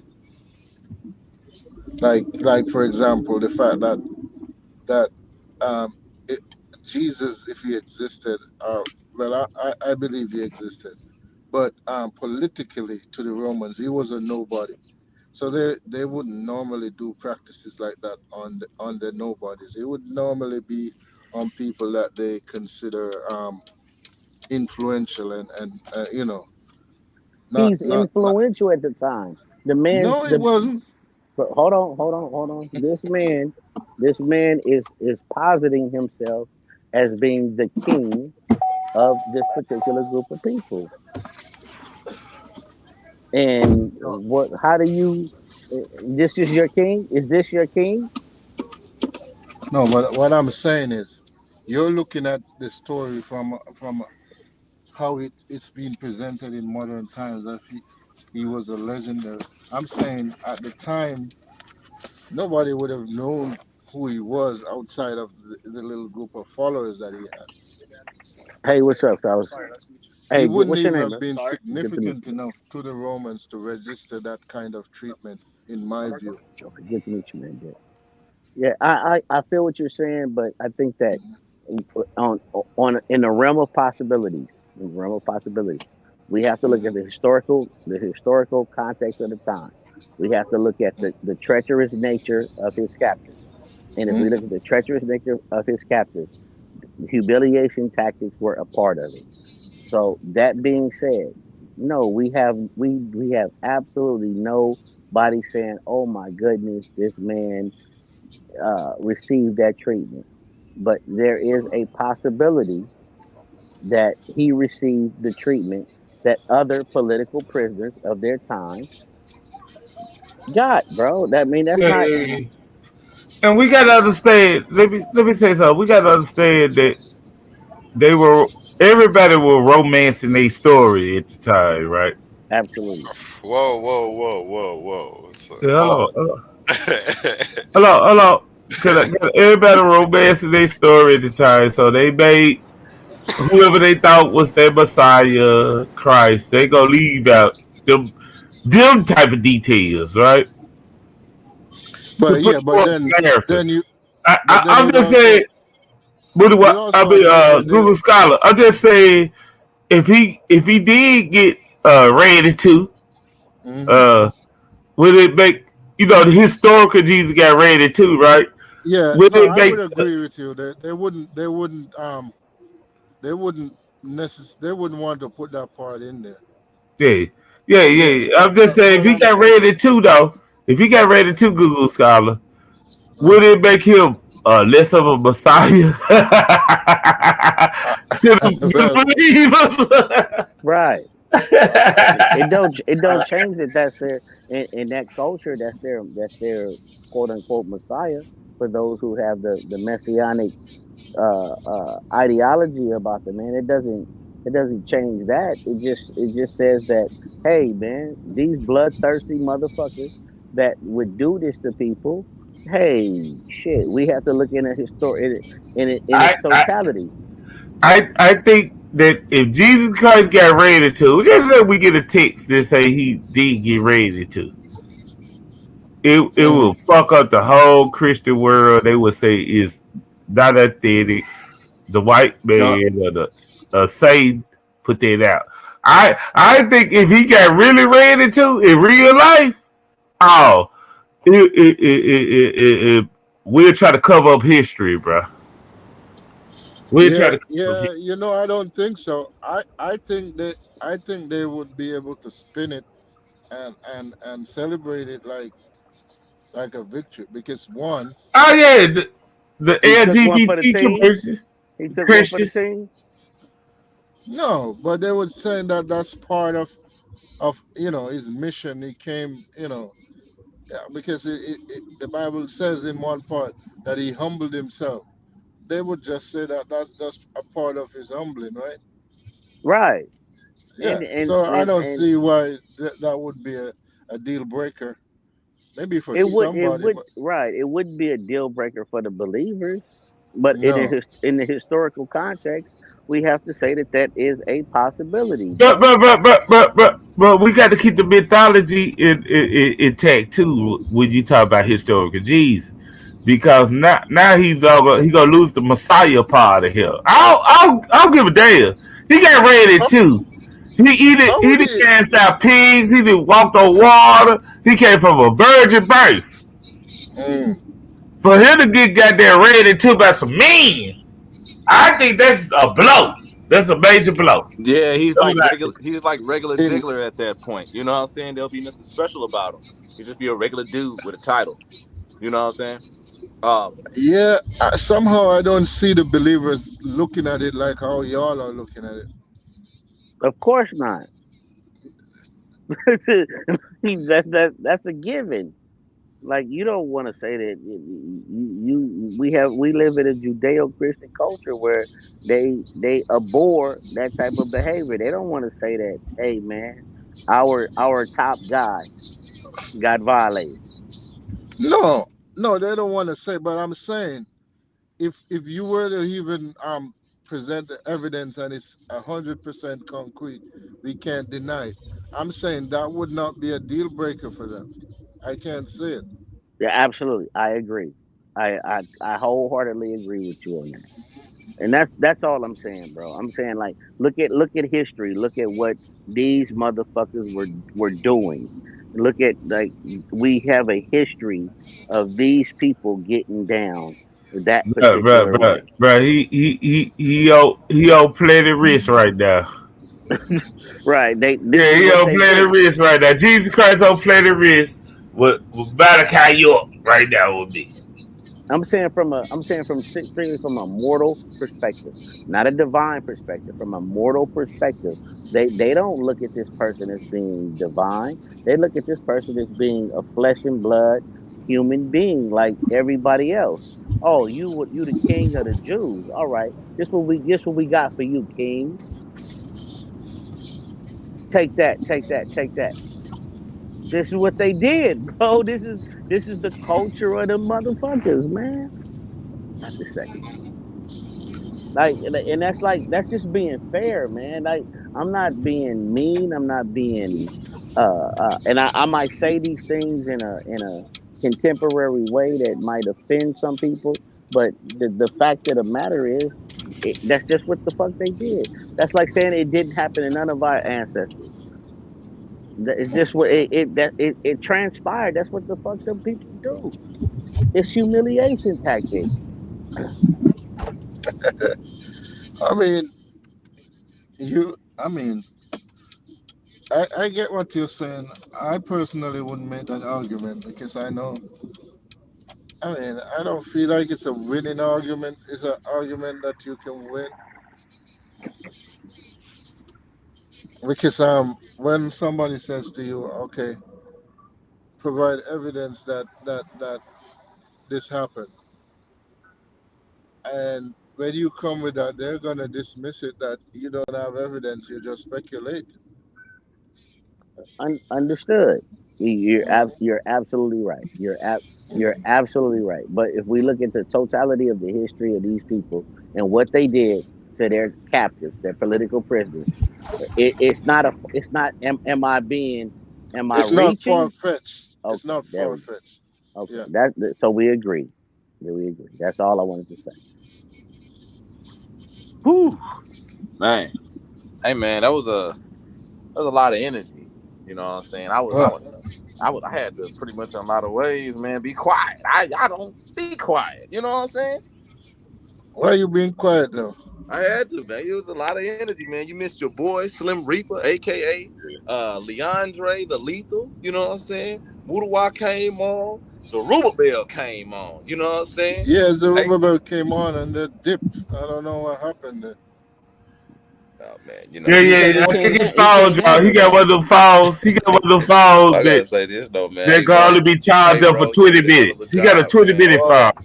Hell of a job. You know what I'm saying? Appreciate you Phone. coming on. You know what I'm saying? We got a lot of things to work on. But yeah, man. Hey, that was heck of an introduction. A1. You know Oh, what I'm saying? definitely, definitely. And Heck of an this is why introduction. Slim And for Reaper. all of you who don't know, A1 is with the heavy hitter debaters. He is also a part of the whole episode paradigm. Who's A1 though, Craig? A1 is the dude right there with the Gucci. Is that Abo dude?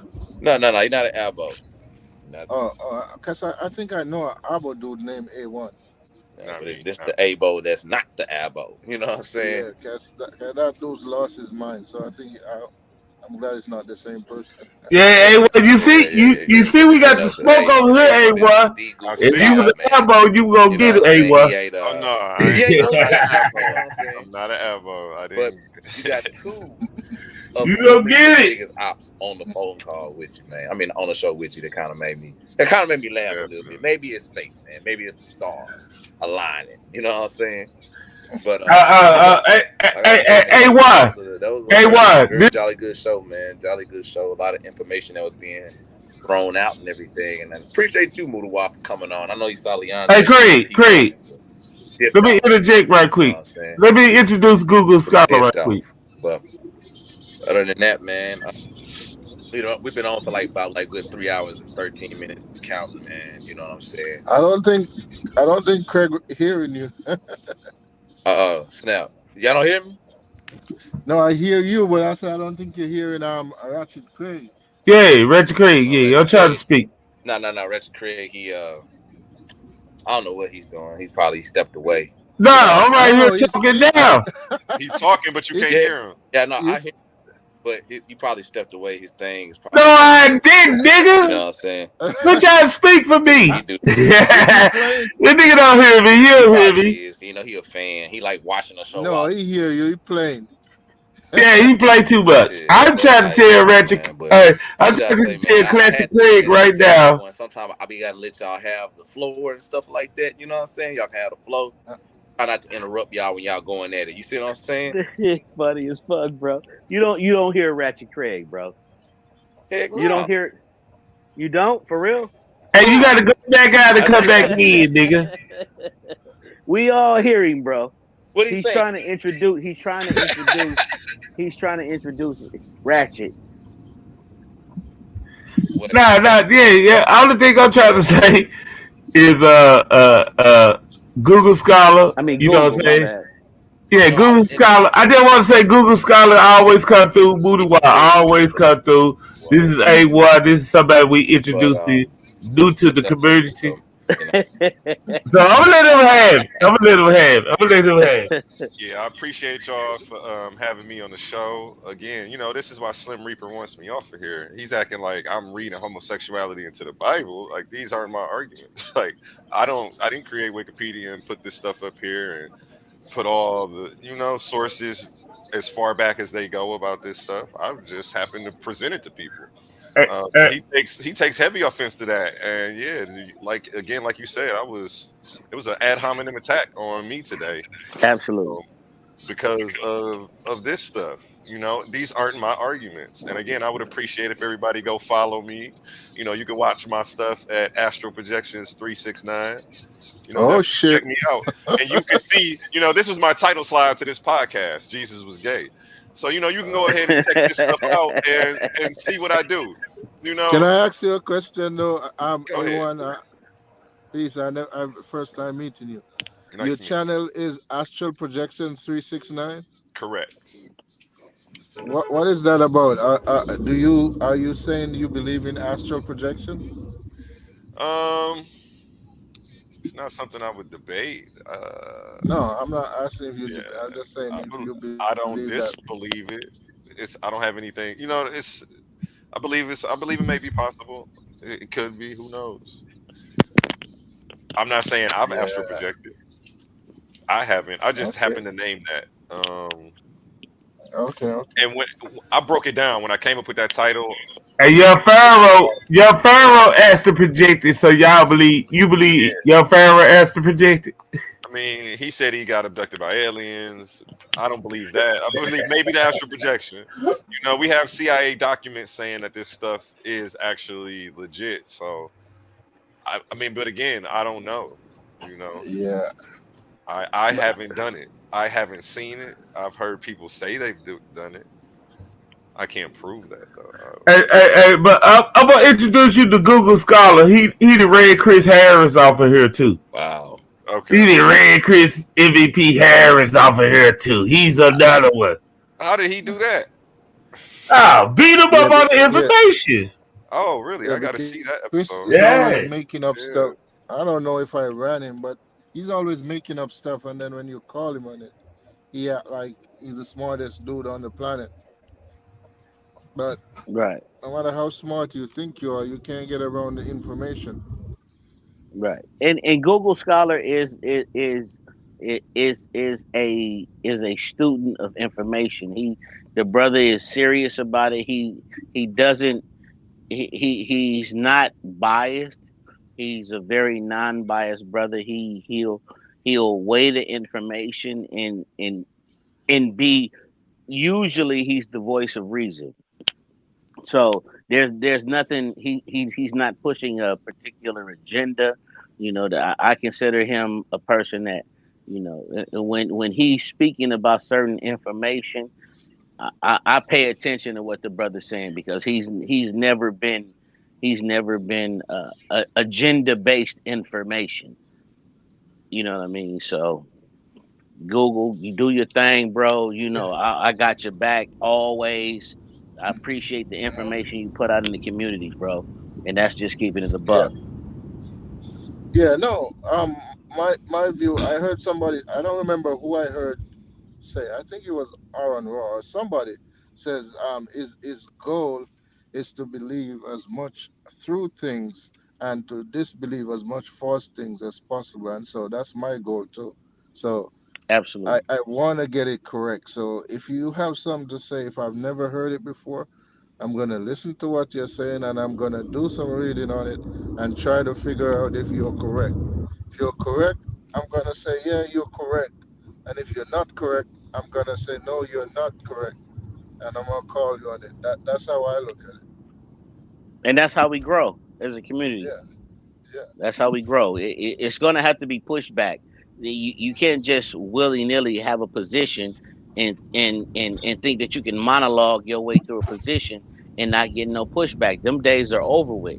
The days of a individual just monologue in his way and then people just blindly saying, "Yeah, that's right." Them days are over. We live in an information based society, and we have to start moving in that direction. And it's going to shift a lot of paradigms. That's why we on the right channel right now. Paradigm Shift TV 314, y'all. Absolutely. You already know It's what the it is. whole effing show, man. That's what we want a whole effing show, man. We got to bring this information out, right, wrong, or differences. Where you at, Classic? Yeah, Can you I'm hear right me here. now? I'm right here, right here. Yeah, I had some technical difficulties. Yeah, nigga. Yeah, don't never blame me, nigga. Okay. I heard you blaming me. Okay. All right, I bro. still thought I was beating up a baby mama. I heard all that shit, nigga. Hey, I ain't say none of that shit. It might have been true though, but I ain't say none of that shit. You know what I'm saying? But hey, we are the whole effing show, man. That was a lot of energy, man. I apologize, man, but that I had to A1, you did a hell of a job, bro. I had to let all that flow. You see what I'm saying? Hey, you was the last man standing. You attracted Google Scholar and Moodle Water. Come on, man. I bring them out, man. That's what I do, Bring them man. up. And Absolutely. I again, Slim actually didn't Reaper, hear man. most of what he was saying because I was late to it.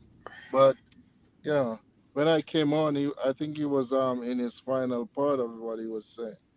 I wasn't saying too Uh, much. I was trying to save it for the debate. Slim Reaper wanted to skip steps 2 and 3, and straight have me present my information. He was attempting to bait me to bring the sources I have for what our debate is in the future, and a couple oh, other. you're debating Leandre We're supposed to set it up.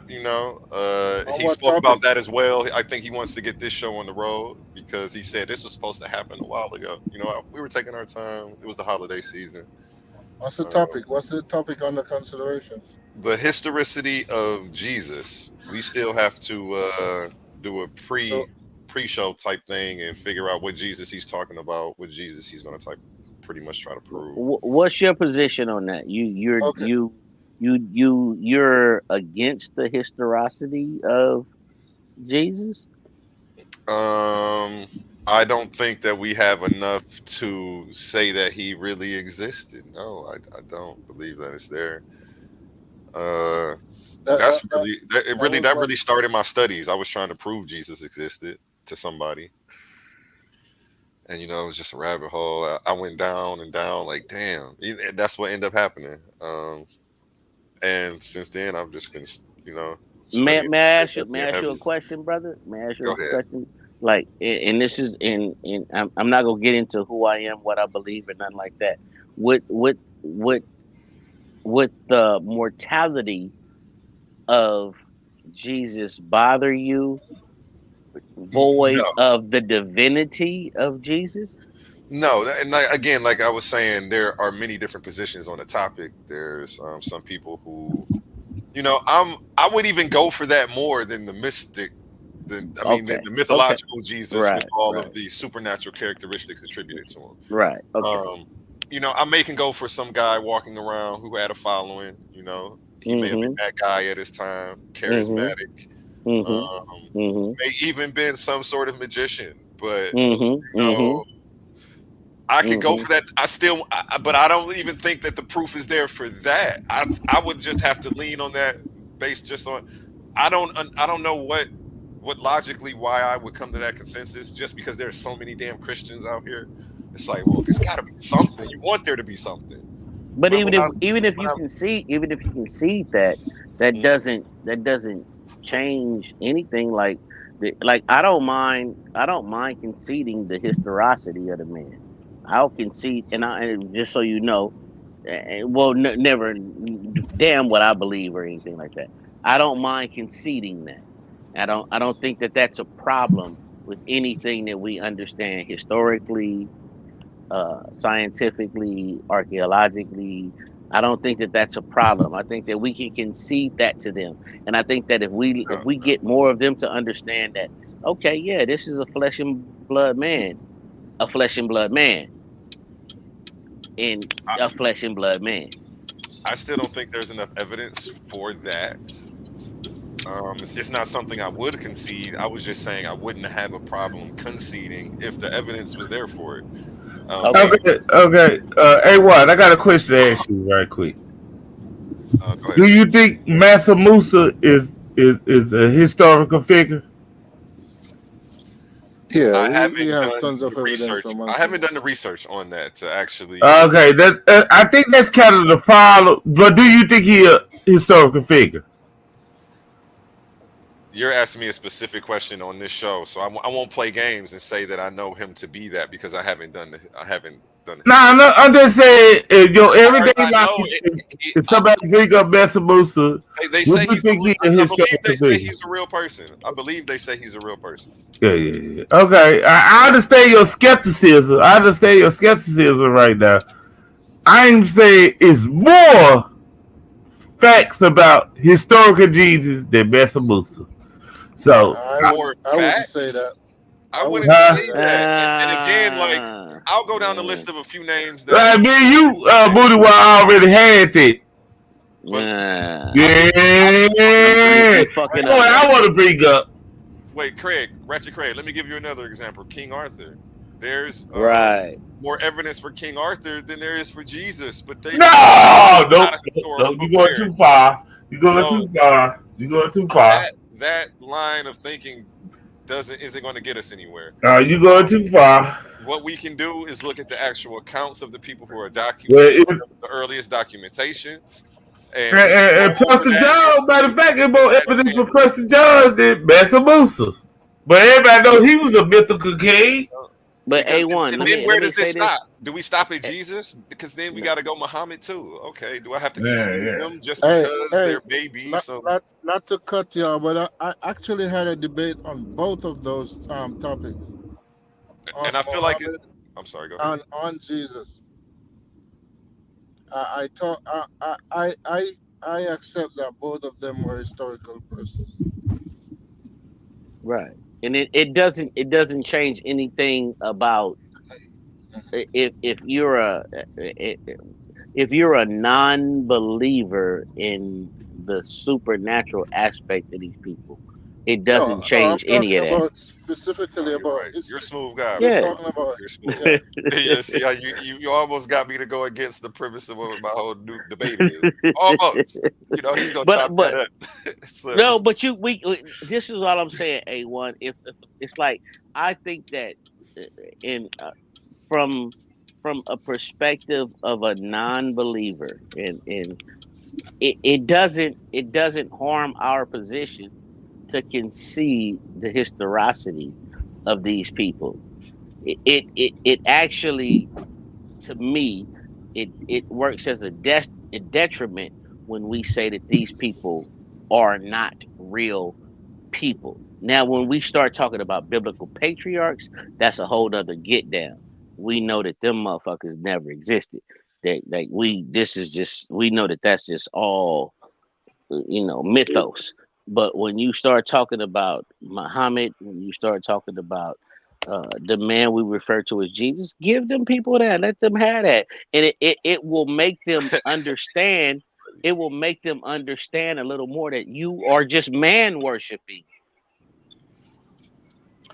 Yeah. It depends on which Jesus There's only one Jesus I would concede to. I don't want to give away too much because this debate is coming up, and again, I don't want to go against the premise of my own debate because I'm going to be taking a certain position. coming up soon. And once we figure out which type of Jesus he's going to be trying to prove exists. No, he's a But, Christian, so it depends on if he's going to debate you on his faith, then he would have to go with the supernatural Jesus. But if he's debating you on history, then I'm afraid I would have to agree with his position if he's going with a purely historical Jesus. Yeah, because I feel like that he's only going to bring up he's not going to bring up anyone who was at a crucifixion. He's going to bring up people who are documenting Christians at the time, speaking on Jesus, and that's it. And, I think Slim Reaper. That's what we I think Slim Reaper gonna try to sneak in mythical Jesus some type of way. I don't. Yeah, I don't. For sure. Yeah. I dare him. You know, speaking I don't think. Real quick, fellas. Hey, shout out to charismatic Classic Craig for another powerful show. Salute. I got a question for the Jesus skeptics, and it's kind of simple. So y'all know about the Mishnah and the Talmud, right? Somewhat. Y'all wouldn't consider the people who wrote that to be pro Jesus, would you? No. But they do mention Jesus, and they mention his exploits or his quote unquote miracles. Now they chalk these things up to sorcery. So my question has always been, if they saying that these things occurred, but they were quote unquote sorcery, and they acknowledge this man, they largely discredit him as a false messiah who was a sorcerer. If he didn't exist, why wouldn't they just say, because they don't mess with him at all, why wouldn't they just say, hey, this is a legend, they made it up, it's false, he don't exist? Instead, they say he's a false messiah who was a sorcerer. Great point. Hold on. I want to take that question on with DLG right quick. I got me personally. Yeah, I think Taboo was a different Jesus from the biblical Jesus, though. That was a whole other Jesus. You sure? Like scholarship say that. Yeah, that's a different Jesus. And and you say the same go for the Mishnah? For who? I don't know about the Mishnah. I think that's a different Jesus too. That's why they get all these different Jesus based on them Texas. Then we talking about. Ratchet Craig, are you a Christian? Huh? Are you a Christian? Ratchet Craig a Christian? That's blasphemy. I'm a good reverend Ratchet Craig, nigga. That don't mean I'm a Christian, nigga. Yeah, I saw the reverend. I'm like, wait, I'm confused. Like, that reverend threw me off in your title. Always, and listen, if that's what scholarship say, I ain't gonna argue with it. Is that wrong? Because can we let Google Scholar respond to you? And then I want to get at that.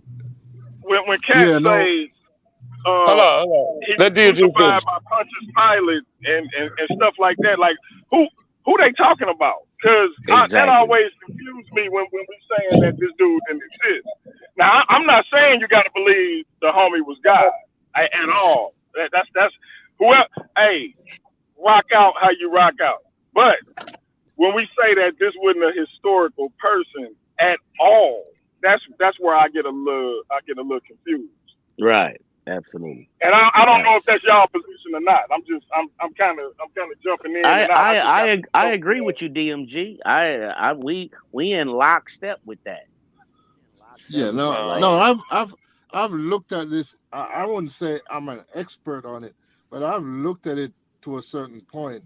And if I'm going to be intellectually honest, I've looked at the arguments for it and the arguments against it, and I have to say the arguments for is a bit more convincing to me.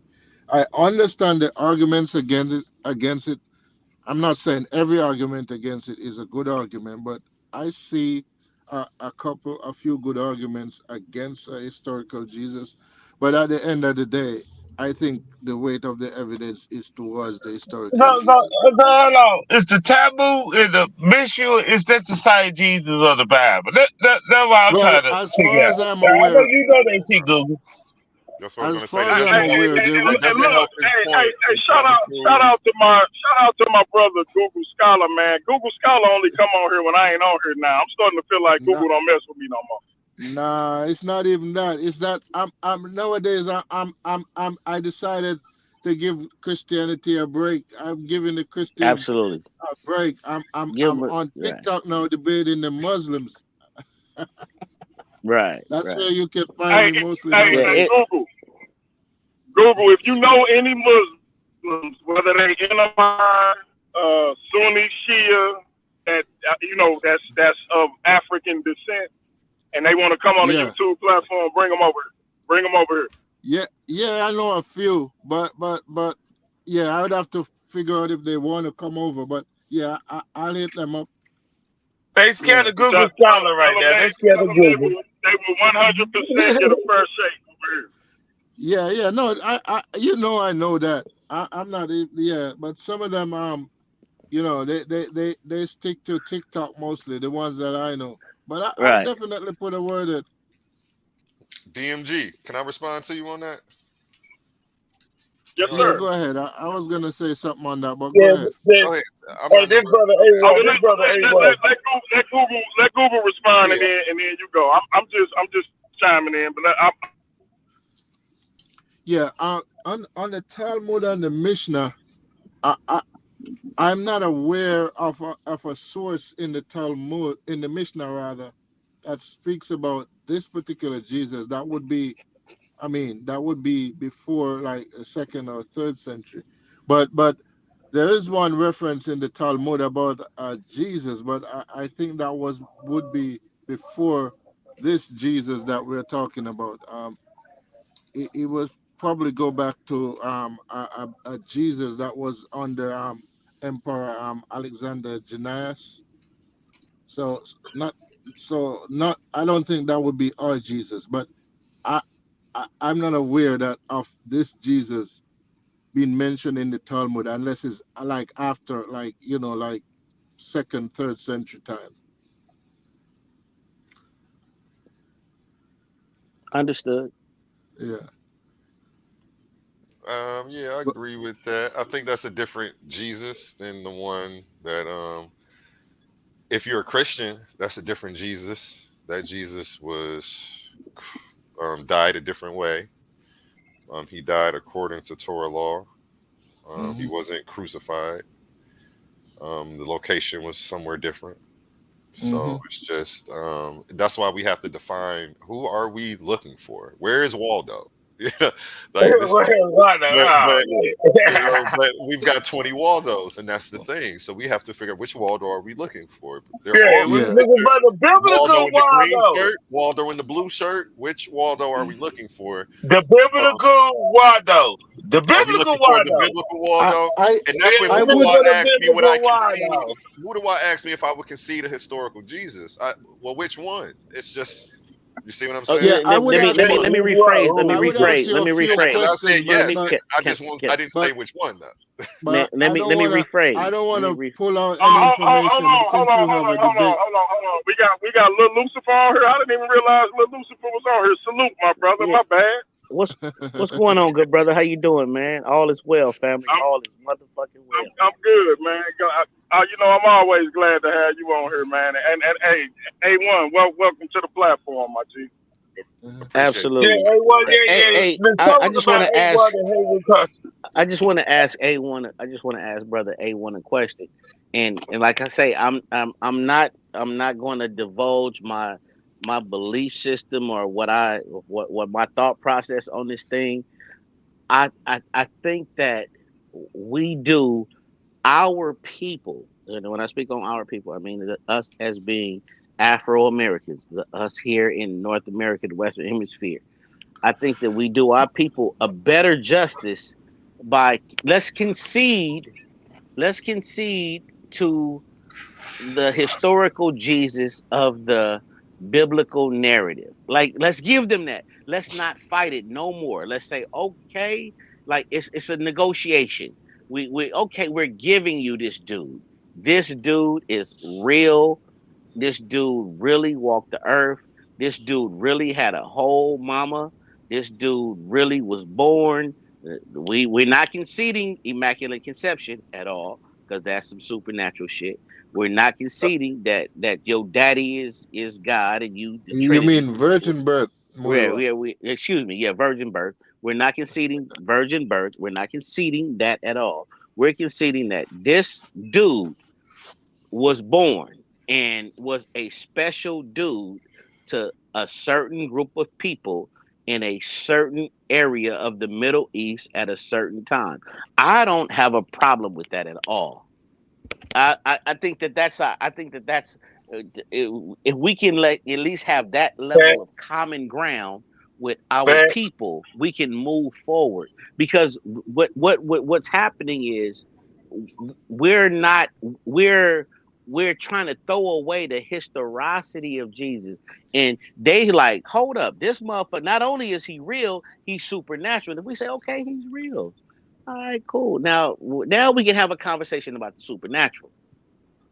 You feel what I'm saying? But Jesus saved the whole world, nigga, so we won't go to hell, nigga. Right, that's what I'm saying. We can't. But hold on. Let me. I'm gonna close with this. The Jesus as black people know Jesus today.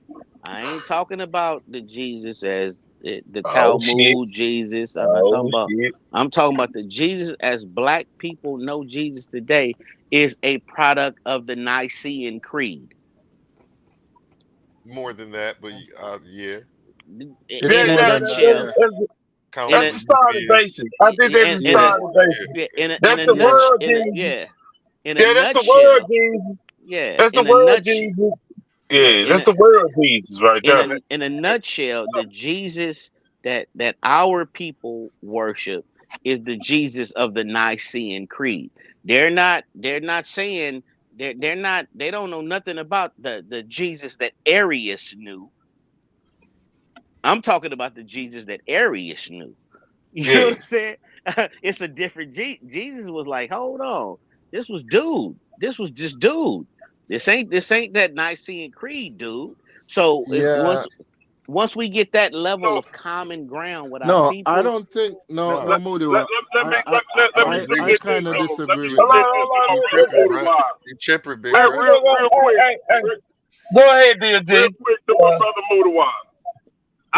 I think that when we say it's a difference, the only difference between Arius Jesus and what's my man man, I can't think of his name. Constantine. No. Arius, the main Arius' main opponent in the council. What was this? I know who you're talking. Is it Eusebius? What's his name? No, it wasn't Eusebius. It was Which council? Which council are you talking about? Athanasius. Nicaea. Now, the only difference is Athanasius is saying that it was created. Jesus and the Father is of the same substance. Arius is saying that Jesus is a created creature. Everything else is pretty much the same. They agree on everything else. It's just saying that Jesus was created. He's that he was created, and his deity, the deity of Jesus was imputed on him by the Father. The other side of the Nicene Creed, I say no, Jesus is one with the Father for all time. Exactly. So essentially, Arius is saying that Jesus this is my son in whom I'm well pleased. He's saying that at that moment Jesus was adopted by the Father. So you said they was arguing about the supernatural Jesus? Yes. They was arguing about Jesus and absolutely. They was arguing about his nature. They said Jesus, but they made it supernatural because they brought in God. May I speak, please? Yeah, go ahead. Arius is saying, dude is a regular motherfucker. This is what Arius is saying. Nah, Dude, bro, that's not can I what he was make saying, that bro.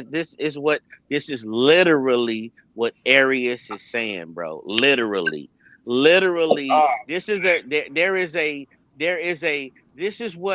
this is even what your what do they call them? Your non-messianic Jews are saying. They're saying this dude is a regular dude. This ain't no Messiah. This ain't no supernatural motherfucker. He another dude. He ain't nothing Mudawa, different, you know Arius was a bishop in the Christian church. bro. No, Arius was bro. No, Mudawa, Hey, you're wrong. Mudawa, you're wrong. Arius believed bro, Jesus I'm was God. telling you, Arius Arius did believed not Jesus believe. was God.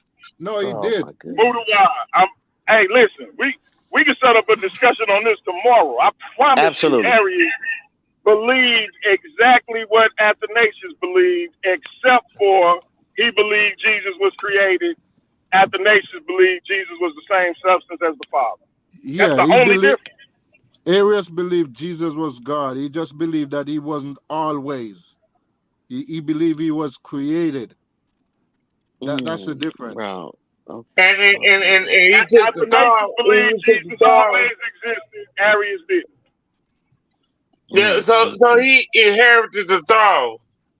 Yeah, basically, According to Aaron. his He inherited godship was bloodline, imputed bloodline onto shit. him. That's what Arius is saying. His godly attributes or his title, his godship was attributed to him by the Father. Athanasius is saying no. Jesus always was and is one with the Father in So essence. what part of that y'all not understanding? Like I can say that Martin Luther King was attributed his powers to by God. He's still a flesh and blood human being. No, but he don't believe that he's just a human being. He believes he's God. He worships him. No, He worshipped him. He was a bishop in the Christian church. So are you trying to use him as historicity for Jesus? No, definitely No, not. this ain't got nothing to do with the That's 4th historicity of century. Jesus. That's way too late. I was gonna say, yeah, that's way too late. I don't right. understand. Yeah, that's late in the game. That's late in the game. Yeah. They talk about the nature. They talk about the nature of Jesus. Even Marcion believed in a kind of Jesus who was God himself, but was a different God from God the Father. So Marcion also who believed that Marcion believed the God of the Old Testament was a whole different dude, was a whole different was being. an evil God. Yeah. Exactly. Who believed that Jesus had a mother and a father and was born like everybody else? All of them believe that. Well, not a father, a mother. Yes, a mother. mother and a father. Born Not of God, semen. not God. Born not of semen. Y'all tripping, man. No. Arius didn't believe that. He want us to concede it so bad. We not conceding that. Because that's the reason that everybody's following Jesus that. Came, Arius It's believed like that you when don't Jesus have a came, Christianity without Jesus, and you want us to just concede that he existed for no reason. You still trying to slide that little in there, Arius like, believed he worshiped Jesus. Yeah. What the fuck? Legit, like I say, we can have that conversation tomorrow. Whatever time, name the time tomorrow. So Moody, you don't think Arius was a Christian? Y'all tripping, bro. Y'all so promise tripping, bro. I think they got you up ropes,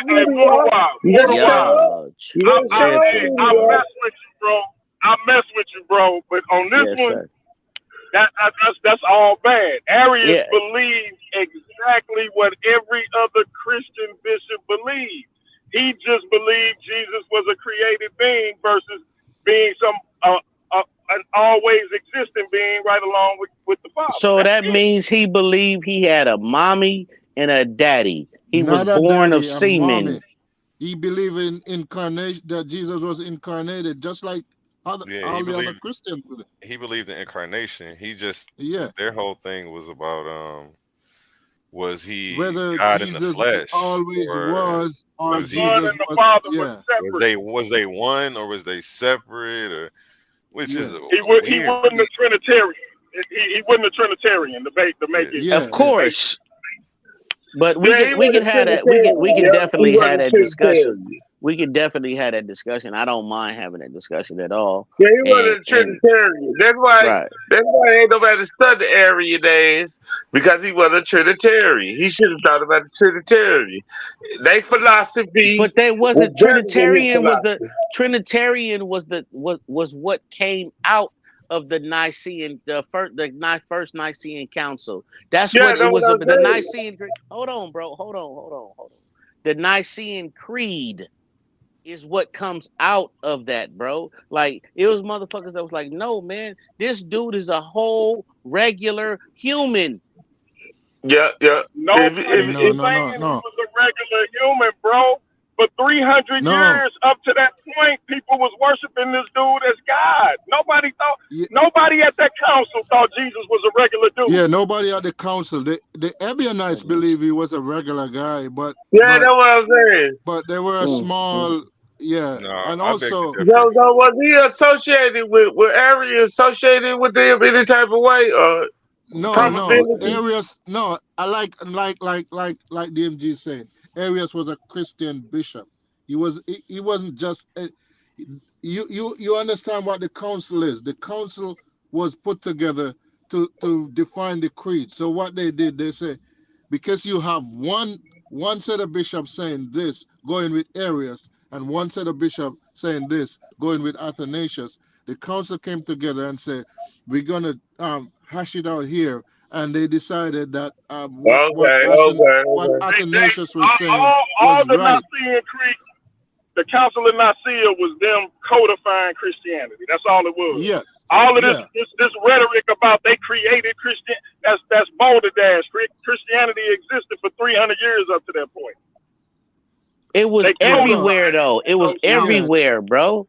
Christianity in before the Nicene Creed looked like these Hebrew Israelites, bro. No. Yes. These black Hebrew Israelites. It was motherfuckers everywhere doing what they was freestyling. There were churches with there were churches. Bro. Hold on. Hear me what I'm saying. Can I finish, please? Go ahead. Can I? Hold on, chill. Let Boudoir get it out. Chill. I need my brother to source up on that one. No, he can source up on the Right now we freestyling. Share my screen. I'm on Google. Let him get his thought out though. DLG. I'm saying that prior to the Nicene Creed, Christianity looked very similar to what we see in these black Hebrew Israelites. Motherfuckers freestyling, having their own interpretation of the text. They're doing whatever the fuck they want to do and interpreting it how they feel. It was a system to codify what these people loosely believed and say, okay, we're going to agree on A, B, C, D. We don't like E, F, G, but we like X, Y, Z. That's what the Nicene Creed was about, bro. It wasn't just like they wasn't in lockstep, nowhere near in lockstep with each other on what Christianity looked like, bro. There was motherfuckers that was like this. It wasn't even Christianity. It was like it was I agree with that part. It wasn't Christianity. It was called a way, but we know that. But what I'm saying is, what evidence do we have that they was like the Israelites today? The black That's Hebrew the part I don't agree with. Yeah, I don't agree with that. That's the part I don't agree with because I agree with Booty. No. Listen to what I'm saying, Craig. Okay. I agree with it. Listen to what I'm saying. Whoever want to agree with my brother can agree with it. I'm asking, what proof do we have? What's the evidence for it? Okay, or maybe we should ask him in what way are they similar before we ask him. I'm going to show you that it was nothing like that. What I'm saying but let Boudoir explain himself first though. Go ahead, Boudoir. I hear what he said, but what I'm saying is Christianity at that time up to the Council of Nicaea was much more organized. It's just that within the organization there were two factions, right? I'm not saying you didn't have little splinter groups of Christians that believe different things, but the church on a whole was as a one body had two factions in it, but it wasn't disorganized and in disarray like the Black Hebrew Israelite movement. As a matter of fact, the Council of Nicaea was not the first ecumenical council. There were other ecumenical councils before Nicaea. Exactly. Yeah. So Google, so is that the problem they had with the Byzantine and the Roman Empire split? No, that would have been further on. The Byzantine would have been closer Well, to the time of, was that the progenitor of it? Because they always had these two factions that disagreed, or just no, because what happened They ain't had nothing to do with it. even at the time. Okay, I was just asking. Even at the time of Nicaea, you know that there was a clear difference between the Eastern Church and the Western Church. Right? You had the Western Church, which you had the Western Roman Empire and the Eastern Roman Empire. The Byzantines would have been like the Eastern Empire. That's Yeah. That's what I'm saying. It was like a precursor to me. That's how I looked at it. I always did this. Yeah. And then people got to realize you had a quote unquote Orthodox church that never assimilated to Roman culture. Yeah. That existed along with the part of the church that assimilated to Roman culture that whole time. And they never did. Oh man, they're deep. They're deep right there. They're deep. What's the name of that church? The Orthodox Church, Eastern Orthodox. Oh, okay. Yeah, the Eastern Orthodox. Yeah. Yeah, that's a whole other fashion from the Byzantine. Even though they both Eastern. Yeah, even though they both Eastern, what we consider Eastern, I guess Eastern Church. They both Eastern, but they don't have no direct contact with each other. Yeah. You know, even that's why I laugh at people when they say Rome created Christianity, because it's like, come on, y'all got to do better than that. Yeah, no, The I Eastern don't agree Orthodox with Church, that. that's Greek. They're still Greeks. They're Greeks. Okay. Yeah, that's where. They were Hellenized. They was Hellenized. Like we Anglos right now.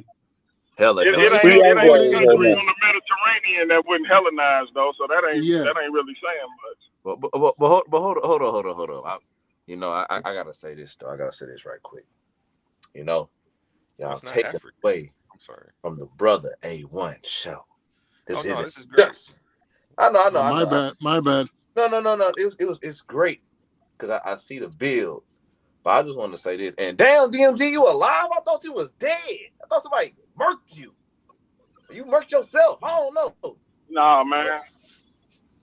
Look, I just got done smoking a $300 Cuban cigar with my homie. It's his 50th birthday. Nah, it's his 49th birthday, the 50th next year. But I messed up. His wife told me they was kicking it last week. I misinterpreted what she said and thought it was this week. So I had to make up for not being there last week and hit him with a little, little expensive stick. So I'm lit right now, literally lit. So yeah, I'm with it. So what we talking about? Did the Slim Reaper jump off for a second? What we talking about? What we talking about? That's my baby DMG lad. What was up with that text? What was up with that text? Classic. You said something about the Afro Samurai. What was you talking about? I said we I need didn't to know. talk about that offline. Yeah, we talk about it, but I didn't know. But yeah, Slim Reaper made fun of Judah Naz, and they were going back forward. I ain't know Leandre Caros like that. Judah Naz was on here. Yeah. Yeah, you got to go back and watch that. Whoa, stop. Judah Naz came on my stuff. Yeah. He came on my show. He came on my show. Hey, what show? Let me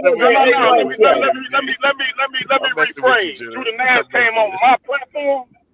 Yeah, he came on. That's why I said, "Oh, my bad for that. I forgot." You know what I'm saying? But that's on me though, D. Hold on. This the question. This the question. Did he disrespect? Nah, he disrespect. No. Nah, he got disrespect. Long as he ain't disrespect, we all good. Nah, he was a model citizen. Him and Leandre had a back and forth, and Leandre was getting the best of him. Oh, but he had his punches too. I was holding him back, so he had to make his own show, and he probably dissing the shit out of Leandre right now. Yeah.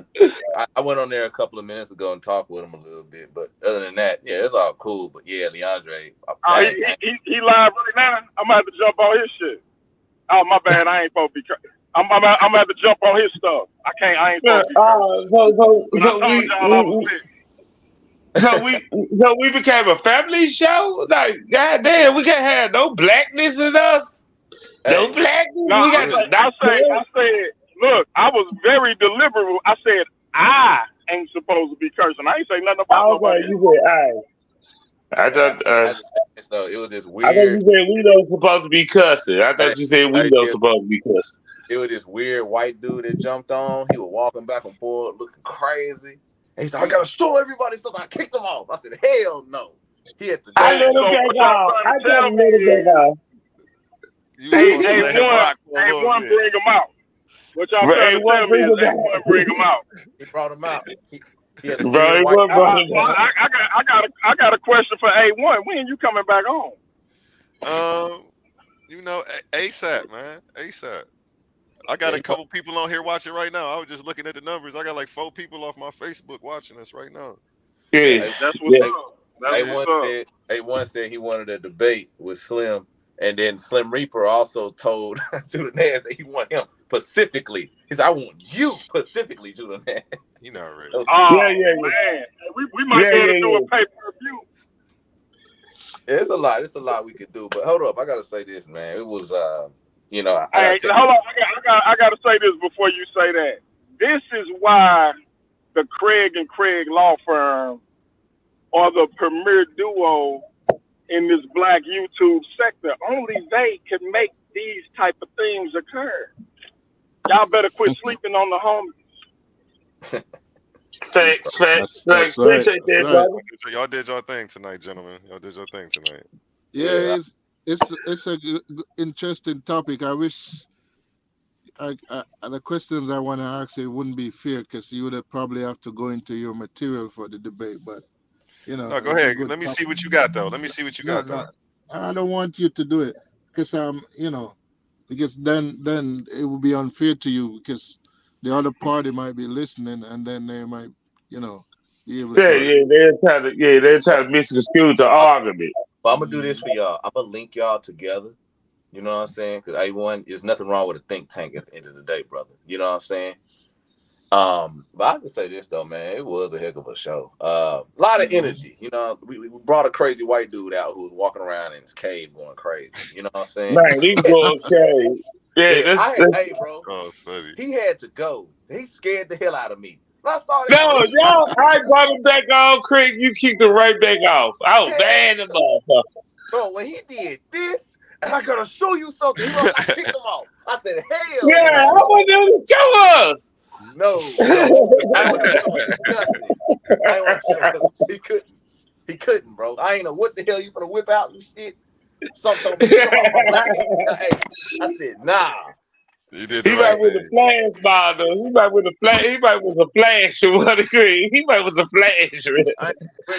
He might really got butt naked on this motherfucker. He was talking about his friend and his brother. I said, "Oh, there's some trailer park shit going on. Fuck that." You know what I'm saying? I mean, like, man, hey. I gotta say though, man, but A1 said he wanted a back and forth with Slim Reaper. Slim Reaper said, a versus. This is a versus. It's gonna be a versus. Nah, Oh man, A1 and the Slim Reaper in the versus Battle of the Ideologies channel. Y'all go subscribe. Yeah. That's what it was. was. To make that happen ASAP. Yeah. And I got to talk with Heru because Judah Naz was talking. He talking to us about Heru's, heavy hitters. You know what I'm saying? One thing Judah Naz said I agree with. He said a lot of black platforms don't have no places where you can come and debate peacefully. I like, that kind of gave me some ideas. You know what I'm saying? He is right. But they gave me some ideas. That can't come from that nigga mouth. Hell no. Cut that out, Craig. You fail for the okie doke. You fail for the okie doke. Hold up. All right. Can I respond to that? Can I respond to that, brother? It's the one and only War Child. Oh, Zion. Oh shit. Yeah, you supposed to be on here 45 minutes ago. You supposed to be on here 45 minutes ago. But what the heck? Hold on. I gotta say this. Fuck that nigga. Zion. Oh, okay. You kicked him off? No, you kicked yourself off. Unless Craig clicked you off. Unless Craig kicked him off. Craig sneaky kicked me off. In about 3 years, man. What's up? Hold up, Zion. Come back. I didn't kick him off. Dang, you already got me. Yeah. Zion, I've been wanting you on here for 45 minutes now, nigga. I've been calling for 45 minutes. Come back up, I put an APB out on your ass. You bring your black ass back on here. Come back up, Zion. I don't know what the heck happened. But nah, I didn't. I want Zion to come on and do a presentation on Haile Selassie being the savior. If you do that, that's gonna be a death sentence for him. It's gonna be a death sentence. Don't sit about like that. And see, I wouldn't. You gotta get that nigga career killed. I wouldn't jump on his show. I wouldn't. I'd just give him a day just to bask in his glory, and all of a sudden, hell gonna rain down on him. He gonna say, "I debated ISUBK. Which one of y'all ran up on a cap?" Oh yeah. I like whatever, nigga. I'm like, well, motherfucker, I'm gonna call ISUPK. Fuck it. I'm gonna call them niggas. Call all them niggas. Syracuse, the one you debated, get there. But hold up. Yeah, Zion, jump back on. I don't know what the heck happened. You know what I'm saying? Man, he gonna be like, you kicked me off. I can hear it now. God. Yeah. You know they be making this shit up. Yeah. As they go. Just like their information. But he was on and stuff like that. I jumped on a few minutes ago. I was off and I jumped on over there and stuff like that. You politician. Yeah. Hey, classic and ratchet. I gotta holler at y'all tomorrow. Y'all two and Cap. I need to have a conference call with y'all, and it's important with regards to the platform. We'll wrap. And other than that, I'm gonna jump off. I just pulled in the driveway. Y'all know exactly what I'm about to do. Okay. And yes, don't talk about it. We get it. Come on, it does involve a jar of honey, and that's all I'm gonna say. Hey, brother, you better enjoy this last little bit of honey because they discontinued all honey across the United States, brother. Yeah, bees are extinct. Bees are extinct. Yeah, bees are extinct, brother. Thanks to you. Look, if you know who to talk to and when to talk to them, you can get whatever you want in this country. Whatever, man. And look, me and my queen is resourceful. So, but that being said, hey, Google, salute. Come back on anytime, bro. You already know. A1, I appreciate you. Heru Consciousness, appreciate you, bro. The whole panel. Hey, this show, the bits and pieces that I was able to see, it been lit. Classic Craig then delivered another classic. Shout out to Ratchet. I'm about to go in here and make it do what it do. I'm gonna holler at y'all later. Hey, bro, you might be allergic to honey, brother. Cut that out. No, I ain't allergic, but I ain't gonna say what I am, because y'all don't want me to. So I'm getting out of here. Bye, nigga. Craig, it looks like it's all on you because Classic Craig dropped off again. Yeah, man. Yeah, man. I'm gonna let Google Scholar go say your free words, man. You know you always peaceful. I'm gonna let A1 close it out, man. It's all good, I man. appreciate you, man. You know, I always like to come on and whenever I can and show love. I respect what you Yeah, guys doing over here, so you know I always support. You know, just you know, keep up the good work, and you know, I'll be appreciate watching. you, man. Yeah, That means a lot coming from you though, Google. With me personally, right? So yeah. yeah, I value your opinion. Yeah, so yeah. yeah. No doubt, no doubt.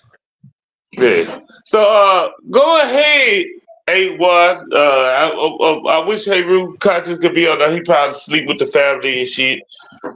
But I'm gonna let A1 go to close out with your statement. Do whatever you do, bro. Do whatever you do right now. You made it, A1. You made it, A1. Can you hear me now? Yeah, Yeah, I yeah. hear you now. There you Okay. go. Yeah. I got a little button on my little cord I hit on accident. I wanted to say peace to everybody who came on here. Appreciate you guys for having me on. For anybody who's just tuning in on any of my channels, this is Paradigm Shift TV 314. Check them out. You will be seeing me on the verses that they have coming up. I'm part of the Heavy Hitters Debate League now, so we about to get it popping, man. Slim Reaper. That's a weird name for a Christian. I'm gonna just leave it at that. But looking forward to seeing what you got. Yeah, and it's on you guys. Appreciate you guys for having me on. Yeah. Peace, peace. Oh All right, man. man. Peace. Y'all have yourselves a good night. All right. All Yeah, right. go ahead, Pastor Craig. Go ahead and close completely out. You know, you do the greatest intros and outros. So go ahead. All right. So I just gotta say this, ladies and gentlemen, boys and girls. I gotta say this. It was one hell of a show. 4 hours. 4 hours. You know what I'm saying? Somebody been calling me. She's mad as hell, and she said, "You said 3 hours ago you'll be well. It didn't happen. So I'm in trouble, but it's okay though. You know what I'm saying? But hey, we had a ball. People got their hairlines roasted on. You know what I'm saying? Microphones talked about. Mamas talked about. Daddies talked about. We went over information. We had a weird caveman come on, and before he did anything weird, I kicked him the hell off. You know what I'm saying? Hey, he had to go before we would have got flagged. He was too weird. Hey, this is the spot to be. Paradigm shift and the whole effing show. We got some beautiful, beautiful, beautiful, beautiful synchronicities going on right here, man. We all one big happy family, man. So without further ado, A1 will return wearing the Gucci vest. He will return, man. And Oh yo, yeah. I'm proud. I'm proud of A1, man. He put up a great show, better than I thought. Oh man, yeah, better than I thought. Yeah, it was showtime. It was he was A1. showtime. He was A1 in this one, man. He was A1 in this one. And hey, apologize that the brothers came in and tried to push you out the way a little bit, man. Cause you know it's a lot of egos that come in, bro. A lot of information to get talked about. You know what I'm saying? But it was a free for all. It was a free for all. It was a free for all. Yeah, you got to fight for space. To be You expected. got to fight for space sometimes. Survival of the fittest. Like I'll chime in, Ratchet will chime in. You know what I'm saying? We come in sometimes, bro. But when it come down to the verses, man, totally different ball game. You know what I'm saying? Totally different, brother. If you ever want to come up and present, 1-on-1. yeah, 1-on-1, no judges, Yeah. no. All the person you got to with the moderator, right? Whoever the moderator or two. I like to have two moderators. Yeah.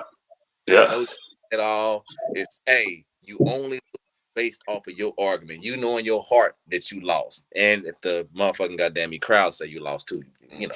Yeah. They can hate you. They can hate you. You can still have a fan club because you know if the person retarded you debate, you know his fan club gonna be retarded too, and he usually will go after you because he felt it is hard. He still lost, and they'll start probably stalking you and shit in his fans. But that's part of the game. That's part of the game.